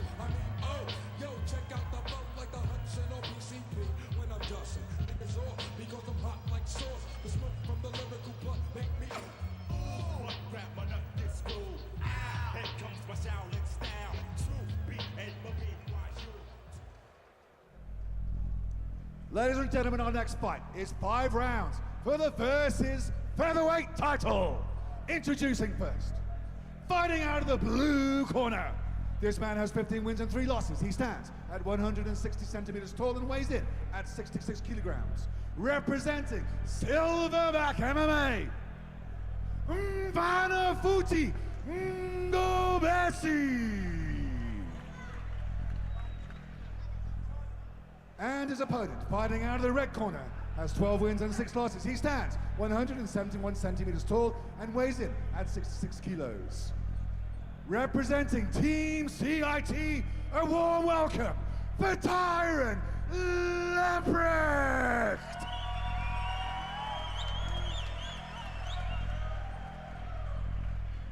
And your referee when combat commences is Mr. Ferdi Besson.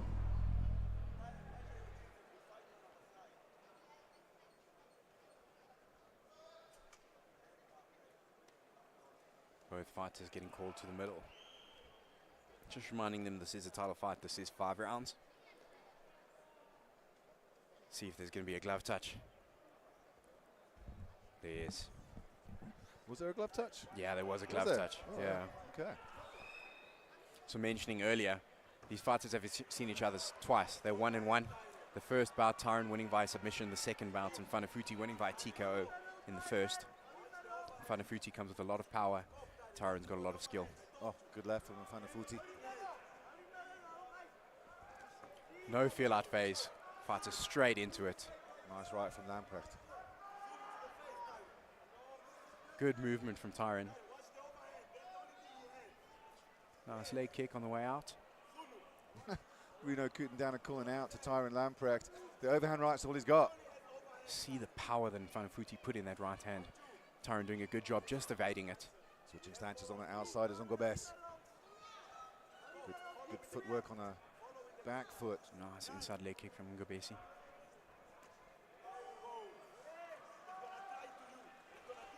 Good movement from both fighters. Ngobesi's defensive footwork is good. This is a very high pace for a 5-round fight. Both fighters looking very well conditioned. Tyron throwing some feints there, playing with his footwork a bit, trying to see where he can get some openings. Nice body kick from Fanafuti, met with the inside leg kick from Tyron. Oh, right high spinning roundhouse from Lamprecht just goes over the top of Ngobesi's head. Oh, good left from Ngobesi. Tyron's doing a good job in tucking his chin down. He's being very disciplined, making sure he's not letting that rise too high. Front kick from Lamprecht. Nice head movement on the outside from Ngobesi. Oh, the left was blocked, the right got through. Nice combinations from Ngobesi. Tyron looks for a home for that right hand. Ngobesi swinging for the fences. Lamprecht has the takedown. Ngobesi is around the neck, but Tyron's on the correct side. There shouldn't be a submission threat over there. Tyron has a Von Flue setup if he wants it. He's passing just aside. He's not doing the Von Flue. Going to try and get this arm off of his head so he can posture up. Looks like he's going to slice through for mount.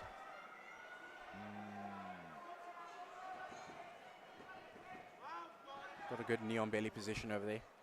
If he can posture up, he'll be in a good position to land some ground and pound. And Fanafuti doing a good job on just keeping Tyron's head close.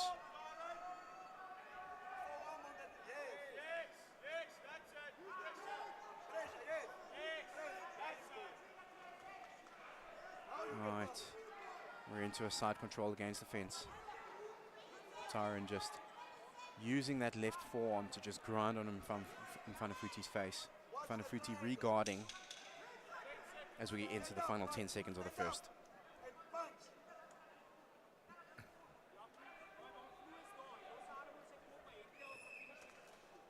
Good first round. Tyron walking over, looking as fresh as a daisy. Fanafuti the same. Ooh. Well, some good shots and good moments to both fighters. That head kick just missed, eh? Just misses. Thinks about the back kick in reply. Some nice combinations from Ngobesi as well. It looks like that head kick snuck in there. Did just about, didn't it? No reaction from Tyron on it. A very fast pace in the first round of this featherweight title fight.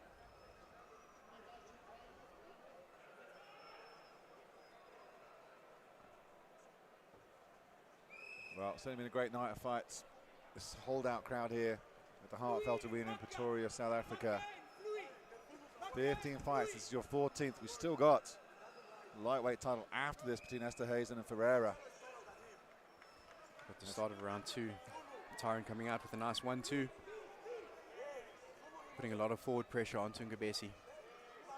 Counters Ngobesi's inside leg kick with a straight right. Ngobesi lands a nice left hook as Tyron's entering.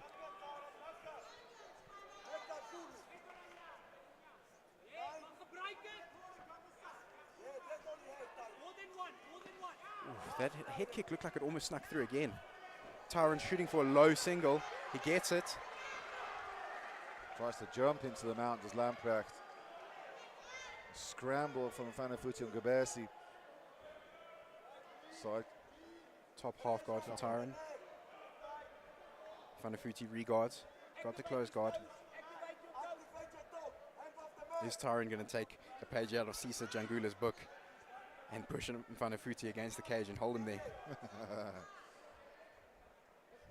Well, a lot of people surprised it went past the first round. I certainly was, the way they were swinging. Tyron trying to roll Ngobesi over. Passes to side.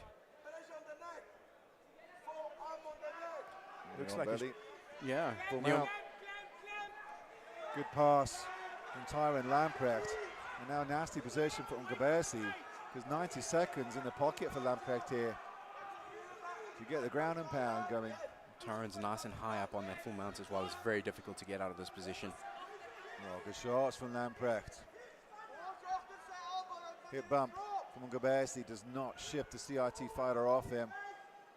Trapping the one arm. Ngobesi's trying to back him with the knee, but Tyron's just staying on top. Good right hands from Lamprecht. Massive shots over there. Fanafuti looks like he's going to give his back. Tyron might let him, decides not to. Yeah, I'd decide not to either, but it's so difficult with those kind of shots coming in. Just want to turn away from them. Tyron looks like he's setting up an arm triangle. It's going to be tough to jump off in between the fence over there. He's going to have to move Ngobesi a little bit away. Oh, more big right hands from Tyron Lamprecht.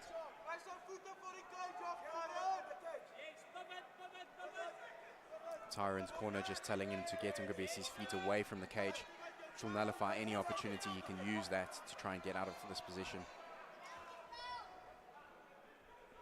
It looks like Tyron's hunting that arm triangle again, ducking his head under the arm, trying to push it up. Right, needs to hurry. He's got it. He's got it. Grabbing on. He's clamping on it. Is he going to jump off the side? He does. He needs to get his hips the low. Left side. He needs Tyron Lamprecht. 5 seconds left for Ngobesi to survive this. Looks like he will. Sure. Oh. Oh. I thought he was out there for a second. He flopped a little bit like a ragdoll, didn't he? Yeah. But I think it was just the release of Lamprecht more than any kind of lack of consciousness. Good work from Tyron in that round. Starting in the mount, moving over, getting to the submission attempt. Some nice ground and pound landed in that mounted position. Look, with the way that Ngobesi's swinging, it's a very big risk to stay standing. Tyron doing a good job on taking it down. His head movement's been quite good as well. They've had some good stand-up exchanges.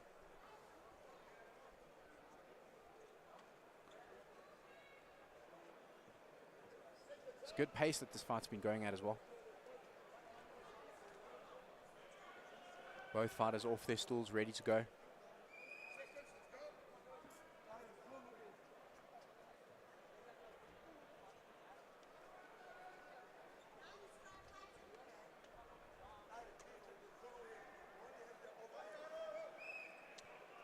Well, let's see if Ngobesi could turn around a bit. After a very good round by Lamprecht, who's coming forward again like he did at the beginning of that second. Ngobesi still packing power on the outside. Tyron's doing a good job on changing the picture. He's changing stances in the middle of jumping. He's showing a south, showing a orthodox. Going in with switch steps. His footwork is looking very good. There's a nice little check left hook. Fanafuti were nice with a high kick. Nice combination from Ngobesi. Lamprecht put everything into that takedown attempt. It was initially very well defended in the scramble from Fanafuti. He's going to try and get back up to his feet here.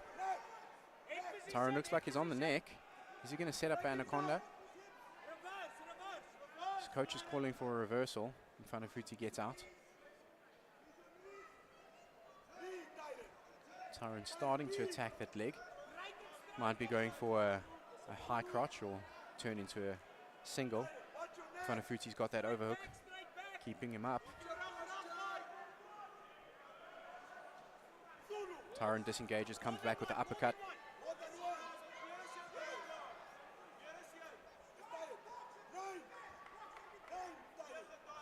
Oh, nice little left from Ngobesi. Nice left hook from Tyron. Oh, good little short left as well from Ngobesi as Lamprecht comes forward. Nice knee from Ngobesi there as well. Big right from Ngobesi, misses. He's got Lamprecht up against the fence here. Lamprecht needs to get out of this position. Does well to get away. Starting to hear a little bit of the roar from the crowd. Tyron counters that leg kick. Nice with the right hand coming in. Oh, more shots from Ungabesi's coming in. He's having a little bit more joy in the stand-up now. Tyron's corner calling for Tyron not to brawl, asking him to go back to his setups. Good right from Lamprecht. Good right in reply from Ungabesi. Just bounces off the guard. Massive right from Ungabesi. Ungabesi's now complaining about a behind the head shot and starts to walk away from his opponent. Referee Purdy Bassan not going to involve himself in something he doesn't see. Good left from Ungabesi.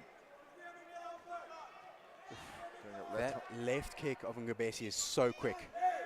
Tyron's doing a good job at blocking it, but he needs to be careful. Good left from Ungabesi. Big swing and a miss with the right from Lamprecht.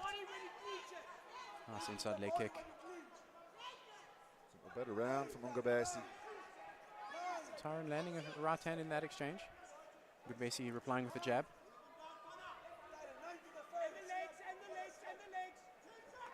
Oh, that kick is so fast. Quick, isn't it? It is so quick. Good move from Lamprecht coming in. He's making his opponent miss a fair bit. Ooh. Oh, nice up kick right just before the bell. Nice front kick to end that round off. Much better round for Ungabesi over there. It's been a high pace, eh? Very high pace. There's the takedown. He almost put too much into it. Almost did, didn't he? Just grabbed hold of the ankle at the end of the scramble to get his opponent down. It was a dangerous moment here for Lamprecht. Ungabesi had him up against the fence. It was unleashing some power shots. I don't know if it's really connected, but the volume of them from Ungabesi was causing problems for Lamprecht, and was able to circle away from the chain link. But fighting his way, almost brawling his way back into the fighters on Fanafuti Ungabesi. Yeah, doing a good job at it as well. Those hooks that he's throwing, if he lands those, it could be some problems for Tyron. Tyron's been doing a good job on evading most of them. But Mfanafuti putting a lot of venom in his shots. Nice 1-2 from Tyron as he comes in. 2 leg kicks return from Mfanafuti. Oh, nice right from Lamprecht. Ungabesi felt that and he's covering up. He's trying to get a couple of shots away, but Lamprecht's teeing off, looking for the finish. The right high roundhouse misses. Ungabesi takes in a big bear. Massive right hand. Ungabesi complains about a shot behind the back of the head. Referee does nothing. Big uppercut from Lamprecht. Ungabesi's in a lot of trouble. They're both swinging. Ungabesi's trying to fight his way back into consciousness, and he's still a little bit wobbly. Oof, nice left hook. Check left hook from Tyron over there as they clash. He's landing that overhand right nicely. Left hook again. Lamprecht bounces into the pocket. Ungabesi still able to survive. Targets the leg kicks now to Mfanafuti Ungabesi. Lamprecht still moving around the outside. Hunting for the finish was Lamprecht. Yeah, you can see Lamprecht did a good job on hunting for that finish, still staying defensively sound. He knows that Mfanafuti is still a dangerous person, even if he is a little bit hurt. Oh, big right from Lamprecht. Ungabesi still comes back with a shot of his own. Mfanafuti Ungabesi has a chin made of steel. Tyron Lamprecht has not blown everything out. He's not getting too frustrated. He's still patient on the outside, picking his shots. Mfanafuti showing that front kick. Tyron using some feints just to get into the pocket over there. Trying to use some dirty boxing to see if he can open up a clean shot. That left hook of Mfanafuti is dangerous. Tyron lands that overhand right again, followed by a left hook. Oh, Ungabesi coming forward with a couple of power shots. Forces Lamprecht to duck for the takedown attempt. Massive uppercut. Oh, Ungabesi coming forward with power. It's a big left from Lamprecht. Ungabesi is one tough dude.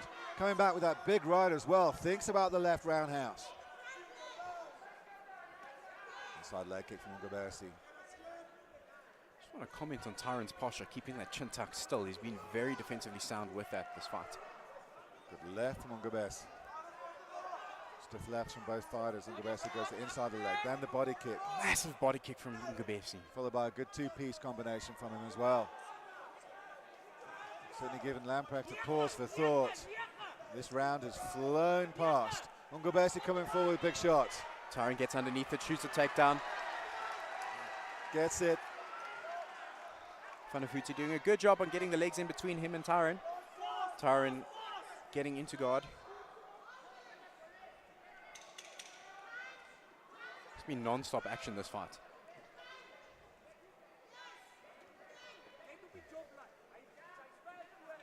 Tyron trying to pass just as the whistle goes. What a round. My goodness. Is that the fourth? That was the fourth round. We'll see now.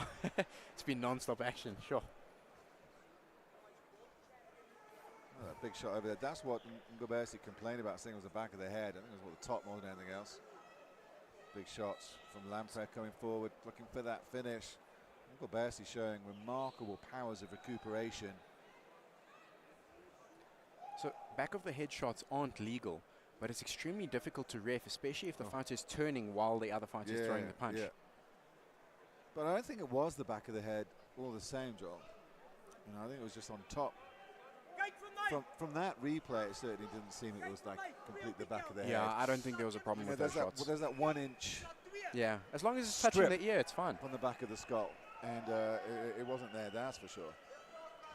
I'm sure the ref would have had words in between rounds about back of the head shots. As I say that, he has words about it. As he does it, yes.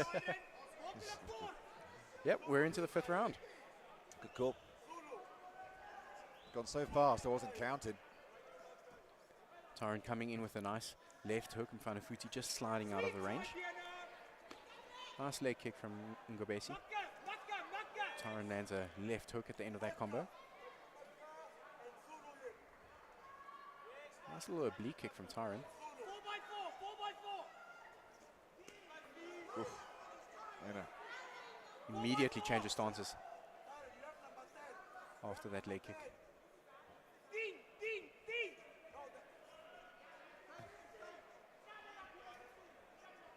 Ooh, spinning back kick from Ngobesi. Tyron stepped just inside range, so it didn't land. There's that left high kick again. I want to learn how to kick like Fanafuti Ngobesi. The dexterity that he has in that kick is insane. I really love that kick. Just that left high kick, just delicious.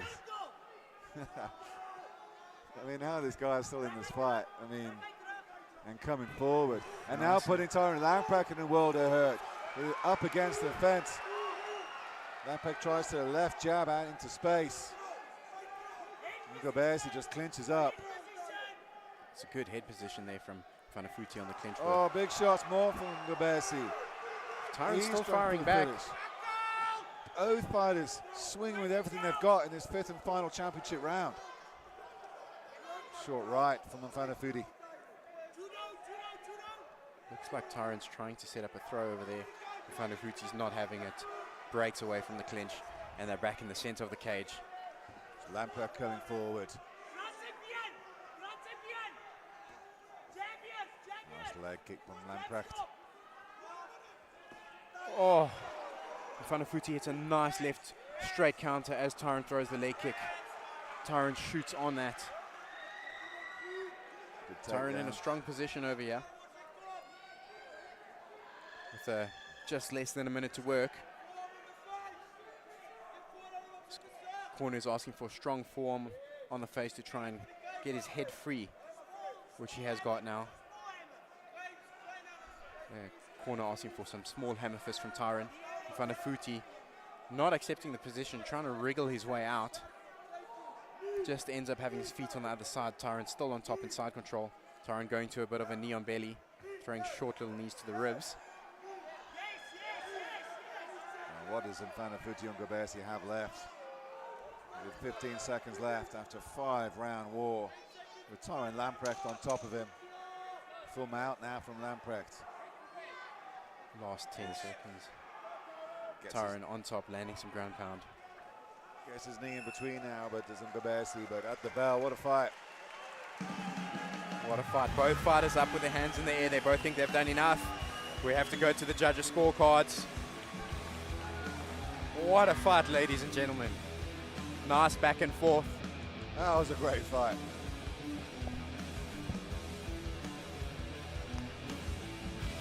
There we see the spinning wheel kick Fanafuti through. Tyron stepping just inside so that the heel doesn't land flush on his chin. Throwing a right at the same time. Fanafuti has Tyron on the cage over there. Tyron still firing back a short left hook in that flurry. Fanafuti throwing kicks from so close. That left kick of his is something to look at. The speed that he gets it up and how short he can get it up. It's very dangerous.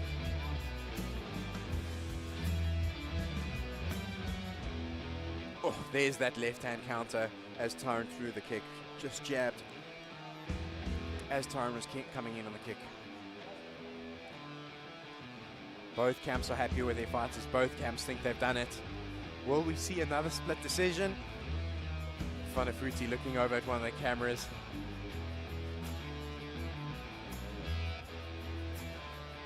What a fight.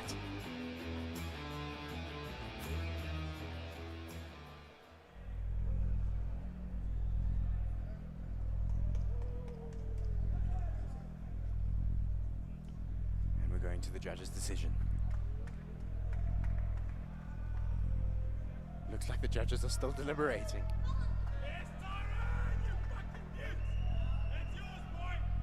Oh, the crowd thinks Tyron's got it. Fanafuti thinks he's got it. Which way are the judges going to go? What a fight from both gentlemen. Some nice back and forth, some great stand-up exchanges, some good wrestling. Great footwork. That left high kick from Fanafuti was so quick. And it looks like the decision is in.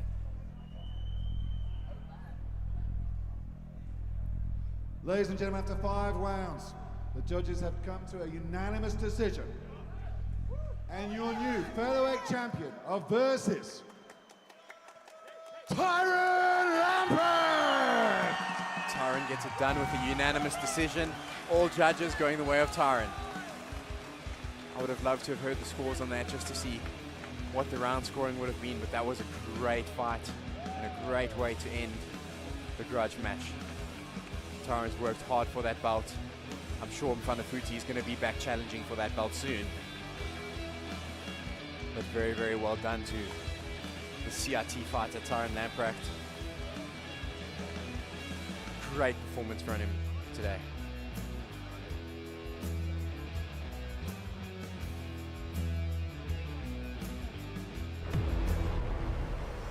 Disruptive marketing. Innovative content. You've probably heard about an elevator pitch. What about a skydive pitch? Here we go! We are here to help you keep up with ever-changing marketing trends. We specialize in digital marketing and content creation for businesses of all sizes. With lead marketing, you can generate leads, sales, and engagement like never before. Are you looking for a marketing agency willing to take the leap for your business? Times are changing. Keep up.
Ladies and gentlemen, we are entering the main event of the evening. We have the lightweight title fight between Sebastian Ferreira and TJ Airways Esterhuizen. both 18-year-olds, both undefeated. Someone's O has got to go. Sebastian Ferreira is the current lightweight champion. TJ is coming in challenging for it. TJ fighting out of Pandemonium FC under the guidance of Dwayne Meredith. Dwayne Meredith's final assignment for the night. TJ giving his younger brother Johnny a hug just before he enters the cage. Saying a final prayer with Coach Dwayne just as he's about to enter in. TJ comes from an illustrious wrestling background. He is the current African champ, IMAF African champ. I think his record is 7-0. He's fought the likes of Grant Pharaoh here at Versus, making a name for himself. The whole crowd was going crazy, chanting TJ Airways as he was using those suplexes and throwing him around the cage. As I mentioned, coming from a big wrestling background, his scrambles are insane. He is extremely explosive, and I think he's ready for the night of his life. He's looking good, looking strong.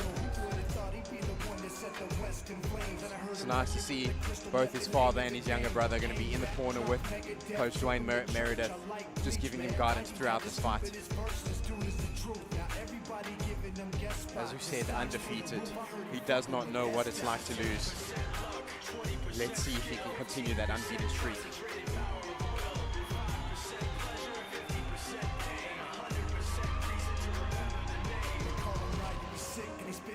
Looking nice, looking loose, looking ready to go.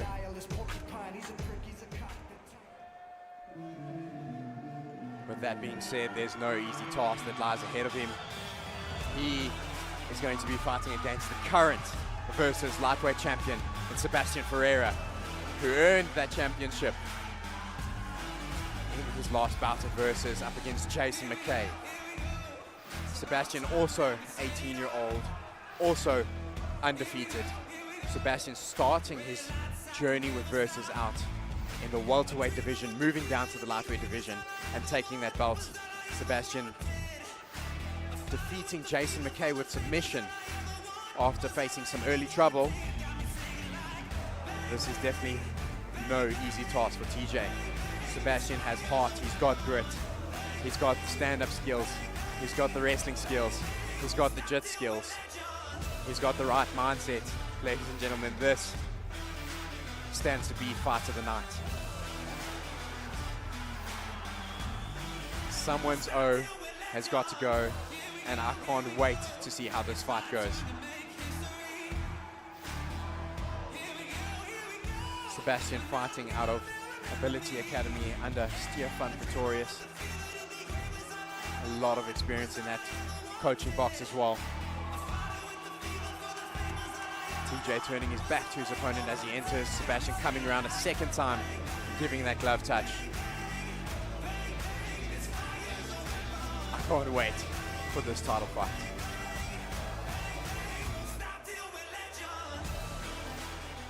Ladies and gentlemen, it's time for the main event of the evening. 5 rounds for the Versus Lightweight Championship. Introducing first, fighting out of the blue corner. This man has 7 wins and 0 losses. He stands at 183 centimeters tall and weighs in at 70 kilos. Fighting out of Pandemonium AFC, please welcome TJ Esterhazen.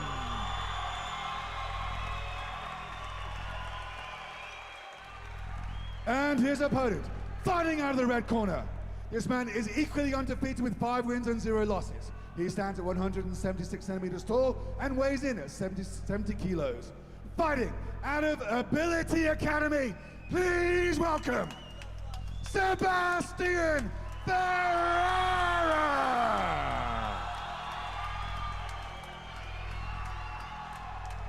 And your referee when combat commences is Mr. Bobby Karagianidis. I can't wait for this fight to start. We've been waiting so long to see who's going to be the better fighter today. Referee Bobby just calling them into the middle, reminding them this is 5 rounds, giving them the chance to touch gloves, and then action will commence.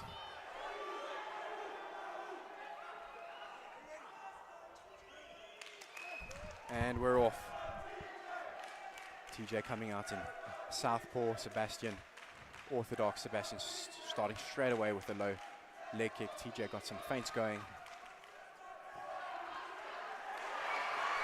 Oh, nice push kick from TJ after he landed a solid left hand. A sweet combination from Heyden. Now he has Ferreira up against the fence. Nice beautiful throw. spin and throw attempt from Heyden. Good scramble back up to his feet from Sebastian. Great scramble. Coming forward is Ferreira. Massive throw from TJ. Throwing Ferreira almost into the fence. All the momentum and weight of his opponent. And that's that wrestling background that he comes from. He's got the neck trapped. He's trying to set up an Americano with his legs. He's going to try and get that. Okay. Sebastian doing a good job on defending it. Wow. Heyden now in the guard of Sebastian Ferreira.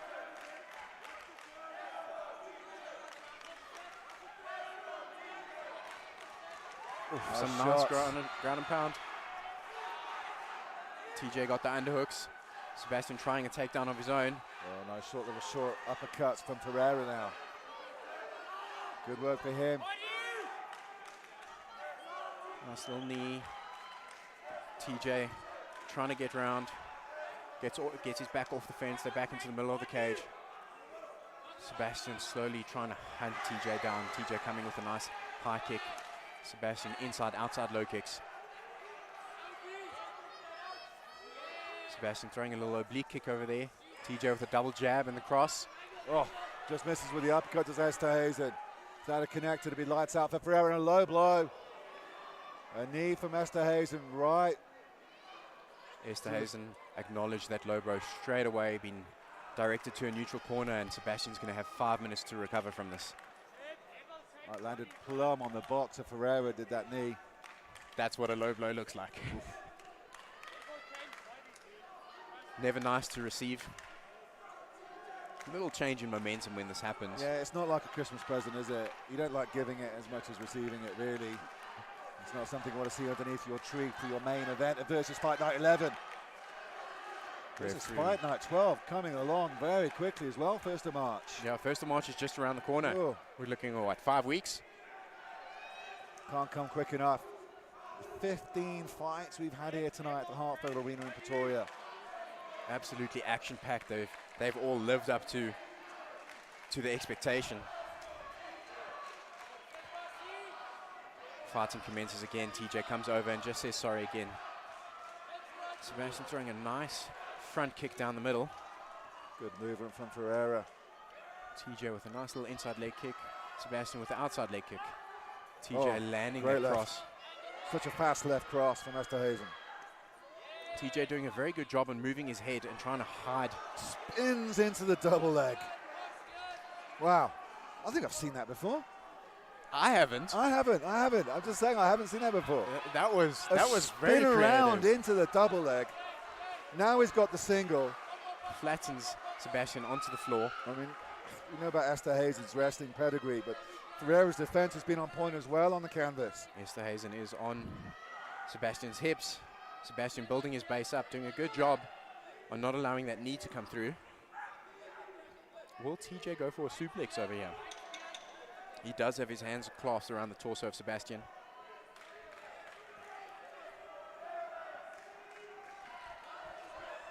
Oh, nice uppercut from Sebastian. Followed by a good right hand at the end of that round. What a first round. TJ just glancing over at Sebastian in the corner. I don't think he was happy about that last shot that came through. I didn't hear the clapper either, so I can understand the fighters in full flow won't hear it either. Need a bit more of a volume button on those wooden clappers, mate, I'll be honest with you. Yeah. TJ's little brother in the cage with him. They're both listening to Coach Dwayne. Not so little, actually. Not so little. He'll be fighting soon. He looks a handful too. He's also got a very good wrestling pedigree. That family coming from a great wrestling background. Heyden, we talk about the wrestling, but even on stand-up, he has this confidence and fluidity, this natural way of his movement. It's kind of risky, but there's that spin into the double leg. Talking about that spinning into the double leg, when TJ starts to get comfortable, you'll see a lot of spinning attacks coming from him as well. But Sebastian's done a good job in managing that range and not giving him the opportunity to start to let those spinning attacks come. Sebastian's taking this fight to TJ, saying if you want to be champ, you have to come and get it. He's not stepping back. Well, he's got Ferreira against the fence here. Nice left high kick blocked, but still quite powerful from Esterhuizen. Both trying the pull counter. TJ gets underneath the right hook, tries to initiate a takedown. Sebastian aware of it. Sebastian shoots a takedown of his own. TJ sprawls down heavy. He's got his hips down nicely.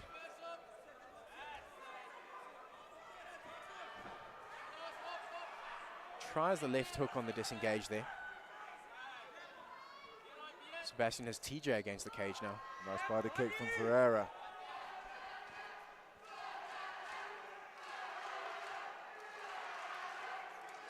Crowd starting a chant. I can't quite make out what it is.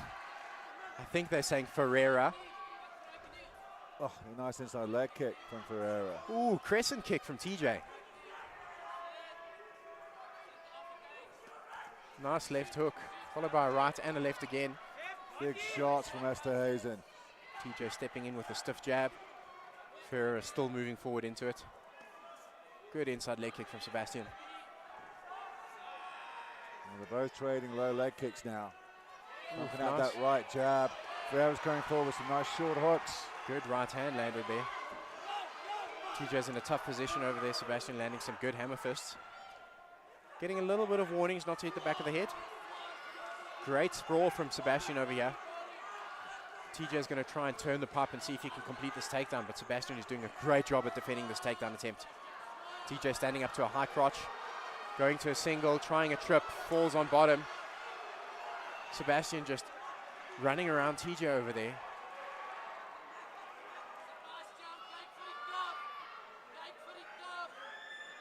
Sebastian's corner calling for a DOS. This is a good position for Sebastian to be in. 45 seconds to go in the round.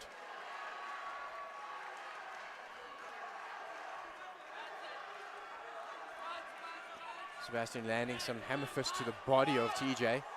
Looks like he's going to try and take TJ's back. TJ not letting that happen, holding onto the leg. Sebastian landing some nice ground and pound shots from underneath the armpit. TJ forced to move. Sebastian looks like he's around the neck.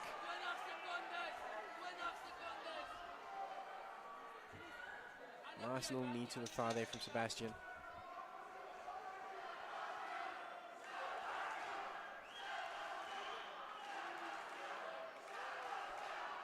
Ooh, ooh, those were nice knees at the end of that round. Sebastian walking over to his coach, to his corner, trying to get some advice there. Looking pretty fresh, I would say. There was a better round for Ferreira. Came back strong into this, towards the latter half of this second round. There's those nice knees on the inside. Esterhuizen needs them fine. Going into the third round for the title. Sebastian standing up, not taking a seat.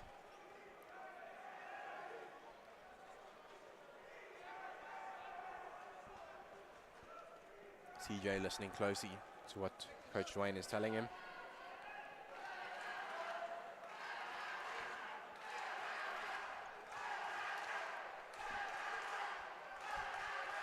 Crowd is chanting Ferreira. They're getting behind the champ.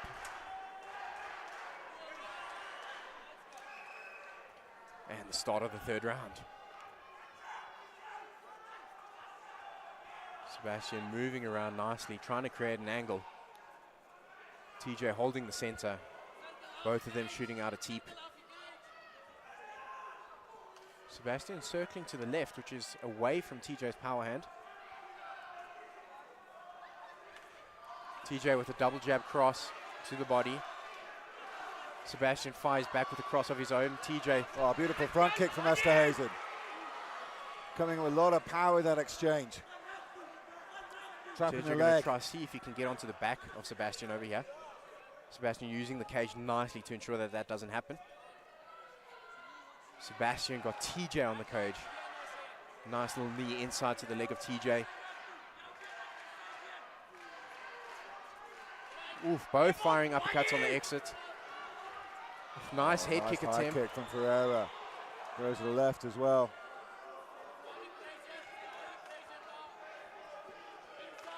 Sebastian looks like he's trying to push the pace a little bit over here.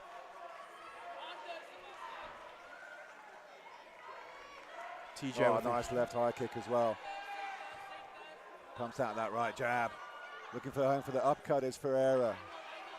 Oof, nice right hook that lands there from Gets him up TJ. against the fence. TJ's gone low, trying to get a hold of those knees and hips. See if he can try and pull Sebastian's base from underneath him.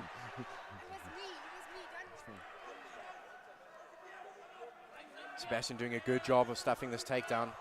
Doing a good job with his left hand onto TJ's leg and trying to reverse the position over here. Just keeping hold with a clasp. That left leg of Esterhuizen as Ferreira is trying to turn him over. Ferreira's on top. Oof. TJ's not letting go. Pushes through, tries to get the takedown. He's got it. He's got the hips. Has he got the angle to try and get this takedown? It's a technical battle in the clinch. Sebastian, you're doing a good Great job wrestling. on utilizing that cage. Is Sebastian around the neck? It looks like he is around the neck. Has he got a ninja choke on, perhaps? No, it looks like he had the anaconda set up. TJ breaks out. Oh, and Ferreira gets his back Good again. movement, Ferreira. And he's got his back and he's getting hooks in now as Ferreira. Some big right hands and some big left hands coming in from Sebastian. TJ's covering up. Yeah, Sebastian listening to the ref there about the warning on watching for the back of the heads. Looks like he's going to try go for a rear naked choke at the end of this round. Fighting the risks though is TJ. You can see both fighters' bellies, big breaths going in over there. End of the third round, this has been a very high pace. Wow, and very technical in the scramble as well, Joel. Wow. This has been a very, very good fight. Both fighters undefeated, eh? Someone's O has got to go. I mean, Ferreira's really starting to edge his way back into the scorecards here after a very tough first round with the fluidity of stand-up from TJ Esterhuizen. It was in full evidence. But Ferreira in the scramble, absolutely superb. His positioning has been excellent. High quality wrestling. You know, it reminds me of the fight where Ferreira won the title. He faced a lot of trouble up against Jason McKay in the beginning, and then he came over and took over at the end and ended up getting the submission. Is this what Sebastian does really well? Come back from behind. Does TJ have enough to continue to keep Sebastian off and to continue pushing the pace? We're entering the championship rounds and we're about to find out. Wow. What a crazy fight. Great show of sportsmanship from both fighters still. Sebastian using some feints with his head movement. Oh, nice right from TJ. Oh, nice left kick landed from TJ over there. Just blocked by Sebastian. Sebastian throwing a left high kick of his own. TJ just sliding out of distance. Sebastian does a very good job while he's sitting square up of moving his head, trying to, makes it very difficult to throw that shot. TJ cutting the angles off now. Oh, gets the single, does for Sebastian. After evading the shots from TJ Esterhuizen. TJ grabs the leg. Oh, some nice hammer fist from TJ over there. Esterhuizen checking the oil, let's go. Good scramble from Ferreira coming forward. Good sprawl. It looks like TJ's sort of got a DAR set up there, but he's not deep enough. He's telling the ref that Sebastian's grabbing the cage. Ref doing a good job in making sure he isn't.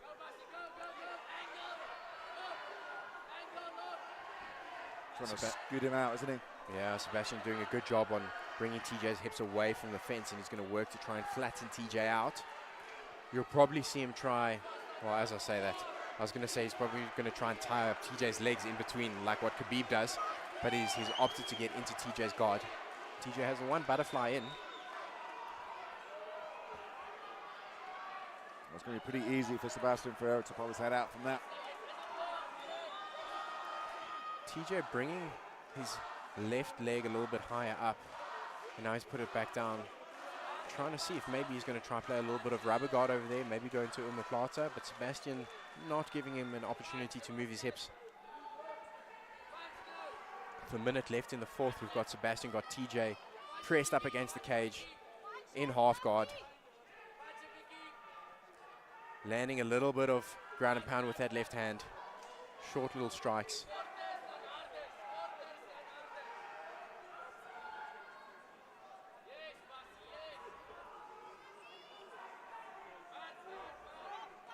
Well, just using that head as a form of control, Sebastian Ferreira. Short little shots from him. Some nice lefts there. Sporadic ground and pound from Sebastian Ferreira, but good control on top. Sebastian doing a good job on controlling TJ down here. Switching between staying close and controlling, getting up, landing some ground and pound. 10 seconds to go. We heard the clap of that time. Sebastian poshes up and lands some vicious ground and pound, lands a few kicks to TJ's legs. And that's the end of round 4. We're going to a 5th round, ladies and gentlemen. Wow.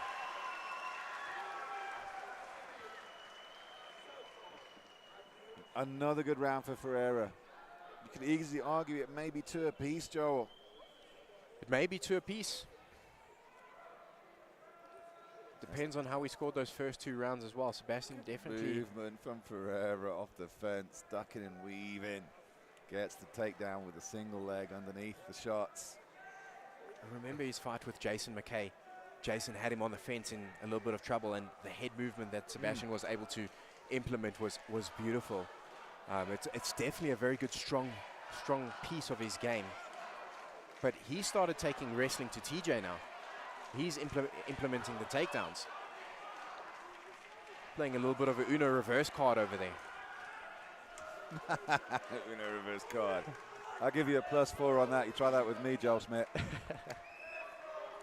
Well, a good show of respect between these two absolutely superb athletes. Sebastian starting with a nice left kick to the leg. TJ coming up high with a question mark kick. Oh, big shots from both fighters. It was a good right at the end of that from Esterhuizen. Comes in with a flying jump kick and then a flying Superman punch as well. Still Ferreira looking fresh. He's cutting off the angles now. Inside leg kick from Ferreira. Ferreira shooting for the takedown. Nice fake on the left to the level change from Ferreira. TJ looks like he's got a crossface there. He might be able to muscle Ferreira up, but Ferreira's in nice with almost like a high crotch.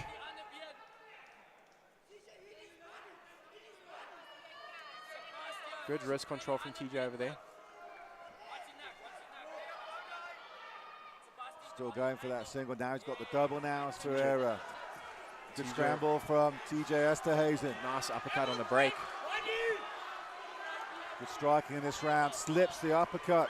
Does Esterhuizen and completes the takedown. Ferreira tries to scramble back up to his feet. Esterhuizen trying to prevent that. He's going to go and scoot Sebastian Ferreira away from the fence here. Yeah, get the hips away from the fence and try to get his hips onto the floor. But Esterhuizen's in a great sprawl position over here. It's going to be difficult to do so. TJ's getting their leg. Great defense from Ferreira, but he's hitting a couple of shots. And another left from Esterhuizen. Those were big hammer fists. Good sprawl, breaks the grip of Ferreira by Esterhuizen. TJ has come back with a stronger round of himself as well now. Still a minute to go. But what a title fight. Wow, incredible title fight. Both these athletes giving everything they've got. A good sprawl again from Esterhuizen as Ferreira makes space away from the fence. See if Ferreira's going to try and come around onto Esterhuizen's back. Esterhuizen's not letting that happen. Sorry, other way around. Too excited. Esterhuizen does have a setup that he can go DAS or Anaconda, but Sebastian not letting that happen. Esterhuizen looking up at the clock. Last 40 seconds. Nice little leg kick from Sebastian over there. Sebastian shoots, it stays and sprawls, but Sebastian ends up on top. 30 seconds left. Just too tired to defend it. Just defended it almost to the point where it's too effectively and found himself out of position. What can Ferreira do with this position now? Last 15 seconds. Is Ferreira going to posture up and throw some ground and pound? Heyden just holding off the back of the head to prevent that happening. Shots missing. Heyden might throw an up kick. Oh, he throws an up kick. Good shots from Sebastian there. Reversal from Heyden. Oh, I need a 6th round, Joel Smith. We do need a 6th round. What that was a great crazy fight. Both fighters embracing each other after that war.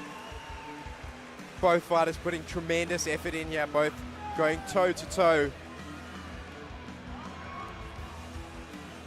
What a fight.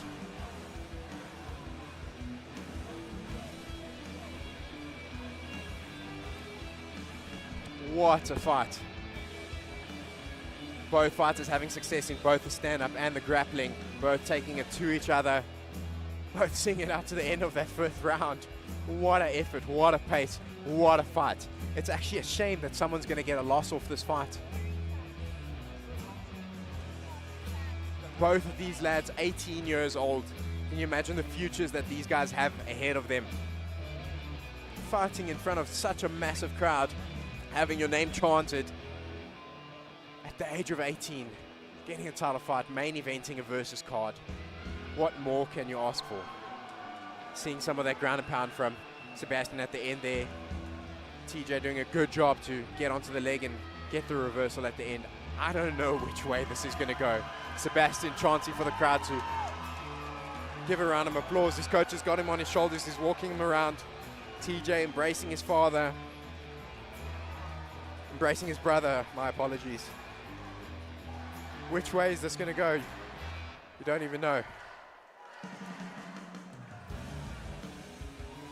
I wouldn't want to be a judge on this fight. Both fighters leaving their all in the cage. Both fighters having a success.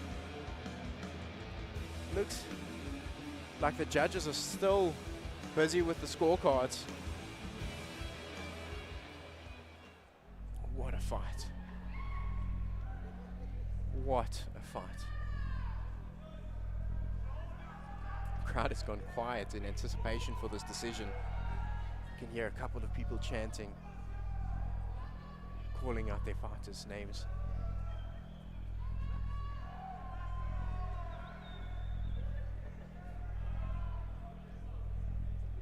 Is it Anstel? Is it Anu?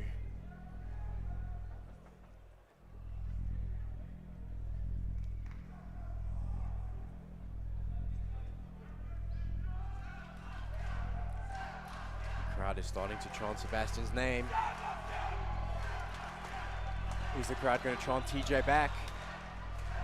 Both lads have a lot of support.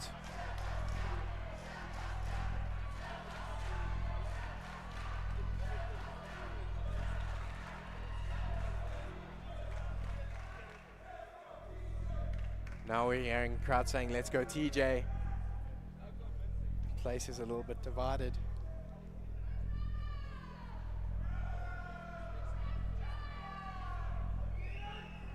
TJ having some good success in the early rounds, Sebastian having success in the late rounds, and that 4th round, both fighters leaving it all in the cage. I don't know which way this is going to go.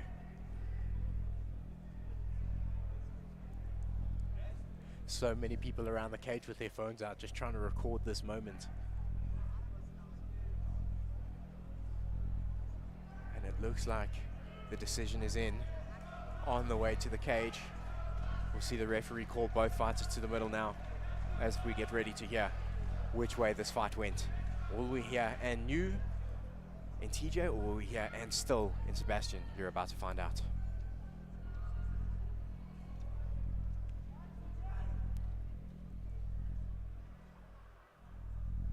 Ladies and gentlemen, after 5 rounds of action, we go to the judges' scorecard for a split decision. Judge 1 scores it 48-47, Heyden. Judge 2 scores it 48-47, Ferreira. And Judge 3 scores it 48-47 for your winner. And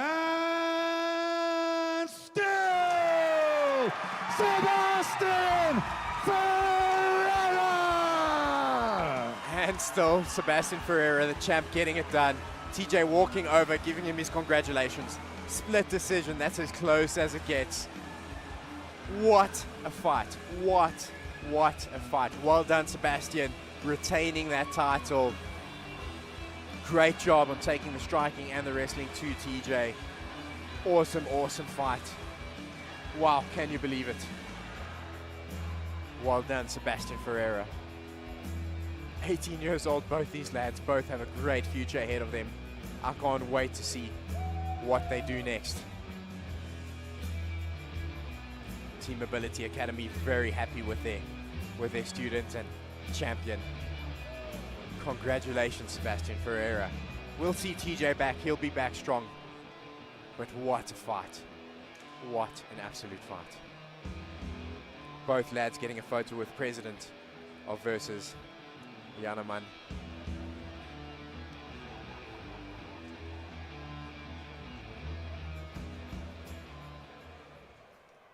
Ladies and gentlemen, that concludes Versus Fight Night 11. Thank you for joining in. All this incredible action. We'll see the Versus Fight Night 12 on the 1st of March. And you think this fight night was special? You ain't seen anything yet. We'll see you the 1st of March for Versus Fight Night 12. Thanks for watching tonight. Cheers for now.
Take it off.